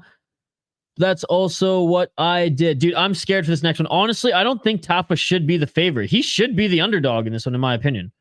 Just based on... Look, Austen Lane, he's not the best fighter, okay? And we'll get into that here in a second here. But I'm surprised how much of the favorite Tafa was anyways yesterday. If Tapology will let me scroll. We'll see. Oh, he's still a pretty big friggin' favorite. That's crazy. Okay, we'll highlight the fighters in a sec here, folks. Karma is a bitch when you say stuff like that. I might bet $100 on Austen Lane right now. It's not a bad bet, Ethan. It's not a bad bet. But again, you know, I am picking Tafa to win, but this one I'm a little scared of too. Honestly, the main card, it's tough to call the predictions on this one. Strickland is a dog with his fight IQ will get him slept. There's just level to this. We're all rooting for Strickland, okay? I imagine all 30 of us in the live chat, I imagine like 90 to 100% of us are rooting for Strickland, but like we all are MMA fans, and all you guys are very smart MMA fans. Half of you, more than half of you, I'd say 90% of you, maybe even 100% of you are smarter than me in the world of combat sports and MMA, and you all know that Strickland ain't winning this fight, right? Lane might get knocked out cold. See, that's the thing, Benjamin, because it's a Tafa, and he fights in the pocket. I wrote it in the wrong place. Okay, I'm sorry if I missed any of your comments. Talk amongst yourselves. Again, big shout out to everyone tuning in. We have a great crowd here for UFC, and we never get a crowd for UFC, so thank you guys. We're going to highlight the fighters here. I'm going to give you guys my notes on this one. Let's get right to it. If I missed your comments, just comment them again. We will get back to them. Justin Tafa, bad man Tafa against Austen Lane. 6-3 record for Justin Tafa. He's out of Australia. He's 29 years of age. He's 2-2 in his last 4 fights. Mix in, you know, in his last fight, no contest, unintentional eye poke by Austen Lane. They rebook it, and it's in Sydney, baby. Another kind of sus card to put on a pay-per-view, but it could be exciting. We could have a good knockout, and they got to at least mix one heavyweight fight on the pay-per-view, right? Justin Badman Tafa, 6-3, like I said, as a pro. 29 years of age, 6 KO TKO, 0 submissions, 2 decisions. So he's 2 decision losses, 0 decision victories, 6 KO TKOs. He's won all his fights via knockout or technical knockout. No submission wins or losses, 2 losses via decision. 3-3 in the UFC with that 1 no contest with the eye poke. 3-0 in XFC Extreme Fighting Championship. Was a kickboxer. I think he fought in Glory before this as well. Boxer. I mean, he's a Tafa. Legendary family in the kickboxing and boxing department. He beat Parker Porter, much like his brother, in his last fight. Beat Harry Hunsucker. So those aren't the greatest wins at heavyweight, but he did knock them out. Lost to Jared Vandera. That's a terrible loss. Felipe, who the fuck is that guy? Lost him split decision. Beat Juan Adams in the UFC. Round 1 knockout. Sure. 5-2 guy. Whatever. He was 3-1. Then lost to this guy. Got knocked out. Tafa does have a good chin for a heavyweight. He has that, like, he has that Mark Hunt power, okay? If he touches you, he's got that Samoan power. If he touches you, you're going out, okay? He's a Tafa. We all know that. If he gets in the pocket, doesn't matter if he's a shorter heavyweight, and Lane is huge here, as we will get into. Tafa is, I think, was he 6 feet tall? Oh, by the way, 1-0 in the amateur scene, whatever. He is 6 feet tall, and he has 74 inches of reach, which, by the way, is actually decent reach for a guy of his stature, the Samoan build. Austen Lane, he's the -205 favorite, which again, I think this should be a pick'em more than anything. But let's take a look at Austen Lane here. Former NFL player, 5th round draft pick to the Jaguars, if I'm not mistaken. 12-3 as a pro. He's been an athlete all his life. Was on a 4-fight win streak before the no contest eye poke there. Plus 170 underdog. Again, he's a heavyweight. He could knock him out. Plus 170, that's not bad value for a guy who is taller and lankier and could pick him apart on the outside. Jacksonville, Florida. Oh, so he's drafted actually. He's from Jacksonville, and he was played for Jaguars. That's pretty cool. 35 years of age. He does have a lot of miles on his body as far as like just being a professional athlete, but Tafa's been kickboxing and boxing his entire career as well. He is a few years younger. 11 KO TKOs for that of Lane, so he does have good knockout power. 1 submission. 1-1 on the Contender Series. 1 no contest in the UFC. And 0-1 in LFA. He's on a hell of a streak, like I said right now, other than that. Eye poke. 2-4-6 fight win streak in Warfare MMA, Combat Night, Fury FC, where he did beat an 8-3 guy, 6-0. But he does have some 5-9, 3-1 when he's 6-3. His resume isn't that bad, though. That's the thing. It's not that bad. One thing that just it comes down to is Tafa lost to Vandera. This guy lost to Greg Hardy on the Contender Series back in 2018. Now he's come a long way. This ain't 2018. This is 2023. He is longer. He could pick him apart on the outside. He was winning that first round in their last fight as well. He went 4 or 5-0 in the amateur scene. But I don't think it just takes one shot to put out Tafa from that of an Austen Lane. I do think it takes one shot from Tafa to put out Austen Lane. And I think that's what it all comes down to, ladies and gentlemen. Tafa could be losing 2 rounds going into the third, even if he's been taken down, like his brother was with Usman. But he could land that last shot. Kind of like Derek Lewis against Volkov, man. This is Derek Lewis versus Volkov. He's a bit, you know what I mean? If you're comparing a shorter, tubbier heavyweight fighter against a big, tall, lankier guy who does have some power. Lane is a solid underdog. NFL to MMA is either hit and miss, and it looks like it's a hit for Austen Lane. I just have a feeling Tafa's going to win in front of his home crowd. And honestly, you shouldn't make bets based on feelings. You shouldn't make picks based on feelings, but I just have a feeling. I don't think the betting odds are correct. I don't. But I just have a feeling he's going to get it done. Tafa's power is special. He's used to strikers and big guys that he's fought in kickboxing. Overall, he's a smaller heavyweight, but he's short. But he does have good reach. Overall, both of them are meh. Lane lost to Greg Hardy. I can never pick someone who lost to Greg Hardy. Justin Tafa is my pick. Let me know yours in the live chat. Muscle Gas is out for sure. Who we picking? I just gave it to you. All right, round 1, ladies and gentlemen. Whoops. Heavyweight fight, second fight on the main card. Let's go. Round 1. Sorry if I missed your comments there, guys. Sorry if I missed your comments.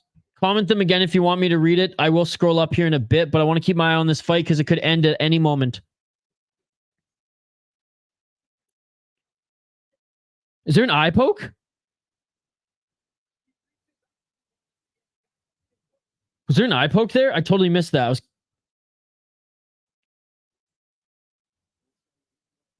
Could you imagine? Oh my goodness. It was another eye poke. He pushed off his face there. You've got to be kidding me. You've got to be kidding me. Tafa, he's okay though. He's okay. That is crazy. Tapology is wrong. Tafa's a Kiwi, not Aussie. That is true, Jaden. Finishing the first. Low kick by Lane. Inside low kick again. Sorry if I missed some of your comments there, guys. As I was doing my rundown. Lane throwing a lot of kicks. High kick there. Tafa shaking his head. 4 minutes and 15 seconds on the clock. Ooh, and Tafa with a nice left. 4 minutes on the clock. Tafa with a nice left hand there, guys. Hook kick attempt there by Lane. Another right hand by Tafa. Tafa just looks calm, cool, and collected, man. Kick there by Tafa.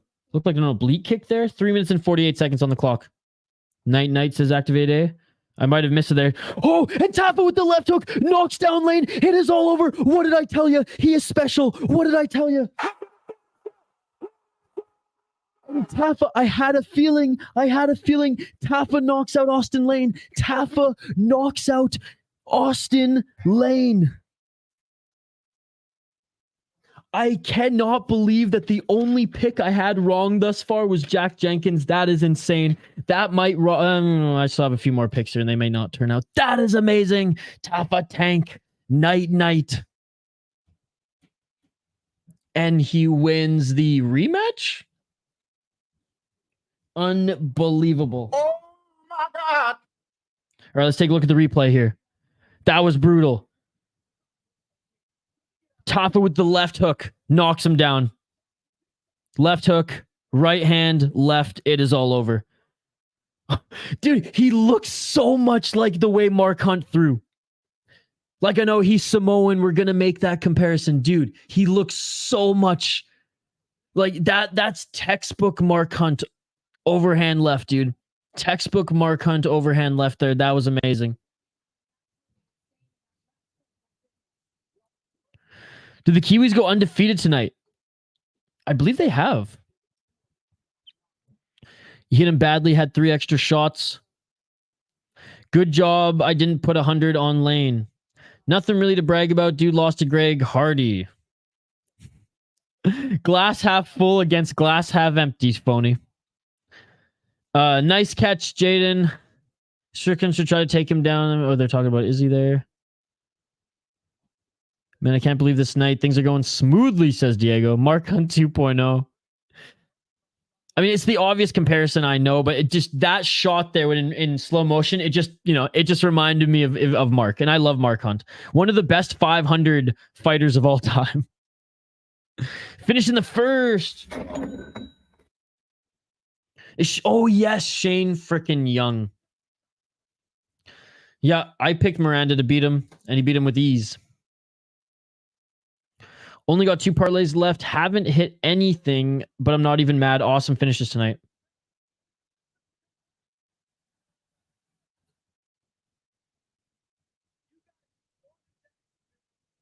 Oh, man.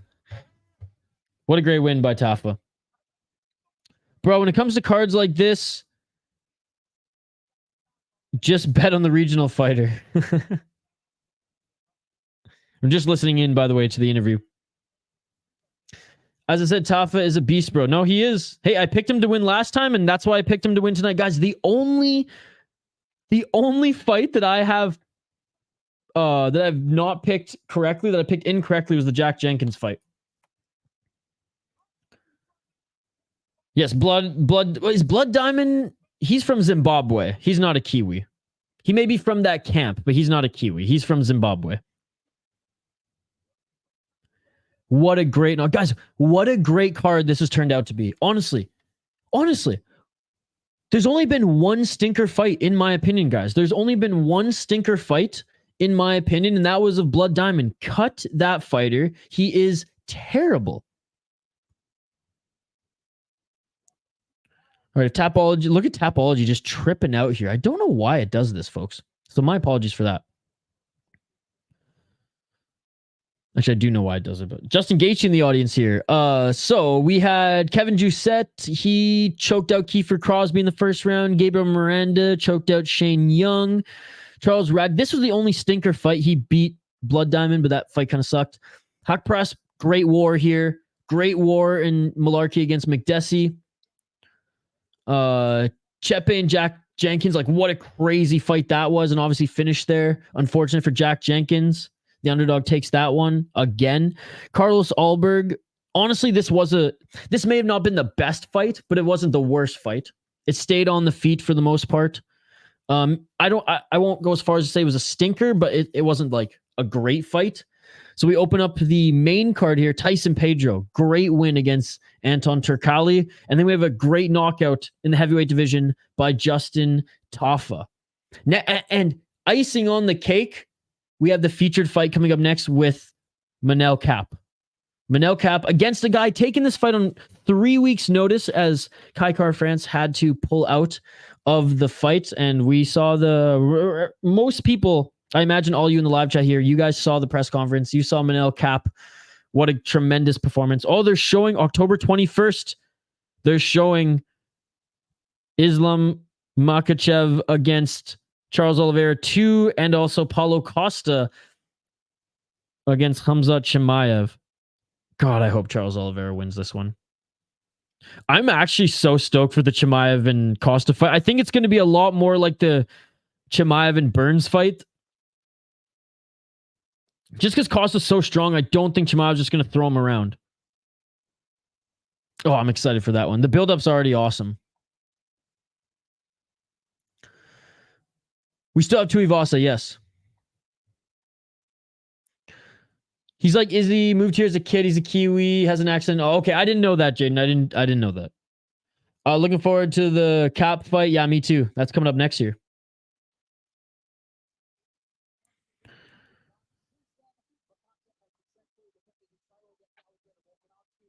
Anyways, Manel Kape against Felipe Dos Santos. Now, Dos Santos is a very good fighter, but the thing is, like, there's levels to this. And Manel Kape, not only is he a dominant fighter right now, top of the division in the UFC, he tore it up in Ryzen against absolute killers there as well. Like, he wasn't just crushing cans in Ryzen like, some transfers to the UFC. Let's take a look at both of these guys, folks, and then I'll give you some of my notes here. I only got one fight wrong thus far, folks. Yes, I'm patting myself on the back. It's been a good week. Manel Kape, Starboy. Again, Felipe Dos Santos, 3 weeks notice, and he was training at that time.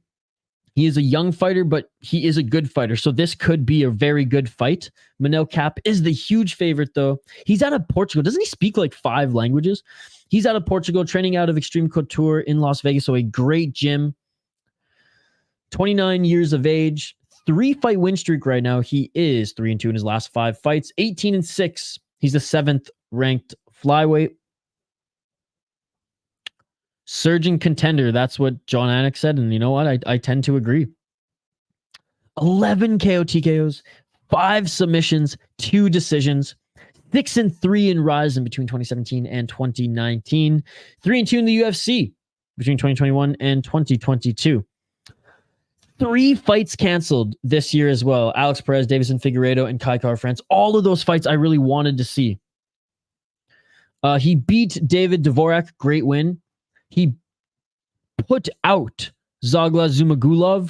Zumagulov, say what you want about his record. Like, he's hard to put out. He's got a great chin. And he flying knee knockout, which you just saw on the highlight here against Ode Osborne, who's a good fighter. Split decision to Mateusz Nicolau. And a decision loss against Andre Pantoja in his first fight in the UFC, the champion now. That's not a bad loss. That's the aged okay, and he went to decision with him. It's not like Pantoja put him out.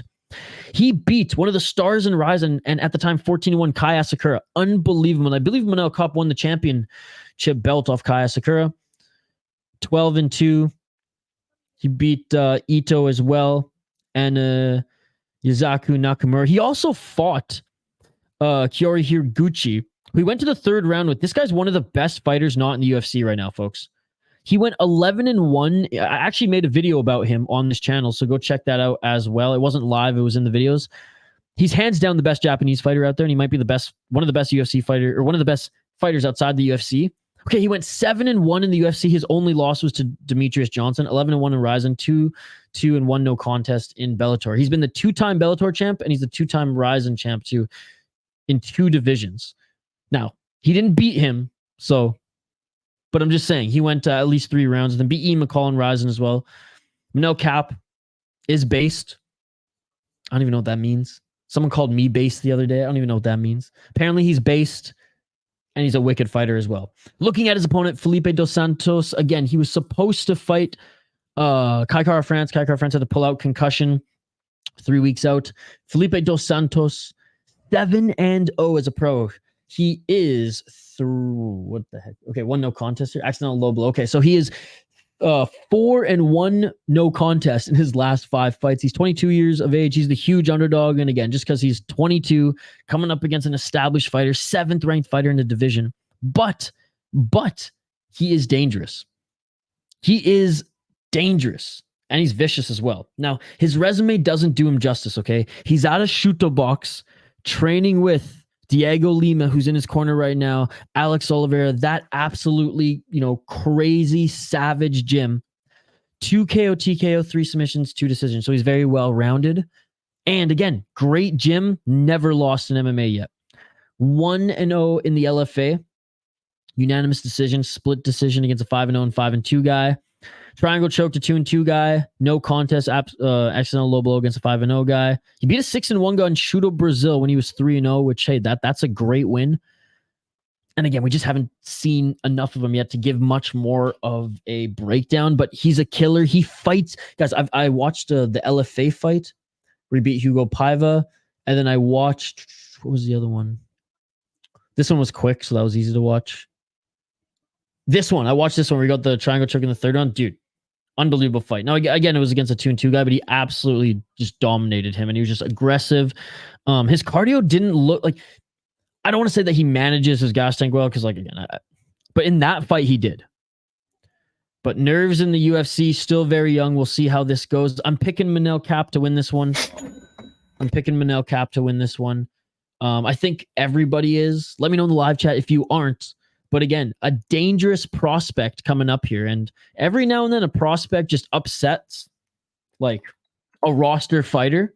I don't think it's going to happen, but this kid's a dangerous guy to do it, and leave it to a shooter box guy to do it as well. That is my pick. Let me know yours in the live chat. Volkan, what's going on, buddy? I'm rooting for shooter box. What did I miss in the live? Sorry if I missed some of your comments here, folks. I'm not going to scroll because there's so many of them. Pigs on Kape has good footwork.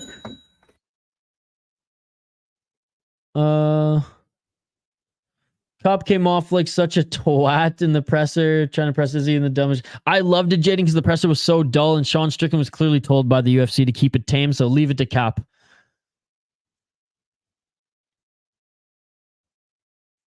I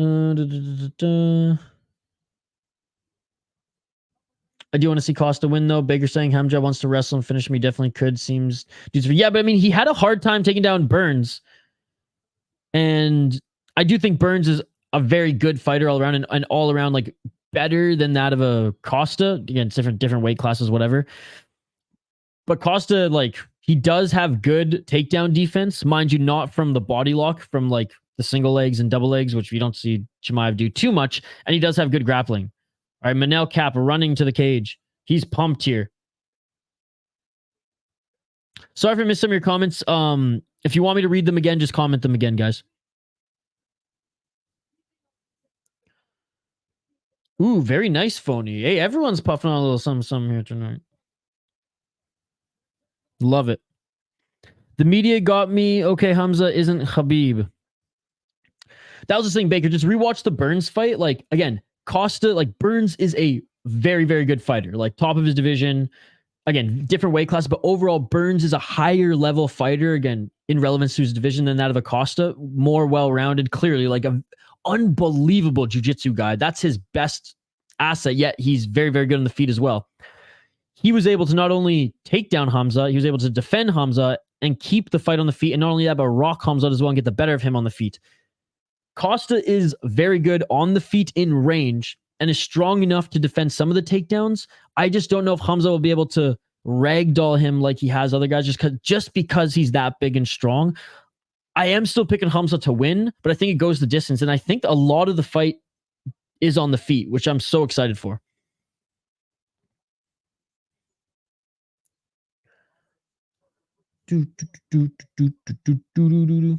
Bro, I had Ulberg by KO. He pulls off a degenerate submission. Baker, you should watch that fight, though. I think it's free on YouTube, buddy, on the UFC's page. One of the best fights of, what was it, 2021 or 2022? No, yeah, Costa is a black belt, BJJ. Absolutely. Got a small money line bet on Dos Santos. I have a video on Chimaev and Costa if you guys want to check it out as well on the channel.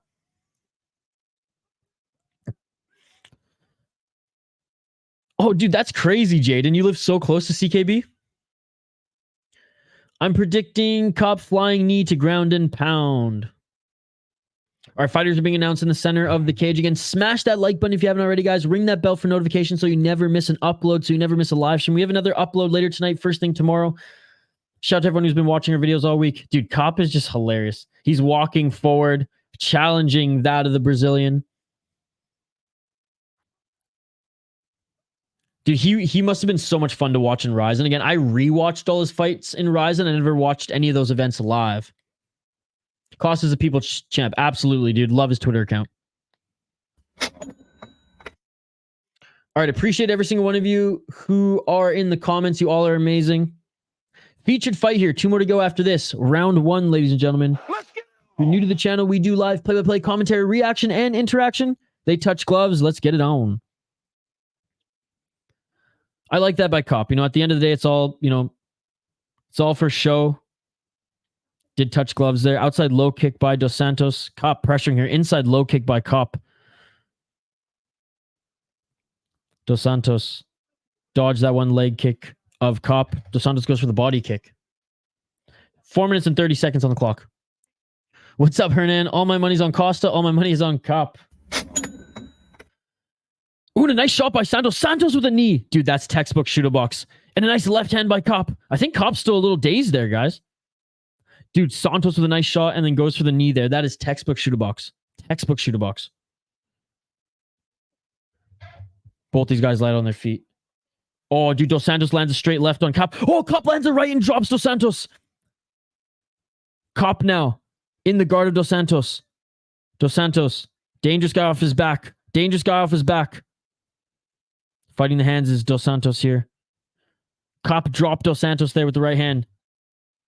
And Kape. Both of them back up to their feet here. 3 minutes and 47 seconds on the clock. Oh, Kape with another right hand. They're just throwing in the pocket there. Dude, both these guys are reckless here. Dos Santos was looking for the level change. Phony Turkison. This is why, buddy. What do you mean, why is this fight pay-per-view worthy? It's a good fight. No, it was supposed to be Kaikar France. Dos Santos took this fight on short notice. Well, 3 weeks notice, but still. But it's a good fight, is it not? Outside low kick by Kape.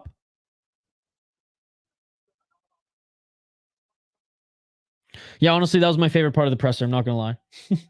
It was a boring presser. Sean Strickland couldn't do anything. UFC clearly told him not to say much, so Kape stole the show. Glass half full, glass half empty. 2 minutes and 55 seconds on the clock. Hey, for a replacement fight, I am not complaining, Phony. I am not complaining. 2 minutes and 45 seconds on the clock here. Kape with the body kick, and Dos Santos catches it and goes right for... What is he? Is he going for the ankle here? Oh, he's going for the heel. Oh, doesn't get it. That's a 22-year-old fighter there. Kape in the top position here now, laying down left hands. Kape now trying to move into side control. Nope, right back up to his feet.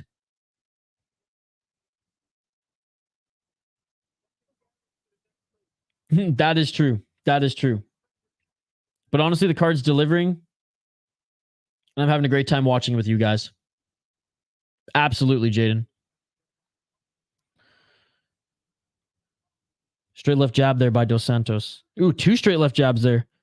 Dude, this kid's 22 years old. He lands a knee on Kape. 22 years old. Imagine him in like 3 years. Holy crap. 1 minute and 57 seconds. You know, Kape dropped Dos Santos. That's the only reason why he's up in this round. Dos Santos has landed some big shots and, you know, dazed Kape as well.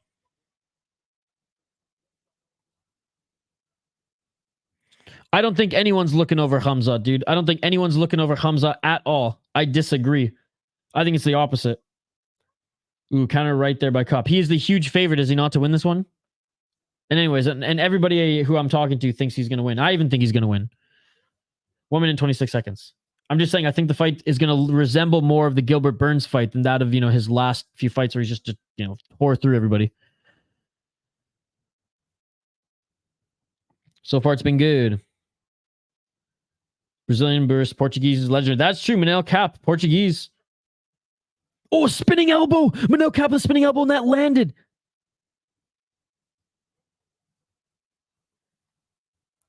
That's too bad. If he moved weight classes, we could see more epic fights. I think he'd be absolutely tuned up in the light heavyweight division. It's way better than middleweight. It would it expose him? I don't know. He'd have to gain a lot more muscle. Kape with the cage grab. Kape with the cage grab. Come on, Kape. I liked you, bro. Dos Santos with the high kick there. Trips, falls to the ground. 33 seconds on the clock. They're back up to their feet. What is up, Brian? Great to see you, buddy. One of our OG subscribers. What's going on, buddy? Yeah, Herbo, we're in the first round, and it's been an absolute banger. Each have landed some big shots on each other.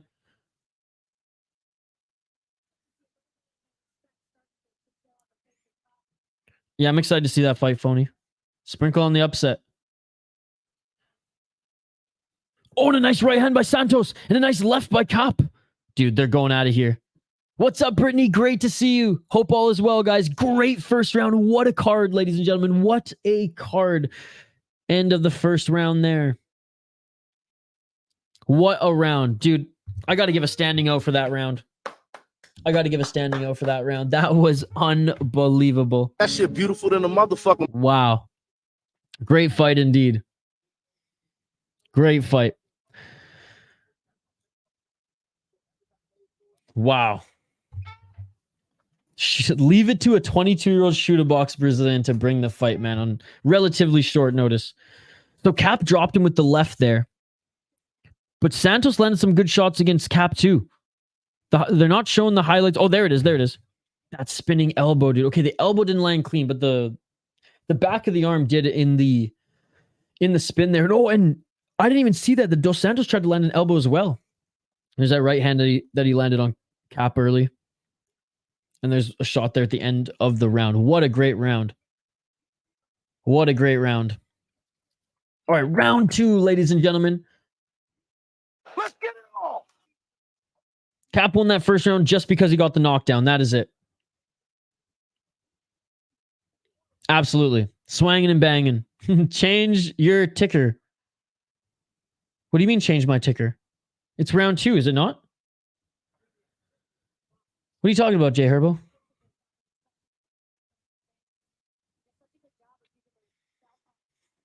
Someone is going to sleep. Santos is great for someone who meant to be on the Contender Series. Double left jab.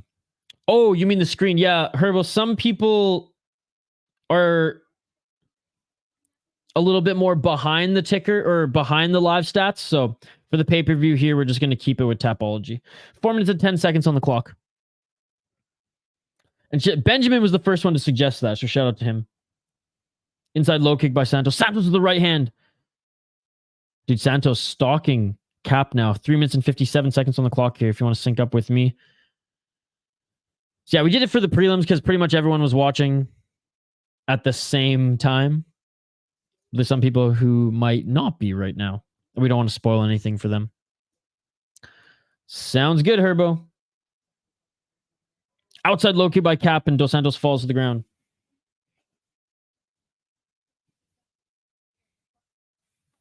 I think Kape's ego will get him into trouble when he fights the top guys. He's not a respectful guy. I think he does more to sell the fight, but yeah, he is a little... I don't know what that is. He is a little prick. But you know, sometimes I like the villain. Right hand by Kape.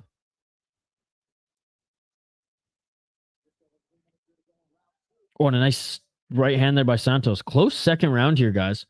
Straight left jab by Santos. He's got that shoot-a-box tattoo as well. They all do.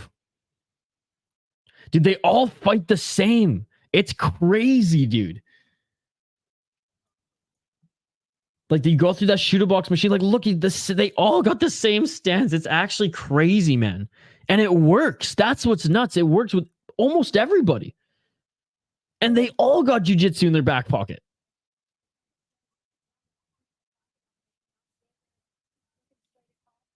Shoot-a-box didn't have a good record? I don't know. I love all their fighters personally.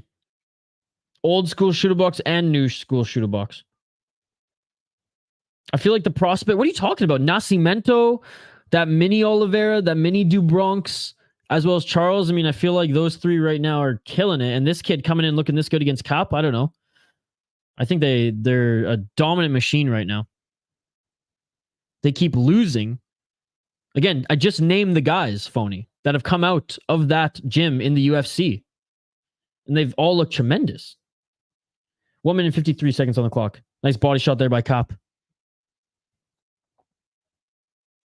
Pace has slowed down a little bit here compared to that first round. Both them being a little bit more technical, less, brawl. Great fight here, though. Oh, and Kape just rocked Santos with a left. Kape landed another left there. Kape being patient here. Good head movement by Kape. He's got his timing down. Missing there was Dos Santos, but Kape couldn't land that counter left. Yeah, I thought it was awesome. Again, it made it sold this particular fight for me, even though had nothing to do with Dos Santos. Sorry, Jaden, I'm not going to do that. It's by popular demand. We've had a lot of people suggest or ask that I not do it. So on pay-per-view cards, you just get them for the prelims. With a nice right hand there by Dos Santos. Dos Santos now looking for the takedown. Doesn't get it. 50 seconds left on the clock. We don't want spoilers. Oh, and another nice shot by Kape. What an exchange here. Both of them thrown, but Kape is landing the better shots. Oh, Dos Santos landed a right. Dos Santos lands a left. They separate back to the center of the cage. 33 seconds on the clock. What a nice right hand by Dos Santos. What a fight, man. What a fight. Coming off the regional, man. Shoot up Brazil, LFA. He's breathing deeply, though. Kape is hitting with some big shots here. 20 seconds left. Kape with the left. Trying to land that right was Dos Santos. Doesn't. Not cleanly, anyways. Oh, and a left and a right by Kape. I think Kape's getting this second round because of that exchange where he rocked Dos Santos there, but it was close up until that point. And Kape, both of them dogging a bit. A good display of respect. See, this is why I think like there's good in him, Jaden. There's a little good in him. You see, like he did, despite walking up to him, mean mugging him in the end, in the beginning of the fight, he did give him a glove tap in the beginning, and there showed him some respect. He's a younger kid, and he probably said like, "Great fight, young buck," or "Great fight, kid," or like that. This is an amazing fight, despite Kape being up 2 rounds. In my opinion, this is an amazing fight. And this Dos Santos kid, he's 22 years old. Imagine him, a knock on wood, he doesn't face too many like career-threatening injuries. Dude, imagine him in like 2 to 3 years. Oh my goodness. Fight of the night. Dude, absolutely, Benjamin. Absolutely. And there have been some amazing fights tonight. Unbelievable. 2018 Kape, he's landing the heavier shots with the banger of the fight. Yep, and he dropped Dos Santos in the first round. Yeah, Izzy would have knocked him out. That is true. This card is officially a banger, dude. No, absolutely. Absolutely. Hey, someone had to save that press conference. Dos Santos is going to be a champ one day, says Benjamin. All right, third and final round. Dude, he looks like Oliveira, man. They all do. That shooter box style, man. I love that Nascimento cat, too, at 135. He's so good. Solid card, indeed. I love Charles Oliveira.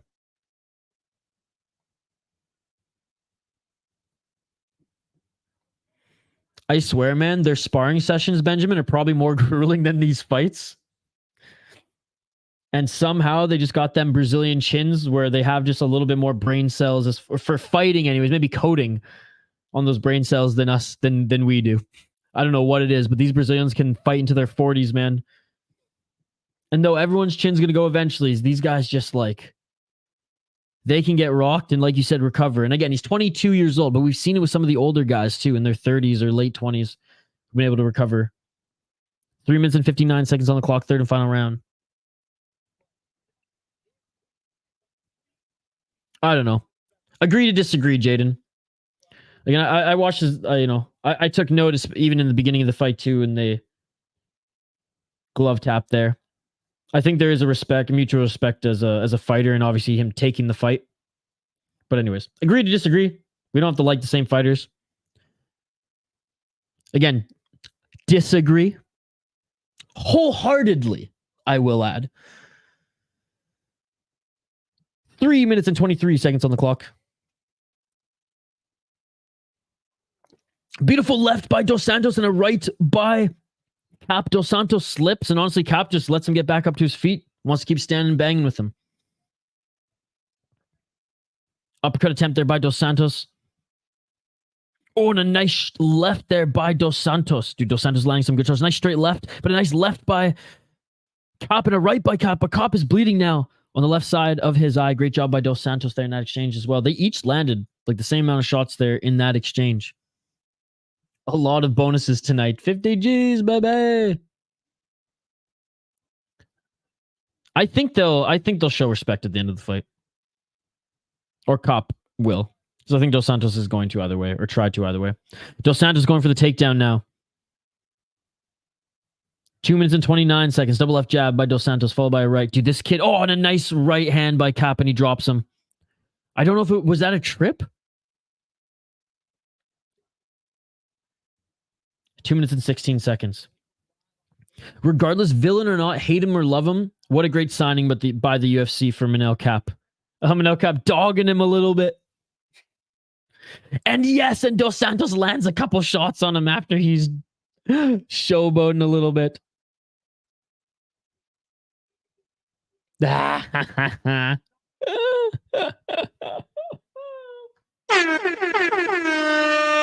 Comment of the night. Kape just hits too hard, man. He has landed the better shots. He's going to win this fight, but I am very impressed with Dos Santos. Dude, when Dos Santos is like a man, he's 22. He's still that skinny boy. 1 minute and 29 seconds on the clock.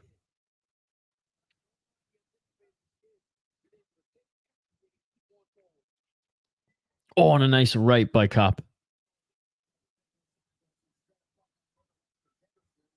Yeah, instead of fighting on Contender Series, Dos Santos signs a 4-fight deal. One of them, scratched off tonight.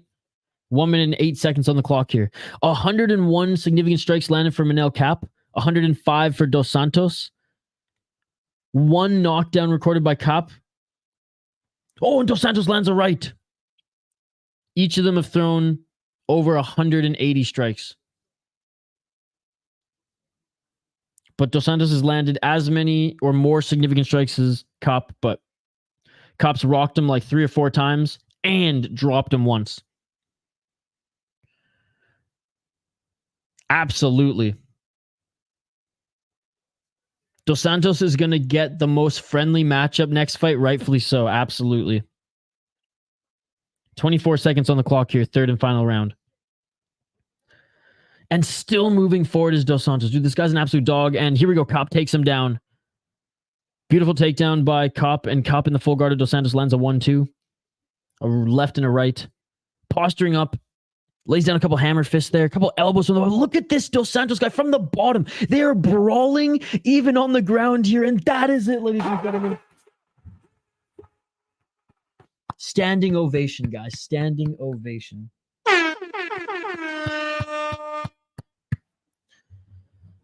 What a debut for Felipe Dos Santos.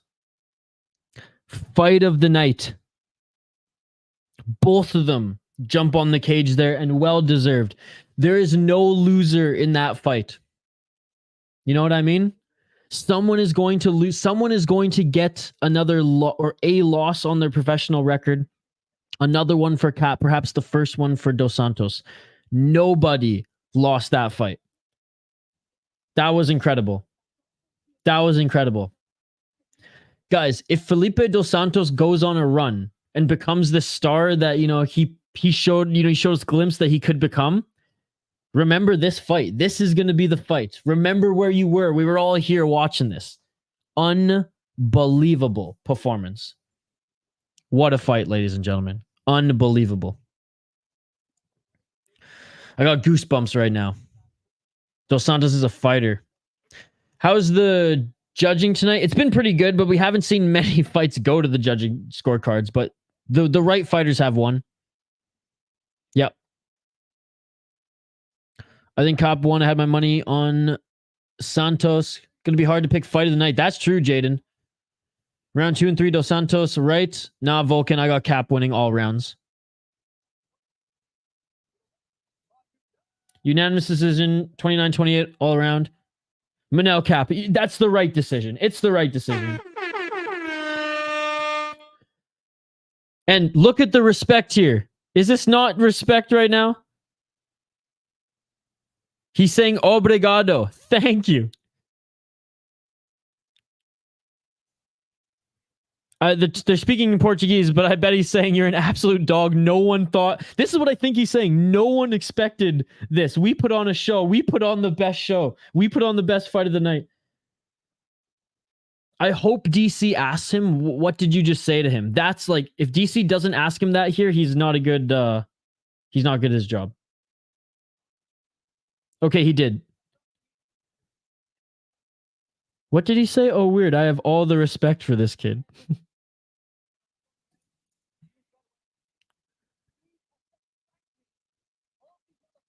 Absolutely.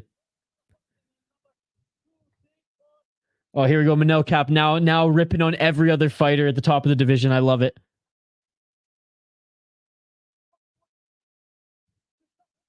Oh, yes. He's calling out Kai Car France. Kai Car France flipping him the bird.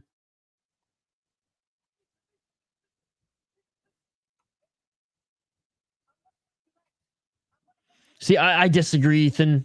And again, Manel Cap dropped him in the first round, wobbled him twice in the second and once in the third. Those matter.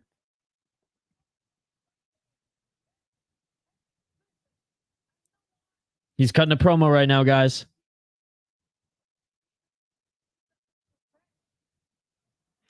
He's not a kid. He's a man. Couldn't have put it better. Kai needs to sit down. Tragic. Kai Car France would have got beat by Dos Santos. Never mind, Cap. That might be comment of the night too. We got a few. I have no idea who Nathan Cleary is, but the crowd's going crazy for him. Oh, Aljamain Sterling is here. That's funny. Rematch Sugar and Volkanovski. Volkanovski's looking lean, man. See, Jaden, I like when guys cut promos when they back it up in the cage and, and show mano a mano. I don't mind the villain personally. Chael Sonnen, one of the best to ever do it. A little bit more brash as that of a cop, but hey. Like I said, my favorite fighter in one right now is this Korean guy who kind of always hovers around the 8th ranked and 4th ranked. And I believe it's the welterweight or middleweight. I think it's a welterweight division. And he just goes off on the mic. And Shotri doesn't like that, man. Shotri doesn't like that crap. And he just goes off on the mic. And I absolutely love it. Does he have the craziest resume either? No. But every now and then he's like just on the brink of like fighting for a title. And he like goes on a 3-fight win streak and then loses, in that title eliminator fight. Il Kim, he's awesome. I think it's Il Kim. Well, I guess like that is a very common name. Korean name anyways. Jun Il Kim or something like that. I bookmarked that. Remind me later in the stream if you're still here and I'll show it off to you guys. Kai would smoke him like a blunt. Based Manel Cap. What is going on tonight?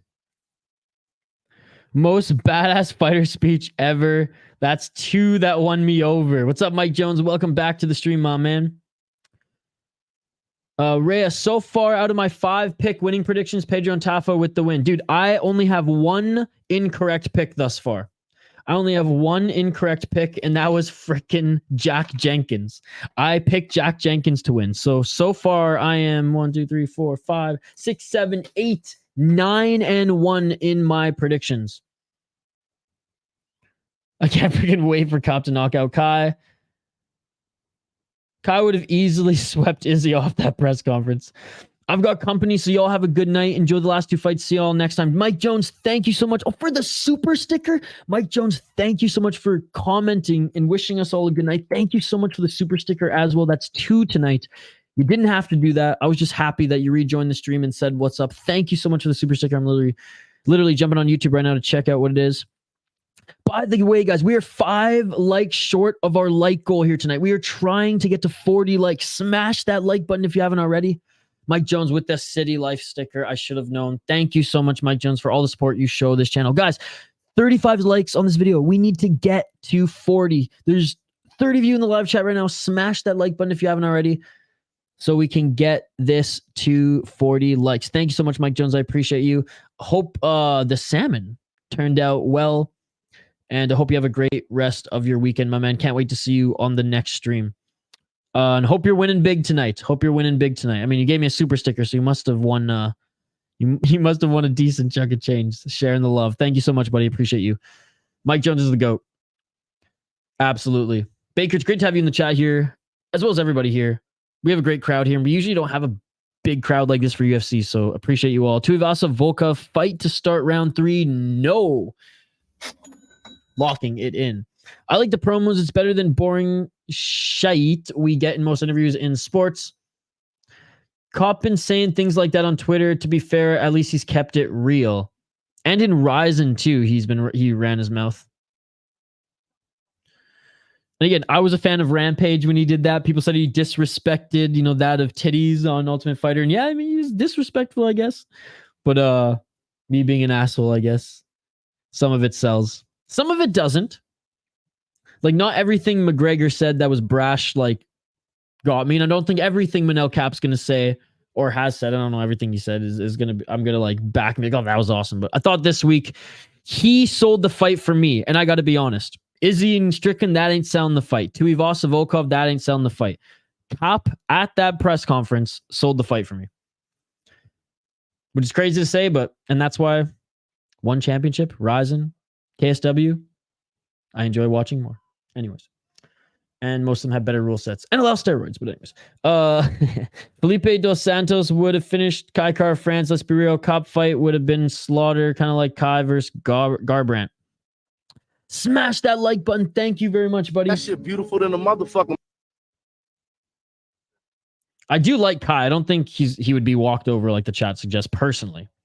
I think it'd be a good fight. I've listened to a few people on YouTube, and man, they're annoying. This place is chill. Oh, appreciate you, Palapa. Appreciate you, buddy. Thank you so much.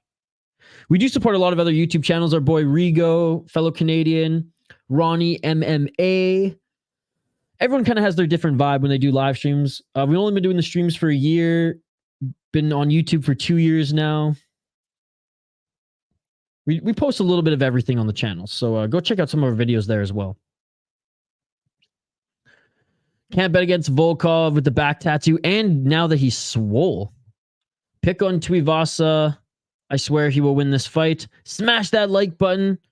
Too hard, it broke my mouse. Hope you have an extra mouse, Jaden. Thank you so much, buddy. You already won 5,000, Carlo, off last night? Holy crap. Oh, no, Alex, we don't. This is a fight companion. It says that in the title, my man. I wish we could, Alex, but I don't work with the UFC. I don't work with the UFC. It's a fight companion like the title says, my man. We're doing live play-by-play commentary, reaction, and interaction. Jeremy Slush. You know I can't do it, brother. I don't even... Oh, Baker, nah. It's just there's not as many users. So, like, it's not really wise for SEO for reaching a wider audience. So, no.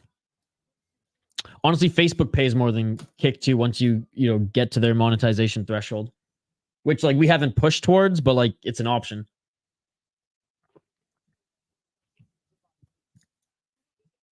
So, and I tell that to my clients too. I'm like, look, if you want to be edgy, sure. Also stream on Kick. There's less rules there, but like you're not going to help grow your brand unless you're in kind of a smaller circle to a wider audience if you want to hit kind of everybody. And that's kind of what I want to do here. And YouTube is the second biggest search engine. YouTube search is the second biggest search engine to Google. So it makes sense for the type of sports content that we do. If we branched off to some other stuff, like focused commentary, maybe certain type of vlogs or different content, then maybe we'd branch off there. But like, that's not in the cards right now. Dana would knock through his door, and yes, that is true. What's up, Wes? What did Izzy predict tonight's outcome? In which way he gonna achieve it? I think Izzy hinted saying he wanted a submission, but I don't think he's gonna get that. They pay well to like the Aiden Rosses of the world. He's on Kick, right? But you know what I mean? Like I am nowhere near close to that. You know what I mean? So they don't. It's kind of like the PFL. They pay their high-level talent a lot of money. Millions of dollars come over. They don't pay the low level that much. I like Volkov, especially him at 262. He's buff. Yes, he is. It is Jaden, but again, like, I barely have enough time to do YouTube, and we're growing fast here. Like, again, we're just such a small... Like, we are but a speck of dust in the world's media sphere. If we hit, 100,000 subscribers. Like if I was the guru right now, I would 100% be doing my streams also on Kick, right? But I'm not even close to that level. So until I even sniff that level, and I doubt we will even reach that level in my lifetime, though we're going to try. It's just not wise for me to put my efforts into that right now when we're, putting a lot of efforts in just growing YouTube, And I'm not familiar with the app too, or the website as much. I know Mr. Grant Gregory does some streams there, and he almost... See, Mr. Grant Gregory, again, that's a perfect example. He has almost 100,000 subscribers. Wes saying KO round 2 Izzy, I think. Aspinall has power indeed. All right, Tai Tuivasa making his walkout right now. Let's highlight the fighters. Palapa, kick sucks in my opinion. You know what actually the second fastest growing social media is right now is LinkedIn, which is absolutely insane.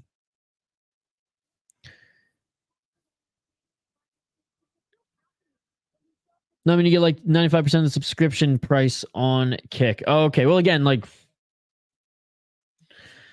for me, the effort isn't worth the payoff.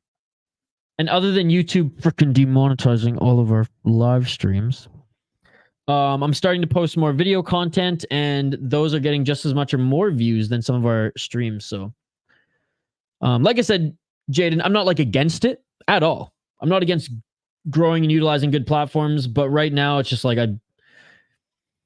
my life is clockwork for the most part, and it's like I just don't have the time, nor do I think it's worth the effort right now, because we are but a speck of dust. We are but a speck of dust in the world of media. It's awesome you guys know who we are. It's awesome that the guru now knows who we are, but no one else knows who we are. Tie for the win.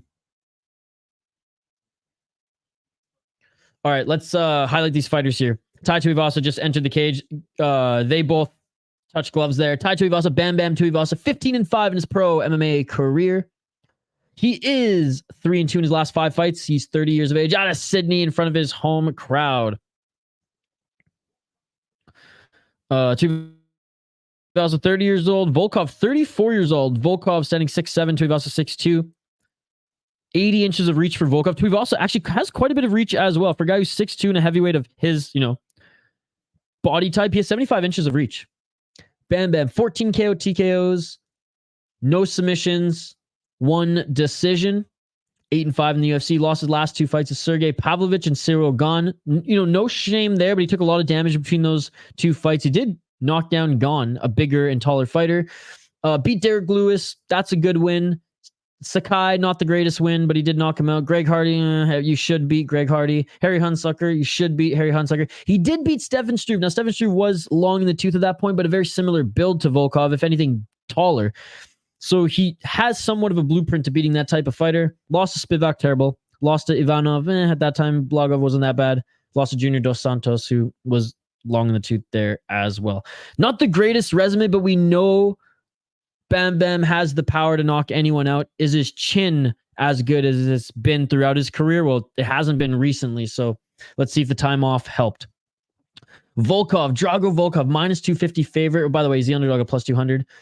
36 wins, 10 losses, 3-2 in his last 5 fights. He's on a 2-fight win streak right now. He's a very underrated heavyweight. Karate background, good jiu-jitsu, good grappling. He's been around forever. He was a light heavyweight in Bellator, and he's a big, strong heavyweight now in the UFC. 24 KO TKOs, 3 submissions, 9 decisions, 10-4 in the UFC, 6-3 in Bellator as a light heavyweight. Beat Jairzinho Rosenstrike, beat Alexander Romanov, lost Tom Aspinall, not a bad win. Beat Ty Burr, lost Cyril Gane, not a bad loss. Sorry. Beat Alistair Overeem, Walt Harris, lost to Curtis Blades. Like, look at Tom Aspinall, Cyril Gane, Curtis Blades, top of the division, guys. Derek Lewis, same thing. And he was beating Derek Lewis in that fight as well. Round 1. Let's get it on. Look at this win streak he was on. Verdum, Struve, Nelson. Despite all of that, Volkov is a safe pick. We're rolling the dice on this one. I'm going with Bam Bam. We are rolling the dice on this one. Just like Tafa, I have a feeling. I have a feeling. Shoes are good for the gut.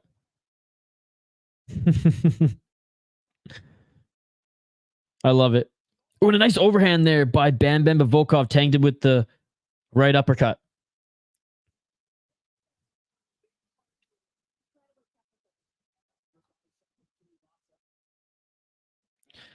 Again, Jeremy, I agree with that, but it is the second largest search engine in the world, which makes it viable to use and grow.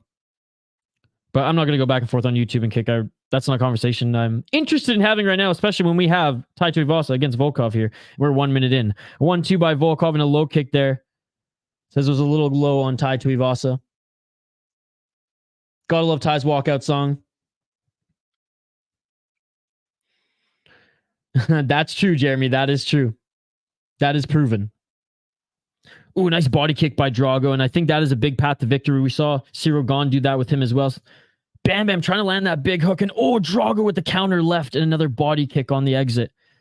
Bam Bam's got to be careful in that exit, ladies and gentlemen, not to be hit with hooks and or body kicks. Bam Bam's hair is funny. Oh, dude. Aspinall's so good. Inside low kick by Bam Bam. Bam Bam's good with those calf kicks, guys. Outside kick. Oh, and Volkov catches the kick, and now he's going for a guillotine. Lets Bam Bam back up. Bam Bam's bleeding from his nose right now. 3 minutes on the clock. This one, I mean, I honestly should have picked Volkov. This one's picking with my heart a little bit. I just had a feeling. He was going to crack him. But Volkov is the safe pick here. Oh, and a nice few shots there by Volkov. Another body kick by Volkov. Volkov's game plan right now is seemingly working on Bam Bam. And Bam Bam's unable to execute the way that he's seemingly trying to let off as well. Nice outside low kick by Volkov. 2 minutes and 28 seconds on the clock. 2 minutes and 22 seconds. 31 significant strikes for Volkov, only 11 by Tuivasa so far.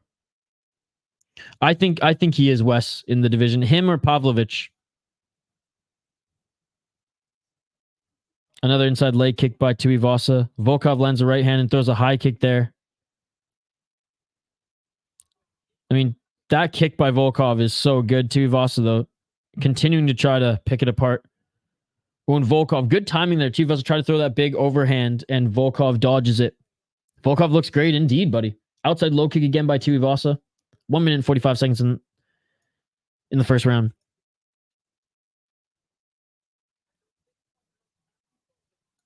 I'm in Manchester too. Usually can't stand the place, but Espinal's good.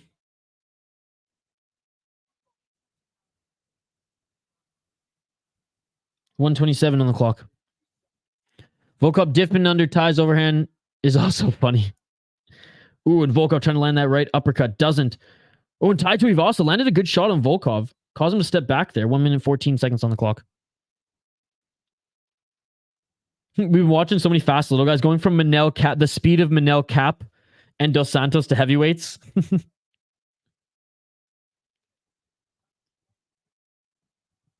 Yep, agreed. Which is why I have no interest in the Stipe fight.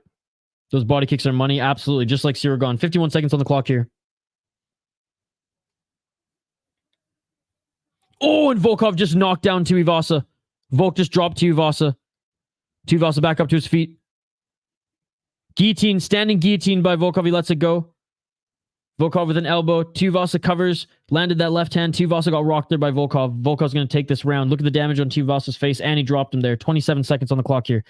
Tuivasa still might be dazed a little bit. High kick attempt by Volkov. Didn't land clean. 22 seconds on the clock here. They meet in the center of the cage. Outside. Oh, Volkov checked that kick of Tuivasa. 13 seconds on the clock. Oh, Volkov with a beautiful left jab there. Volkov with a beautiful flurry of shots here at the end of the round. 5 seconds left. And he's tagging Tuivasa up. Uppercut. 2 seconds. And save by the bell by Volkov. Oh my God, this pick's going to bite me in the ass. I should have picked Volkov. This is another one where like I wanted to change it today, but in the prediction video, I picked Tuivasa, so we're gonna stick with it. Great round there by Volkov. Put it this way. Volkov's path to victory, picking him apart with the jab when Tuivasa enters, uppercuts, hooks as he steps back, and of course, the kicks to the body. Volkov is employing his game plan to a T right now. It's perfect. Whereas Tai Tuivasa is not landing those big shots that he wanted. Ty's made out of steel. Easy 10-9 for Volkov. Yep, agreed. Ty got beat up and smoked like chocolate Ty. Ty's chin is breaking from all those knockouts. I know, Benjamin, like, especially the last two. And he has a lot of fights in his career too, right? Like 15-5. Well, Volkov looks really good, especially when Ty in his home crowd wasn't 1-2 as well as will want to win badly. Yeah. Right. Round 2. Smoked. All right, 4 minutes and 50 seconds on the clock here. Yeah, I am not confident that my pick is the right one here, guys. I picked with my heart. It failed me. I guess the fight's not over yet. 4 minutes and 40 seconds on the clock here. Inside low kick by Ty. Trying to set up that right hand. Volkov, though, he's reading it perfectly. Great job by Volkov here. Nice right hand by Volkov. Tuivasa with the outside low kick again on Volkov. Tuivasa feints with the low kick. Volkov checks that and lands a right hand on Tuivasa. He's just one step ahead of him. He really is. 4 minutes and 15 seconds on the clock. Body kick by Volkov again. 4 minutes on the clock. Tied Tuivasa. Covering there. Landed a good counter left. Tuivasa landed a good counter left. Volkov checked that leg kick again.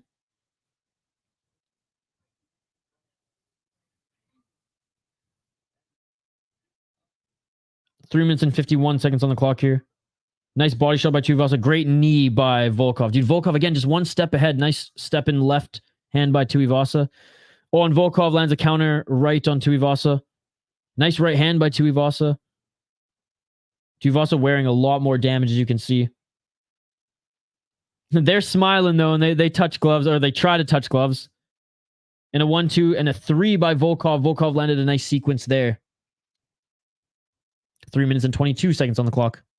Oh, and Volkov drops him again. Oh, okay, it wasn't even it was more just like off balance there, but regardless, Tai Tuivasa drops to his back here, and Volkov utilizing some grappling here, getting into half guard, posturing up here. Tuivasa turning to his side here, trying to get back up to his feet, but he's in open water. They're not even close to the cage here. Try not to stay flat here, just like Lorosenko says is Tuivasa. He does a good job rolling on his right side here. Tuivasa, great job by Tuivasa getting back up to his feet. Hey, credit where credit is due. The crowd goes crazy. Tuivasa with a 1-2. Nice. Oh, he eats another right hand by Volkov. Hey, Bam Bam's tough as nails, man. Got to give him credit. Back up to his feet here. That's awesome. His cardio looks good, and he said he was training his cardio and conditioning in this camp. And I mean, they're both slow. 2 minutes and 27 seconds on the clock. I mean, we're halfway through this fight. We'll see how the third round goes. Oh, a nice 1-2 right through the middle by Volkov. Tuivasa's guard. Oh, and those kicks. Volkov caught the kick, and Tuivasa fell down to the ground. Volkov with the right hands. Nice ground and pounder by Volkov. Volkov getting in the mount. Oh, that was bad for Tuivasa. As he threw that kick, Volkov grabbed it, he fell back, and Volkov now in the full mount. Volkov's in the full mount. 2 minutes on the clock. 2 minutes on the clock here. Oh, right elbow by Volkov.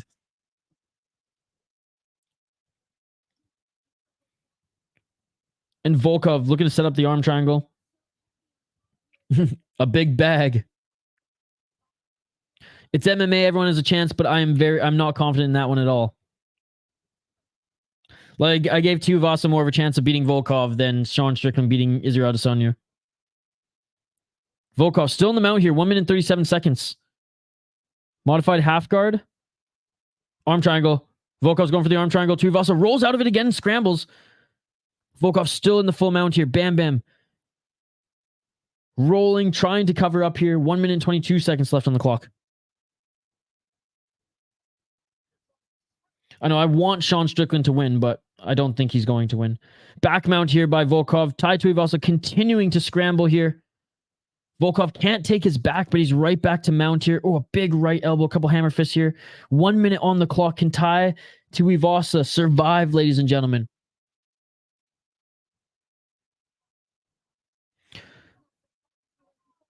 If make a joke about seeing now a Russian Volkov because of the wrestling, but he's already Russian. 45 seconds on the clock here. I don't think so, Caesar. Oh, arm triangle. Oh, Ezekiel choke, says Lorosenko.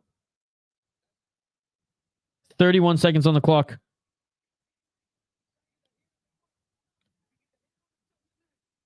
Oh, and a tap. Volkov taps out Bam Bam Tuivasa in the second round with just 25 seconds left. I should have picked Volkov. I picked with my heart. I had a feeling on Tafa. I also had a feeling with Bam Bam. The Tafa one worked out. The Ty Tuivasa one didn't. I will take it. Great win by Volkov. He employed his game plan perfectly. Yeah, but he wasn't... I mean, Caesar, you can't just end a fight when the guy... Like, he wasn't landing all those shots. And Bam Bam was active. If anything, he was the most active heavyweight on the bottom that I've seen in a long time when a guy pressuring him like that. So, yeah, don't agree that it was that there wasn't a stop. And this is Herb Dean. I put it this way, Caesar. I love ripping on Herb Dean. I think he's the worst official in MMA right now, and I'm not dogging on him, which means, you know, there's a little weight to that. Just saying. Wow.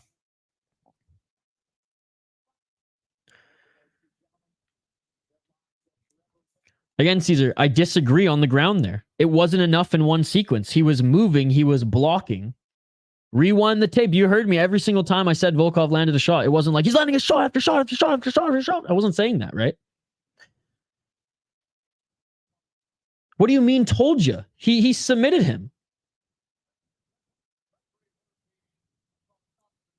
Salute to Oleinik. Damn, Ty's not a great, really, no disrespect, but no, it's true. And if you look at his resume too, he hasn't beaten the best of the best heavyweights, just a thin division. He rose to the top, and Volkov gets the win. Ezekiel choke. Volkov looked amazing. Yep. I feel bad for Ty, man. Hey, he put on a fun fight, dude. That's what Bam Bam's going to do. It's heavyweight, guys. Heavyweights are going to lose. Even Volkov has 10 losses on his career. Sad face. Volkov, fight to start round 3. No. Sad face. Tapped in his homeland, bruh. What a fight. Volkov is evolving. And he's only 34 years old. As a heavyweight, you know, that's your prime, baby. And his jiu-jitsu and grappling look good.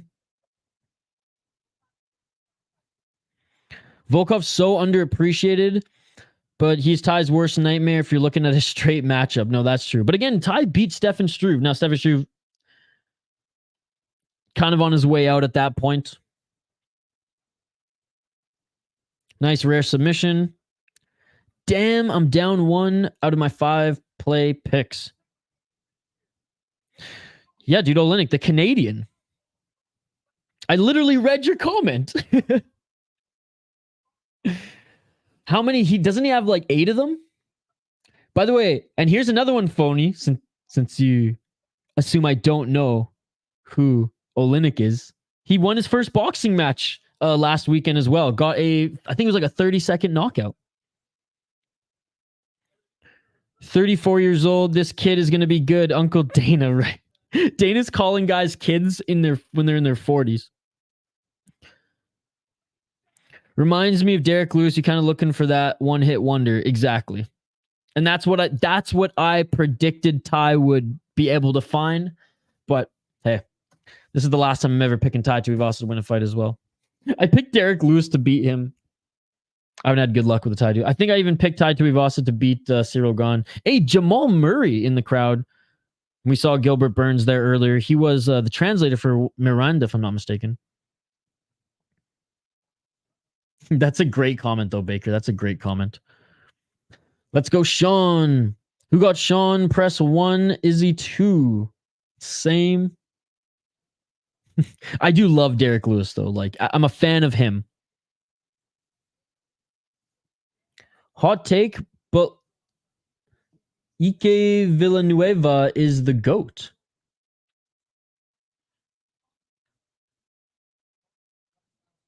Is that a hot take, chat? And here we go. Sean Strickland, Israel Adesanya. Sorry, I just tuned out for a sec, guys, watching the broadcast here. 5 hours and 15 minutes we've been streaming. 8 hours. No, 9 hours in total here today. Who's beating Volkov? I think, well, I mean, the same guys who probably beat him before. Blades beat him. Aspinall beat him. Who the fuck is that guy? All right, guys. Main event. I can't believe we are at the main event of the evening right now. And we have this stupid ad for UFC 5. Guys, bring back Undisputed, man. Forrest Griffin on the cover. Or is this Michael Chandler? Oh, I thought they'd show Michael Chandler against Conor McGregor. That would have been funny. Dude, I can't believe this. Main event of the evening. We are finally here, ladies and gentlemen. What a card it has been. We said there's a possibility that it would be a sleeper card. And oh my goodness, has it been a sleeper card? Absolutely fucking nobody. Oh, Volkanovski? Oh, dude. He's going to go undefeated until he retires. I think the only guy to beat him, the only guy who could beat him again would be Islam Makhachev, but I don't even think he beats him again. Oh my God, you can have Fedor and Muhammad Ali in the game?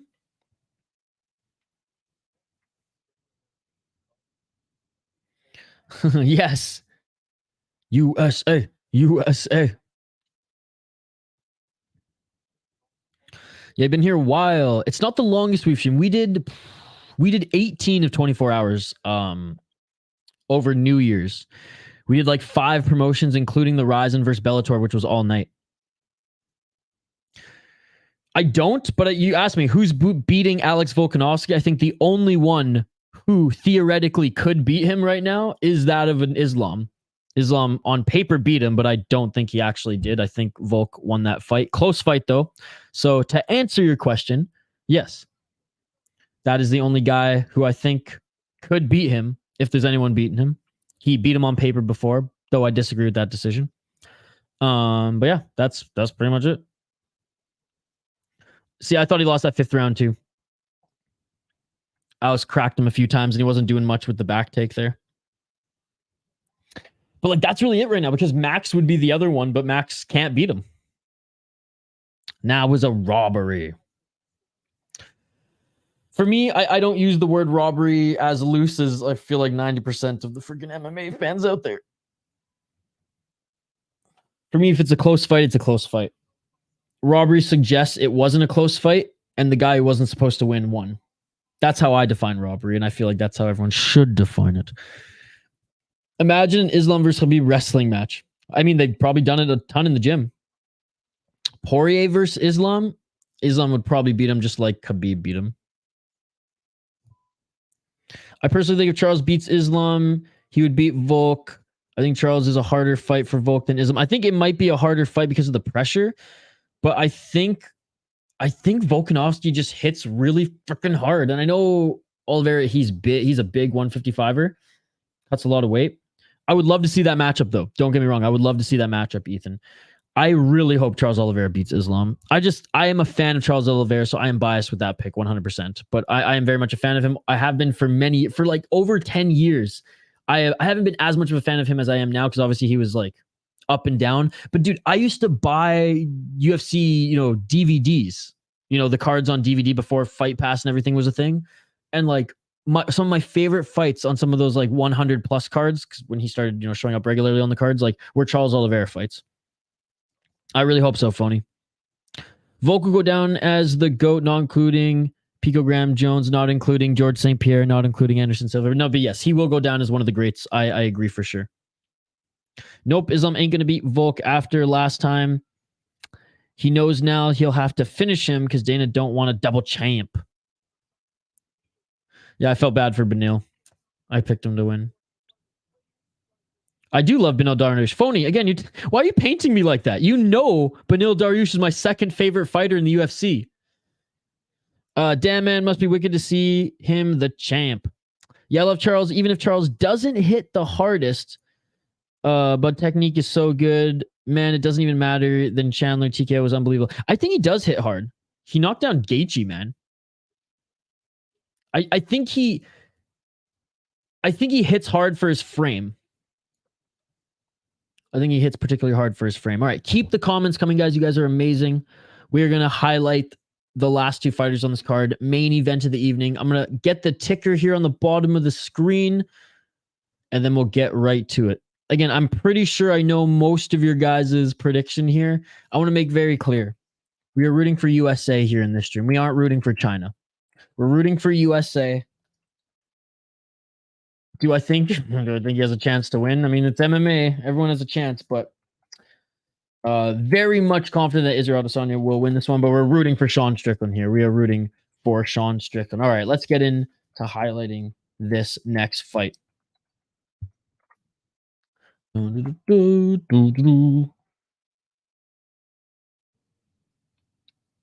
USA, baby. All right, Israel Adesanya, the last style bender.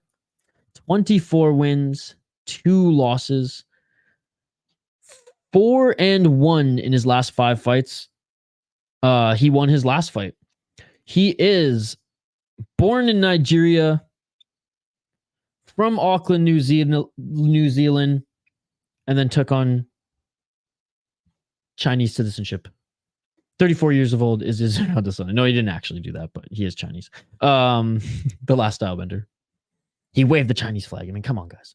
He's wearing red shorts here tonight, and he ain't supporting Maui with them, okay? He's doing it to troll us.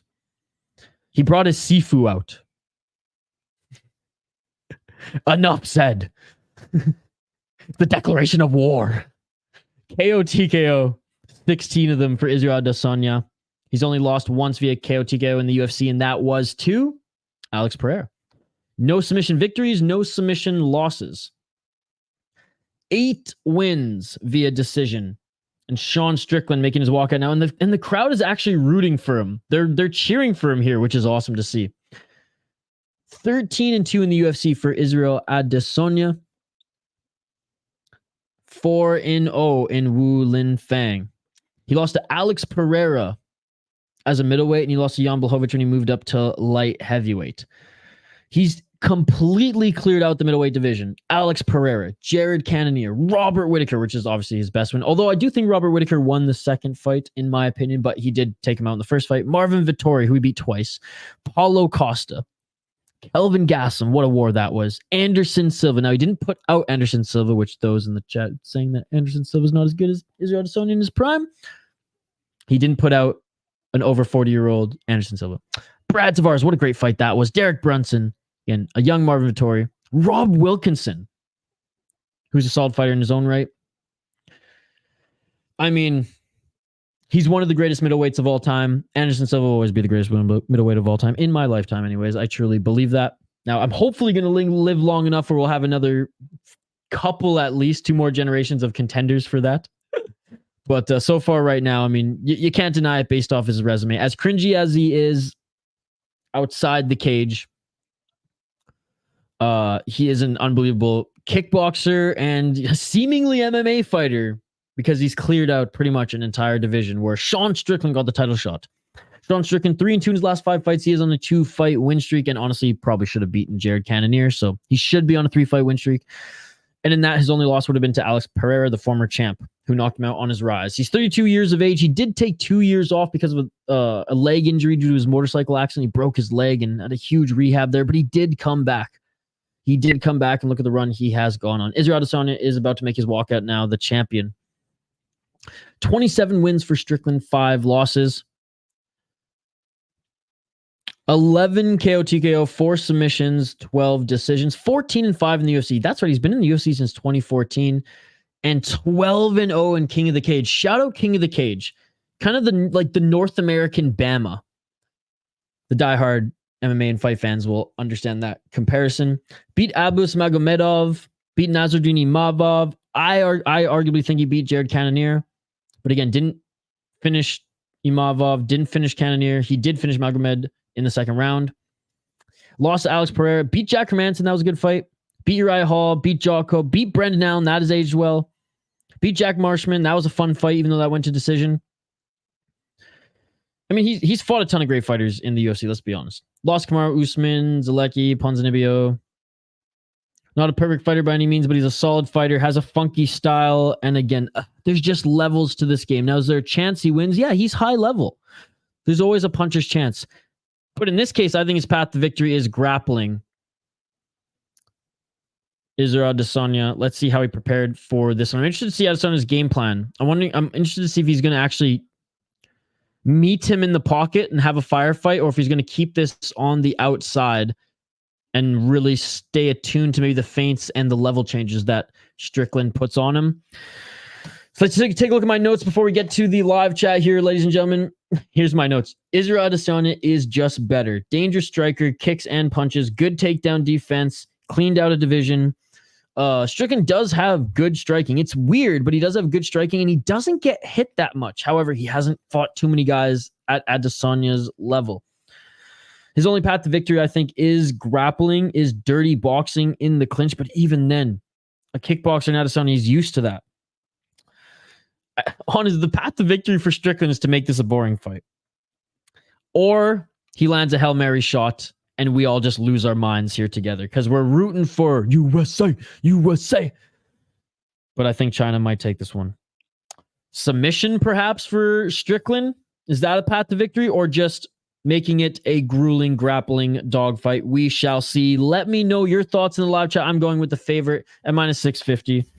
Israel Adesanya. Prove me wrong. I've never wanted to have 3 incorrect predictions on a card more than I do right now. Please, Strickland, prove me wrong. All right, let me know your thoughts in the live chat. Yes, Jaden. He should have been for Hawaii. Izzy's going to show you what... Oh, my goodness. Oh, my goodness. I think Sean is just awkward. Yeah, he's a weird guy. Genius level fight IQ. Jaden agree. Izzy's cringe, but he's so good. One with Alex. Ethan, I hope you're right. I don't think he looks... I don't think he looks nervous either. I think this is just Strickland. Oh yeah, dang, Sean looks nervous. Jaden. Mark Goddard. Oh, Israel's favorite referee, Mark Goddard. That's hilarious. I'm kind of glad that Mark Goddard's in this one. Please, Sean, I just put 20 pounds on Sean for a return of 150. Kape is unfathomably entertaining in the ring, and the mic put a shame to Radke's performance. Let's go. New Zealand, says Jaden. They are, Jaden. You got to give them credit for that. They're so active. Absolutely.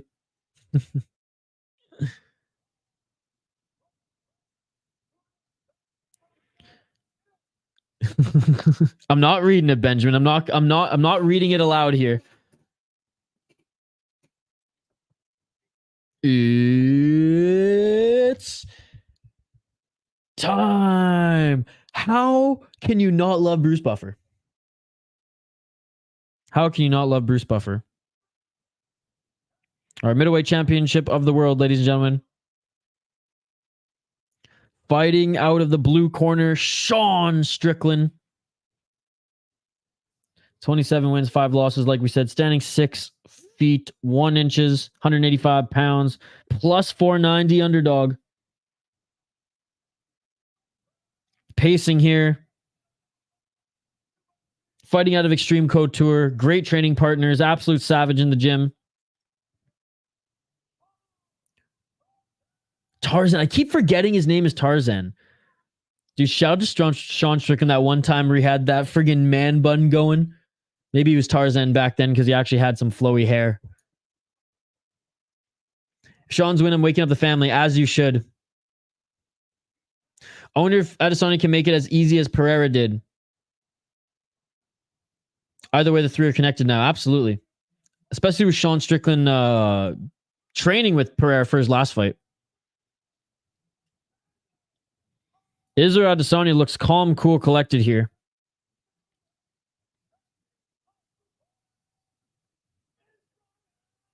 Israel.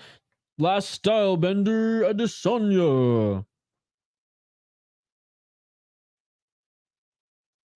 All right, here we go, ladies and gentlemen. Here we go. The moment we've all been waiting for. 5 rounds, if needed, for the middleweight championship title. This might, if Sean Strickland wins, this might be one of the biggest upsets we have seen in a very long time. Is it on the level of Sarah GSP? Not quite, but it is up there. Let's go, Strickland. Tarzan because he lived a long time with a monkey. Oh, I did not know that. Palapa. I'm reading all those comments, guys. I am. Trust me. I'm just not saying it out loud. All right. Round 1, main event of the evening for the middleweight strap. Let's get on. Sean Strickland is fighting Israel Adesanya, guys. How crazy is that? 4 minutes and 50 seconds on the clock if you want to sync with my broadcast. Israel throws a kick there. Sean caught it for a second. Israel with the leg kick. Sean with the good checking of the leg kick. So he did forecast that. Sean usually gets his legs pieced apart. So he's already checking leg kicks there. Backs away from the body kick. Indeed, Brian, but he is a good fighter. We're rooting for Sean, but my prediction is Adesanya. Benjamin, Sean biting on every feint from the start. Outside low kick by Sean Strickland. Sorry if I miss any of your guys' comments. I'm keeping my eyes firmly on this fight. We'll get back to your comments here in a sec. I might read a few of them, but again, if you need me to read something or you want me to read something, you want my attention, I'll just comment it again if I miss it. Inside low kick by Sean. 3 minutes and 51 seconds on the clock. Checking the leg kick again to Sean Strickland. High kick attempt by Izzy. Sean Strickland just looking deep in his soul here as he walks forward. Sean Strickland keeping him outside that center line.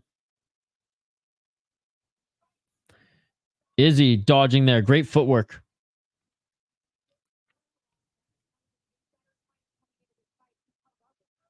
Three minutes and 22 seconds. Izzy with the left jab. Not sure it landed clean, though. Strickland, I don't think he did, Jaden. 3 minutes and 11 seconds on the clock. Outside low kick by Izzy. Izzy trying to land that straight left jab. Hasn't landed clean yet. Trying to land that counter right was Strickland. Strickland really dodging that lead leg of Izzy for the leg kick. Strickland catching the body kick of Adesanya, though. Forcing him back.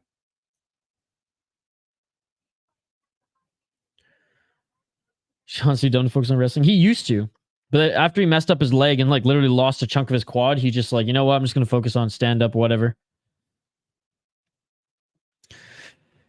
Yep, let's pray we don't see that, JD. None of that bad juju. Sean looking good here. Doesn't look dumb in this one, Jaden. He's doing a good job of, though he's biting on some of the feints, he's doing a good job of checking those leg kicks. And catching the kicks of Adesanya. Adesanya changing stances here back and forth, though, as he does. Push kick by Sean as Adesanya tried to land that body shot. 2 minutes and 20 seconds on the clock. This is very much the exact fight that I predicted, folks. Slow burn here. Slow burn. 1 minute and 55 seconds on the clock. 1 minute and 49 seconds. Sean moving forward.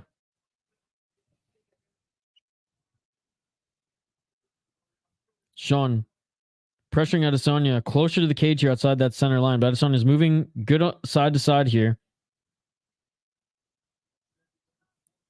Ooh, and a nice right hand by Sean Strickland. Adesanya trying to bait him to come a little closer there. Back up against the cage. Adesanya very confident with that. Strickland trying to grab that right hand of Adesanya to pull him in and land that right hand. Strickland walking down Adesanya here, keeping him outside that center line of Adesanya with that left hand. Strickland looking good this round.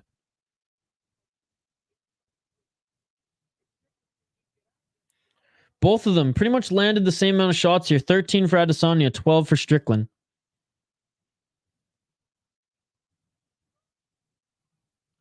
.54 seconds on the clock. Another leg kick checked by Strickland. Strickland doing a good job of checking those leg kicks, man. 44 seconds on the clock. Strickland pressuring Izzy up against the cage. Izzy, good job of evading that, though. Very technical fight here, guys. 34 seconds on the clock. High kick attempt by Izzy. Strickland gets out of the way. Strickland caught Izzy. Strickland caught Izzy.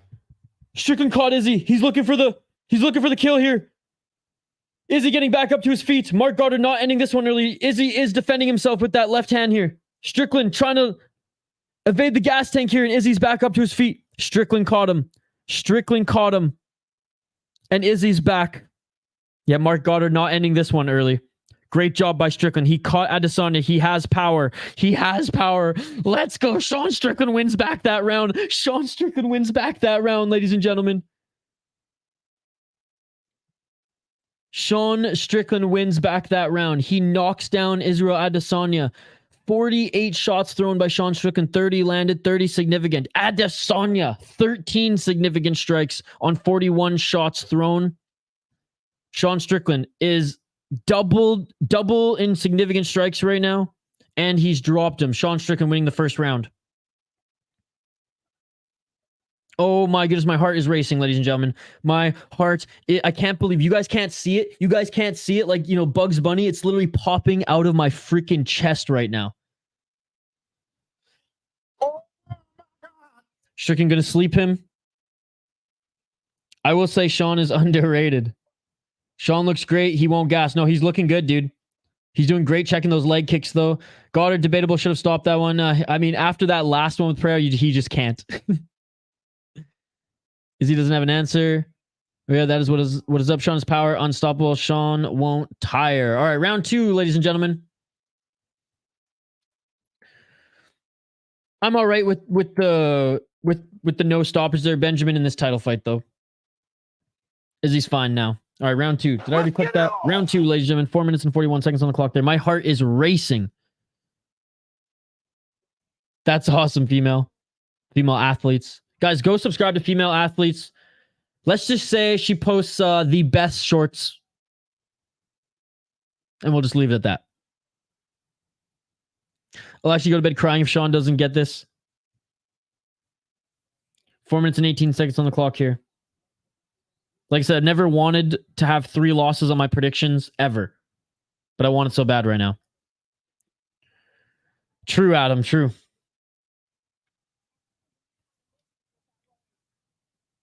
Four minutes on the clock here. 1 minute has gone by. More of what we saw. Oh, and a nice left by Izzy. By the way, Jaden, if Izzy loses the Sean Strickland, Anderson Silva is the best middleweight of all time. He already is, by the way. Sean has a chance and didn't capitalize on it. He tried to capitalize on it, in fairness. Izzy did a good job of covering up there. 27 head strikes for Strickland, only 1 by Adesanya in this second round. Or I guess just in the fight in total, actually, by the way.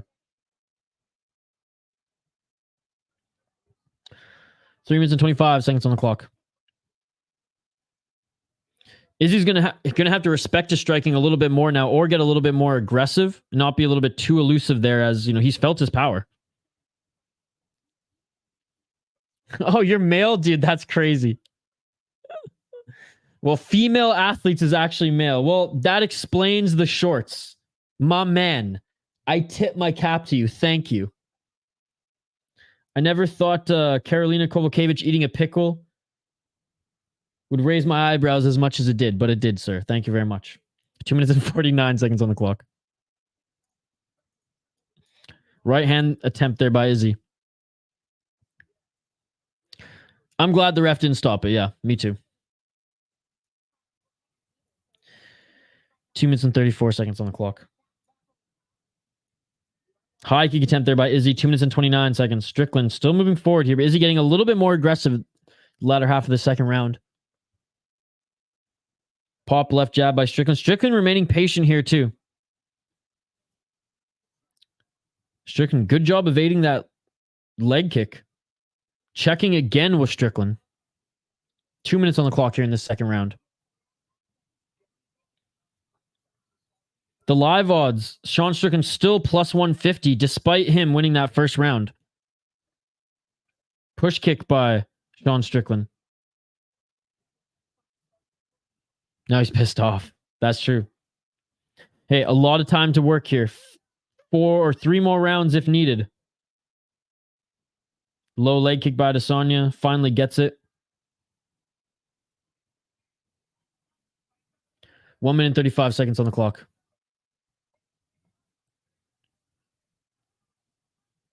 Trying to land that left jab. Adesanya ducks out of the way.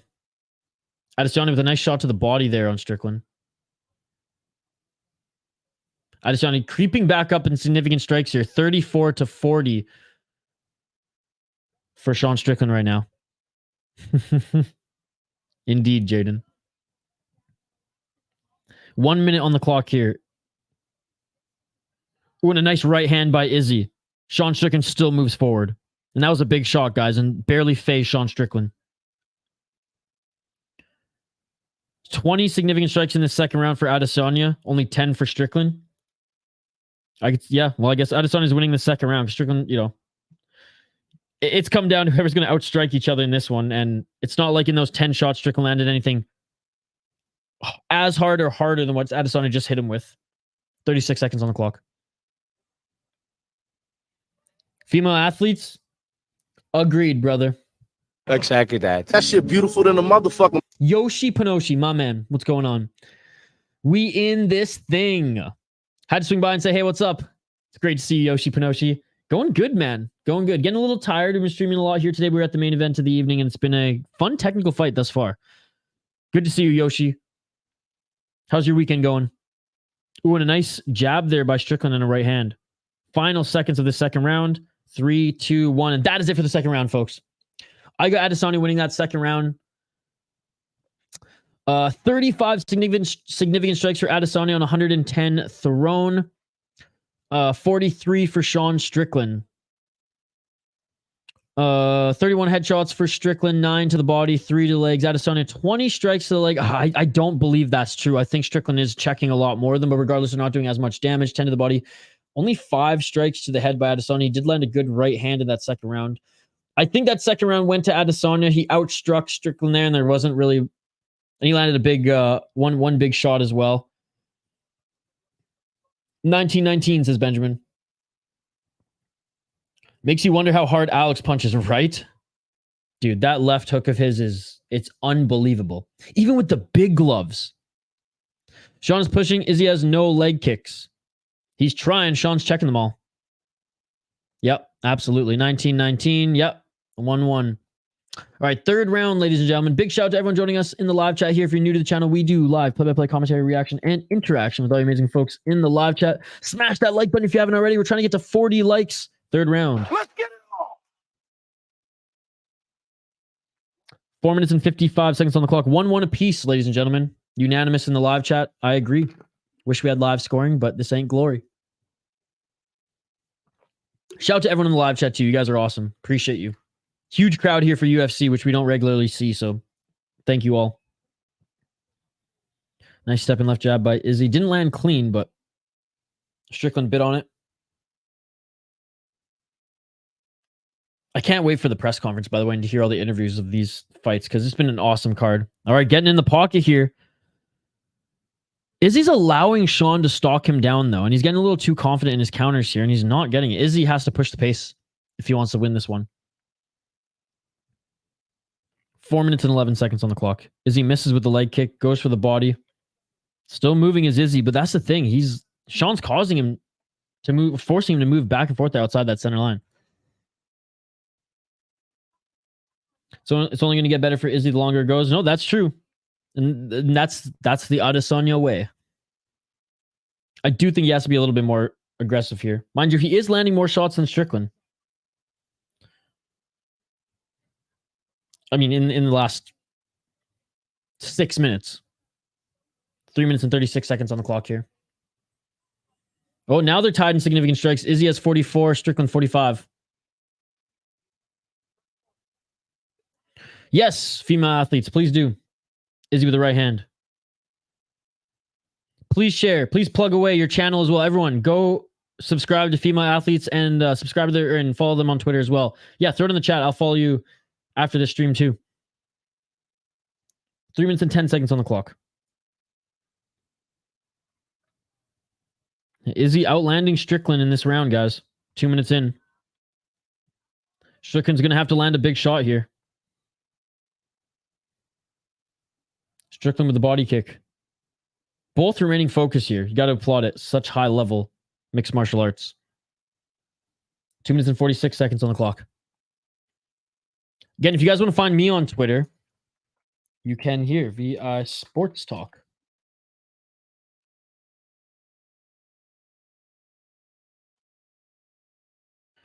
Sean is dominating. He's getting outstruck now, dude. He dominated that first round, lost the second round, now getting outstruck by Izzy. So I don't think he's dominating. Izzy's running. Well, he's forcing him side to side so he doesn't go back up against the cage. Hardly running.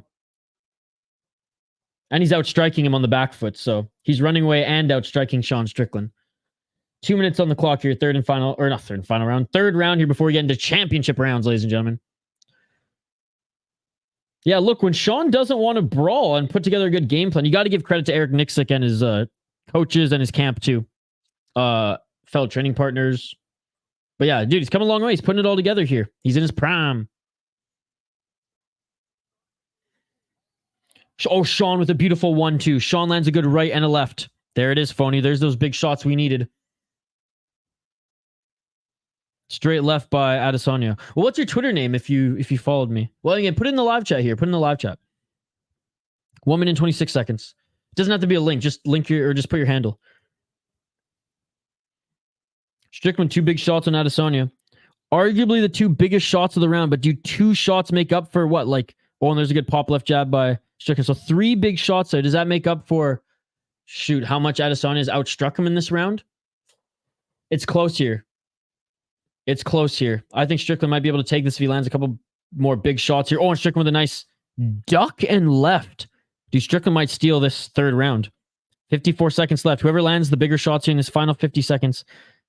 Adesanya's landed 17 significant strikes to 9 by Strickland, but Strickland's landed the 3 biggest shots in this round. Strickland trying to land that counter right, misses. Adesanya a good job of getting out of the way of that one.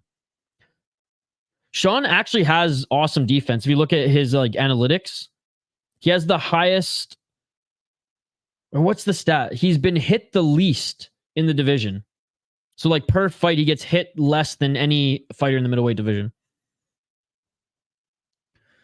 Guys, go follow female athletes YouTube and on Twitter.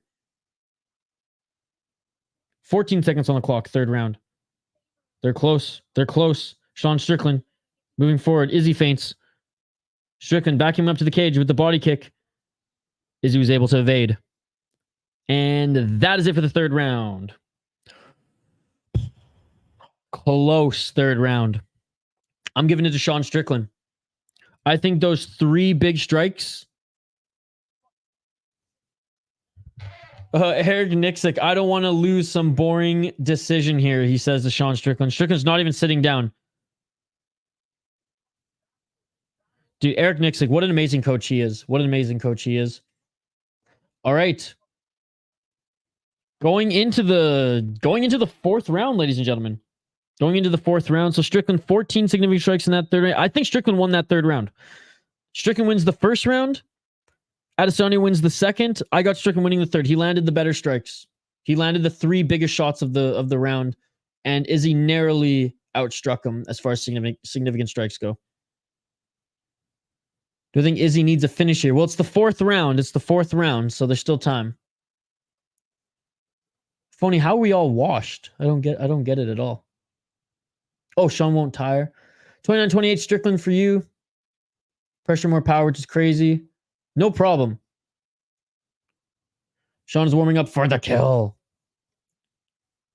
Nixick really knows how to work Sean. Hey, and you need that, right? Especially with a guy as interesting as Sean Strickland and as talented as him. You need someone who you have a good relationship with as far as, coach and student bond there. So it's awesome that Nixick understands him and, like you said, knows how to work him. Absolutely. Absolutely. 4th round, ladies and gentlemen. 30 seconds in, 4 minutes and 24 seconds on the clock here. That 3rd round was a great round for Sean Strickland. In my opinion, Izzy's only won that 2nd round. And we're seeing tweets come in as well on screen, and a lot of people are saying the same thing, that Sean Strickland won that 3rd round. No, Ethan, we're all seeing it as well, buddy. We're all seeing it as well.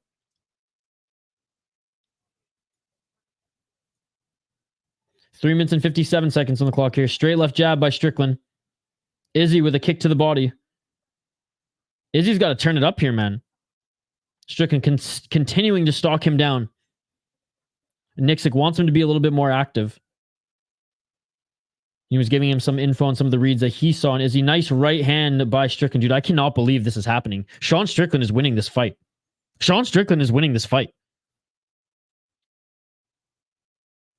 Oh, a nice right hand by Izzy. Right uppercut, but Sean lands a beautiful right hand of his own.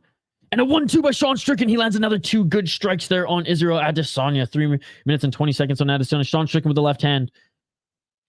Sean Strickland landing the better shots here in this 4th round. Izzy with a nice right hand. Surfs Up, it's great to see you. Thank you so much for joining, buddy. Blessings to you, all amazing people. Blessings to you, Surfs Up. Thank you so much for joining. Who do you got in this one, Surfs Up? Who do you got in this one? Let me know in the chat here, buddy. Smash that like button, guys, if you haven't already. Appreciate you all. 2 minutes and 53 seconds on the clock. Significant strikes are even right now, but so far Strickland has landed the better strikes in this round. 2 minutes and 42 seconds on the clock. But significant strikes are dead even right now, 66 apiece. 72 for Strickland now, 67 for Adesanya. 2 minutes and 32 seconds on the clock.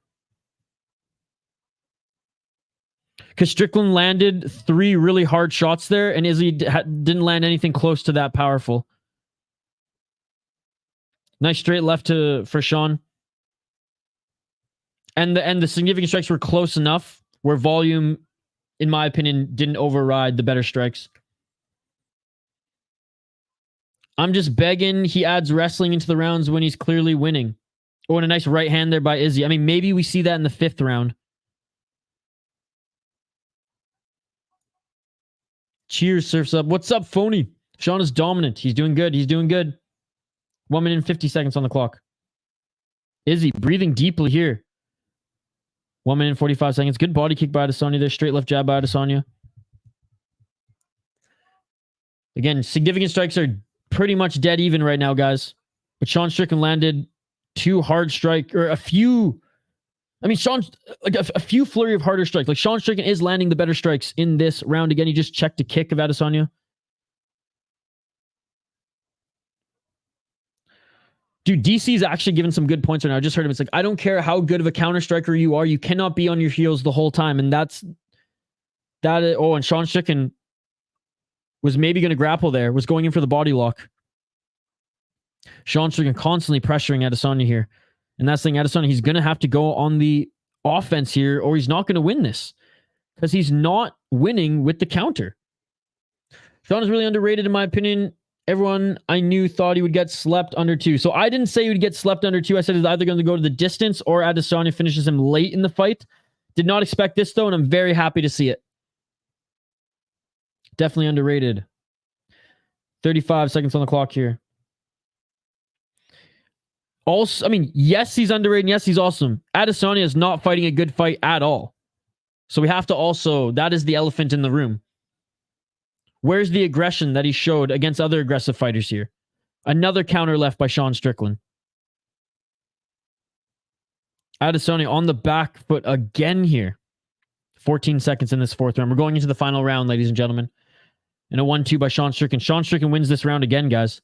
Sean Strickland wins this round again. He's outstriking Israel Adesanya narrowly, but landing the better shots. And that is it for the 4th round. Dude, Sean Strickland is up.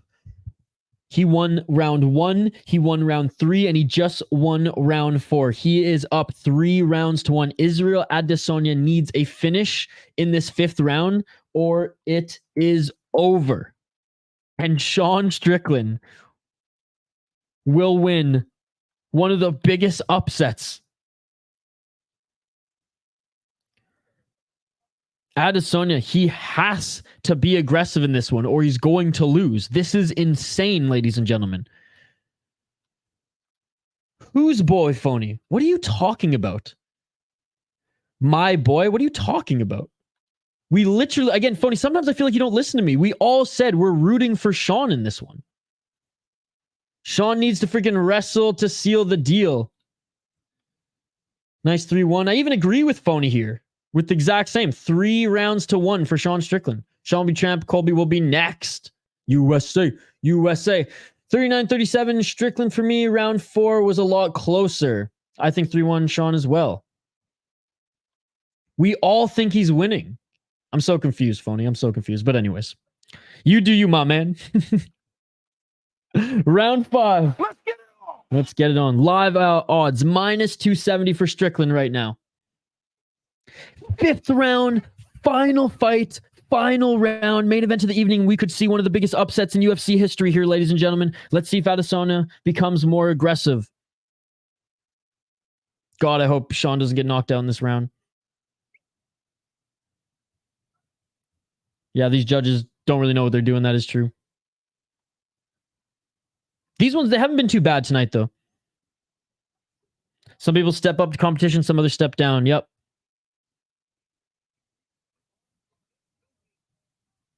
Come on, Sean. Even Zionist is rooting for US right now. 4 minutes on the clock here. Israel Adesanya has 4 minutes to knock out Sean Strickland, or Sean Strickland's going to be the new middleweight championship, or the new middleweight champion, ladies and gentlemen. I'm preparing to jump out of my seat in joy. Unbelievable. And again, checking those leg kicks was huge. And Phony highlighted that earlier in the chat too. Stylebender with the win, unless Sean Strickland can get that TKO. Surfs up, you couldn't be more wrong, buddy. Couldn't be more wrong. Sean Strickland's up 3-1. It's actually Adesanya who needs the knockout right now. Part of me wants Sean to win even though I live in New Zealand. Hell, I'm Canadian. I just love a good underdog story. Picked Adesanya to win pretty much like everybody, much like in the Sean O'Malley fight, but also much like in the Sean O'Malley fight, rooting for Sean, was rooting for O'Malley there. I've never wanted to be wrong more on a pick. 3 minutes on the clock here. What is Izzy doing? This is crazy. The front kick has been so good as well. Yeah. And like, yes, he has been eating leg kicks, but like he's been checking more of them. Maybe the dog comments got to his head. Maybe. Izzy needs a finish for sure. 2 minutes and 42 seconds. He has half a round to get a finisher. It's all over, guys. Sean Strickland could be middleweight champion, dude. This is insane. Izzy with the left. Front kick by Strickland. Oh, and another big shot by Strickland. 2 minutes and 24 seconds. Guys, I'm focusing in on the last 2 minutes and 20 seconds in this fight. If I miss your comments, I'll get back to it after. Again, Phony, you're saying my boy. I have no idea what you're talking about. 2 minutes on the clock. Everyone in this chat is rooting for Strickland. No idea why you're saying your boy is losing. 2 minutes on the clock. Strickland still keeping Izzy on the outside. Adesanya has 2 minutes to get a finish here, or it is all over and we have a new champion. Oh my God, this is so exciting. 1 minute and 47 seconds on the clock.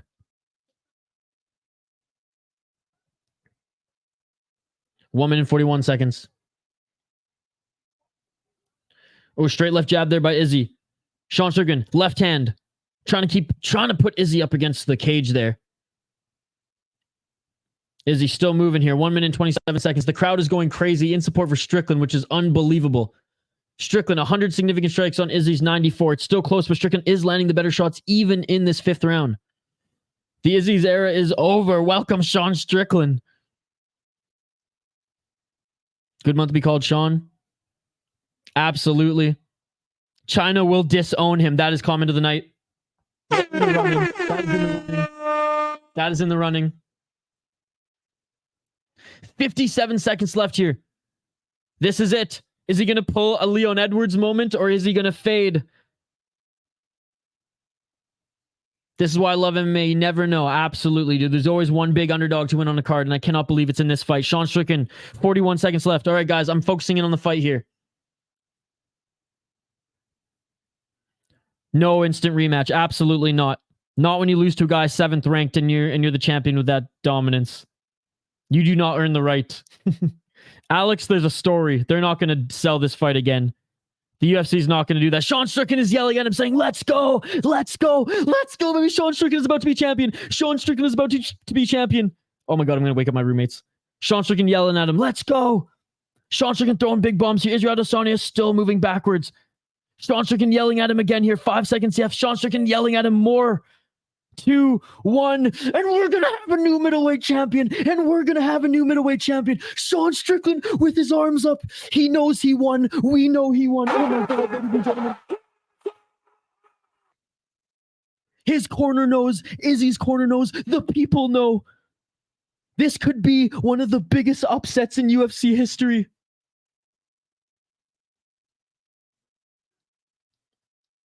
Now Phony telling me to shut up. And new. Unbelievable. This is amazing. 49-46 Strickland. Nobody is a hater, Phony. I have no idea what you are talking about, brother. No idea at all. You're saying we're all haters. You are wrong, brother. We are all rooting for Strickland. This is false. Phony is lying. We are not all haters. We were all supporting him. We were all rooting for him. Let's go. Whoever had Strickland in a bet.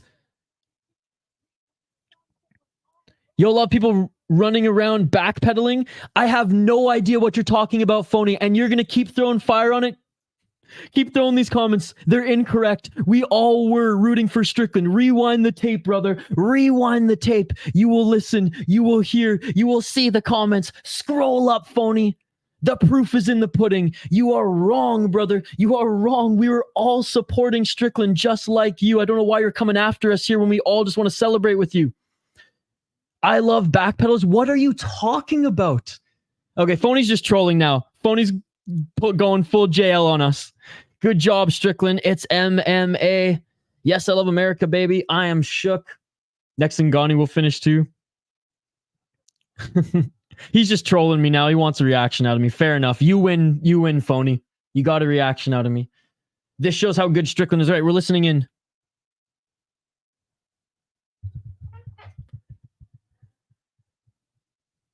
No! He did it! He did it! He did it! And new, this is insane. Sean Strickland is the new middleweight champion.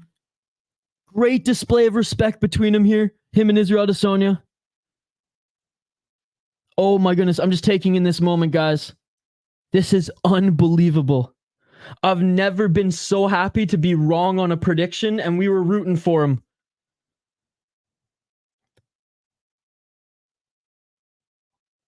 Oh, man. DC, get that mic out of the way. Just let them have the moment here. My heart is racing. Strickland bowing to Adesanya. Adesanya raising his arm. I'll get to your comments here in a sec, guys. Sean Strickland, what is this, guys? I cannot wait for this. Oh, my goodness. That shit beautiful than a motherfucking. Oh my God! Sean Strickland is stand up and give him a freaking standing ovation. Phony wants to call us all haters. Phony, would a hater be standing up and looking this excited? No. 28 wins. This is the 13th middleweight champion in the UFC. I'm shaking. I have goosebumps. My heart is racing. This is amazing. These are the moments we live for as sports fans and fans of mixed martial arts.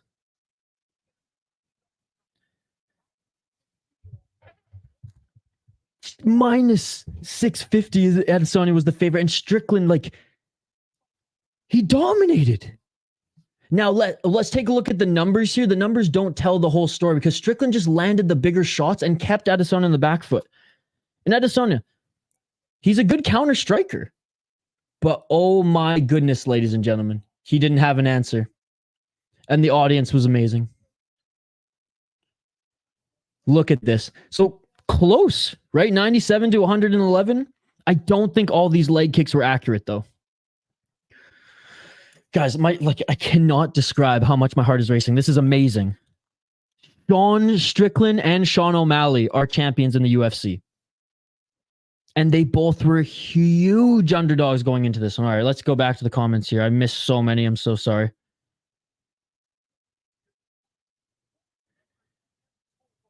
Oh my goodness. Oh my goodness. I know Phony's calling me and everyone haters. I don't understand why. Even though we all were very vocal in support, but I'm just going to ignore that. Trolling, that's okay. He won. You got a reaction out of me, Phony. You win. Wow. Sean got in Izzy's head. Good job, Sean Strickland. His game plan worked so easily. I don't know why Izzy wasn't so aggressive. Sean saying the gold around my waist don't mean shit. I'll get back to the comments here. So sorry if I missed anything, guys. God, what a speech. I'm living through you guys and better because of you guys. Thank you. Sean freaking Strickland is the champion. The guy doesn't really drink or party. The guy's going to go and watch cooking shows with his girl after this. I swear. 49-46. Unbelievable. That's the one downfall and counter punchers. There's always on the back foot against aggressors. Guys, I've missed so many of your comments. I can't keep up with them. I'll try to address them, but I'm literally scrolling, and I'm missing so much here. $10 donation. Anthony, you did not have to do this, dude. You've been way too kind here tonight. You donating too much, dude. Seriously. Let's go. $125 to win 712. Dude, congratulations on that bet. Who else had big tickets in the live chat here? Anthony, thank you so much for the $10 donation. Seriously, man. Like, how many times have you freaking donated tonight? Seriously, look at this. Shout out to Anthony. Look at this. Shout out to Thrill House, foul one. Anthony, Volkov, foul one. That was from J. Herbo. Anthony, Mike Jones, thank you for the super sticker. And another one by Anthony. Dude, thank you so much. Appreciate you. Okay, let me try. And I'll give you more shout outs for the donation again here in a sec, but I want to get to the comments here. He don't look like he won a fight. He just can't believe it, dude. Drickus versus Sean. Drickus versus Izzy, man. Drickus versus Izzy. I mean, they probably will do Drickus. Well, like, what's next? I guess they kind of have to do Drickus versus Sean. Because Sean is the next guy up. Or they do, I mean, they could do the rematch, or they do Drickus Sean. The thing about Drickus Sean is, like, you don't want the Izzy versus Sean fight to pass. Severe 22, don't forget that if Rod 10 gets KO'd, I'm very happy. Yes, me too. Me too. We're rooting for Superlek here. We're rooting for Superlek. You don't have to donate, guys. Like I say, I tell this to everybody. I appreciate all the donations. That's why I go off and say thank you, because you guys have no idea how much it helps. And I appreciate it. You guys are donating your hard-earned money, and I really appreciate that. Seriously, like, I cannot thank you enough. I could go on and on and on. But I'm never going to ask for donations. I'm never going to ask you guys to become members. All I'm going to ask is if you guys can smash that like button and subscribe to the channel, and join us in the live chat, because it's a lot of fun hanging out. Wow, I cannot believe that. I cannot believe that. What an unbelievable card. What an unbelievable story. What an unbelievable fight. Sorry if I'm missing some of your guys' comments here. They're coming in like crazy. I'm going to try to get through some of these. I think Drickus beat Sean. He is very powerful. Well, that made my night. It made all of our nights, because we all were supporting him. I'm crying right now. How are we haters when there's people crying with joy? I've never been this hyped for a UFC fight. Holy shit, that was amazing. Yet, a hater. Went from being, yes, that exactly, jail, to now beating the best in the world and being the best in the world. Sean untouched. His parry skills are crazy. It was awesome, dude. But again, Israel Adesanya did touch him 97 times. I would say scratch maybe 20 of those off the leg kicks. At least 20 of them were checked. Instant rematch for sure. Like, just looking at dollar signs, Drickus du Plessis, Israel Adesanya for the title fight. But again, I'm not going to play matchmaker here. I've been streaming for over, let's see, I've been streaming for 10 hours and a half, ladies and gentlemen. So my mind is starting to become mush, if I'm being perfectly honest. Theron, how many people said that Sean had no chance? Totally silenced. Dude, I'm silenced. I was rooting for Sean. People are calling me haters, and us haters in live chat. We were all supporting him. But yeah, no, I think everyone said he has a puncher's chance, but even I said, and I'm like, I'll take this one. I even said before the stream, and people don't listen to me, but that's okay. I was rooting for Sean to win. He obviously has a puncher's chance at the UFC, but I did not think he was going to outstrike and outpressure Adesanya like that. I thought he was going to pressure him with grappling. So, like, did not expect that. I don't think anyone expected that. And man, how crazy would it have been if he put him out with dropping him there. I've never been so excited to have a wrong pick. I got 3 wrong. The Tai Tuivasa one, I'm mad at myself. I should have picked Volkov. And then Jack Jenkins. I got that one wrong too. Well done, Strickland, indeed. Because Strickland gave him nothing to counter him. No, it was good. Like I said, he crushed it. He kept Adesanya outside that line, caused him to move side to side. Like, could you imagine if Sean Strickland fought, if this was fought in a ring, Adesanya would have lost. There would have been no room for Adesanya to go side to side. Sean's got good power. He's going to have to defend his new belt a time or two for solid. Okay, anyways. Yeah, but Jay Herbo, again, you did not expect that to happen. Don't lie.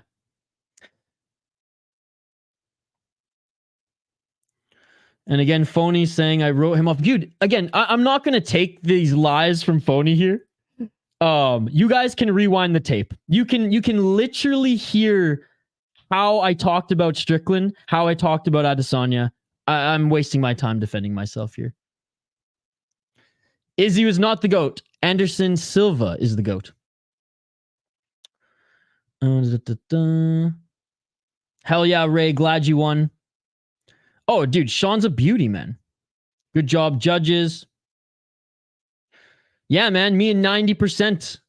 I'm not an expert. I don't know why Phony's like, instead of just like being joyful with us in the live chat here, who all are pumped, Phony's digging into all of us. I don't know why. I don't know why you're big dicking us here, man. It makes no sense. And he's winning. He's winning the battle because he got a reaction out of me. 10 hours and a half later, I thought we'd all be celebrating here, but instead, I'm scrolling up here. Phony's lighting us up in the live chat here. Unbelievable. Great fight, guys. Great card. I think I've just been scrolling through all of them here. Sorry, guys. So many comments came in at the end here, so sorry if I missed them. No one was expecting that. Izzy needed to nut up. He could have won, but this ending is so much better. Absolutely. It was a bad fight from Izzy and an amazing fight from Sean Strickland. They can't cope with Izzy losing. I think everyone in the live chat here is all for Sean Strickland, dude. I don't know why. Anyways, if it's going to just get toxic here, I'm just going to hang up the skates. Or hang up the gloves. See? Ooh, that's how you know I'm used to... I said my old hockey verse there. I want to hear... Yeah, I want to watch the post-fight press conference too. The defense is key, and that's what Izzy is done. Dude, amazing performance by Sean Strickland. Strickland is not a good style matchup for Izzy, like how Foreman was a bad matchup for Ali. How much money would you have won if you were to put $100 on Strickland? Someone put quite a bit of money on him and won a decent chunk of change. Sean put on a master class and even dropped Izzy. He did indeed. We agree with you, Phony. Diego, I can't believe Sean Strickland is the motherfucking champion. I'm so happy. Wow, let's go. Yet we're all haters. Look at this comment. Hating. If Sterling doesn't get a rematch, Izzy shouldn't have seen the prayer rematches already. Or sorry. If Sterling, sorry guys, I'm tired. If Sterling doesn't get a rematch, Izzy should have. We've seen the prayer rematch already. That's true. All right, time to work again. But Sean had Izzy kryptonite due to Alex. He maybe could have got the kryptonite from him. I'm inspired. Someone pinch me. I'm dreaming. You're not dreaming, buddy. You're not. I wish I had some champagne to pop right now. That made my night. Indeed. Me too, buddy. Me too. Thanks for the stream. Thank you for joining. Thanks everyone here. I know I got a little fired up at the end there. I just wish we could all celebrate rather than attacking each other here in the live chat after that when it was such a good moment. But anyways. I do not think Izzy needs the rematch. GDP versus Izzy, especially with that animosity. I think that's just the fight to make. Ethan, thank you so much for joining, guys. Appreciate you all. Smash that like button if you haven't already. Subscribe to the channel. No streams tomorrow. I'm going to a Vikings watch party at Back Channel Brewing. Shout out the beer bowls here.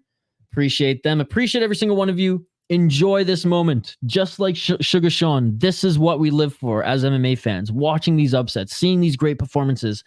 And overall, yeah, I did, Baker. Overall, what's awesome about this card is everyone said this was going to be a stinker of a card.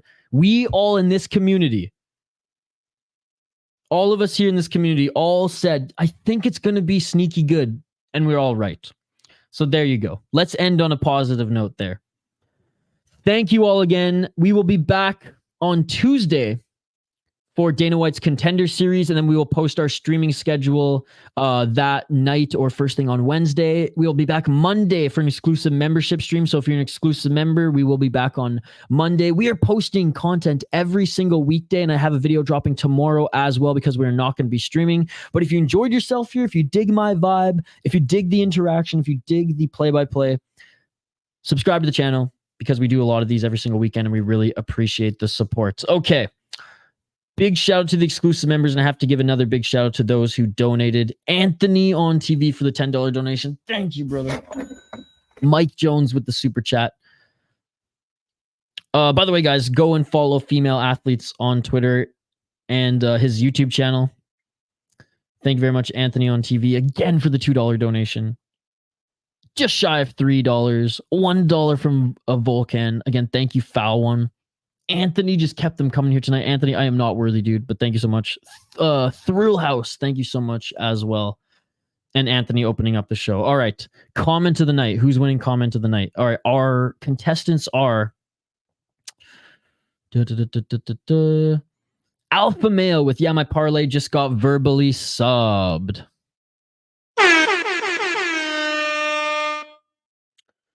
Ethan, I watched your predictions as well. Just thought the Pleasure Man would give me some pleasure on that bet.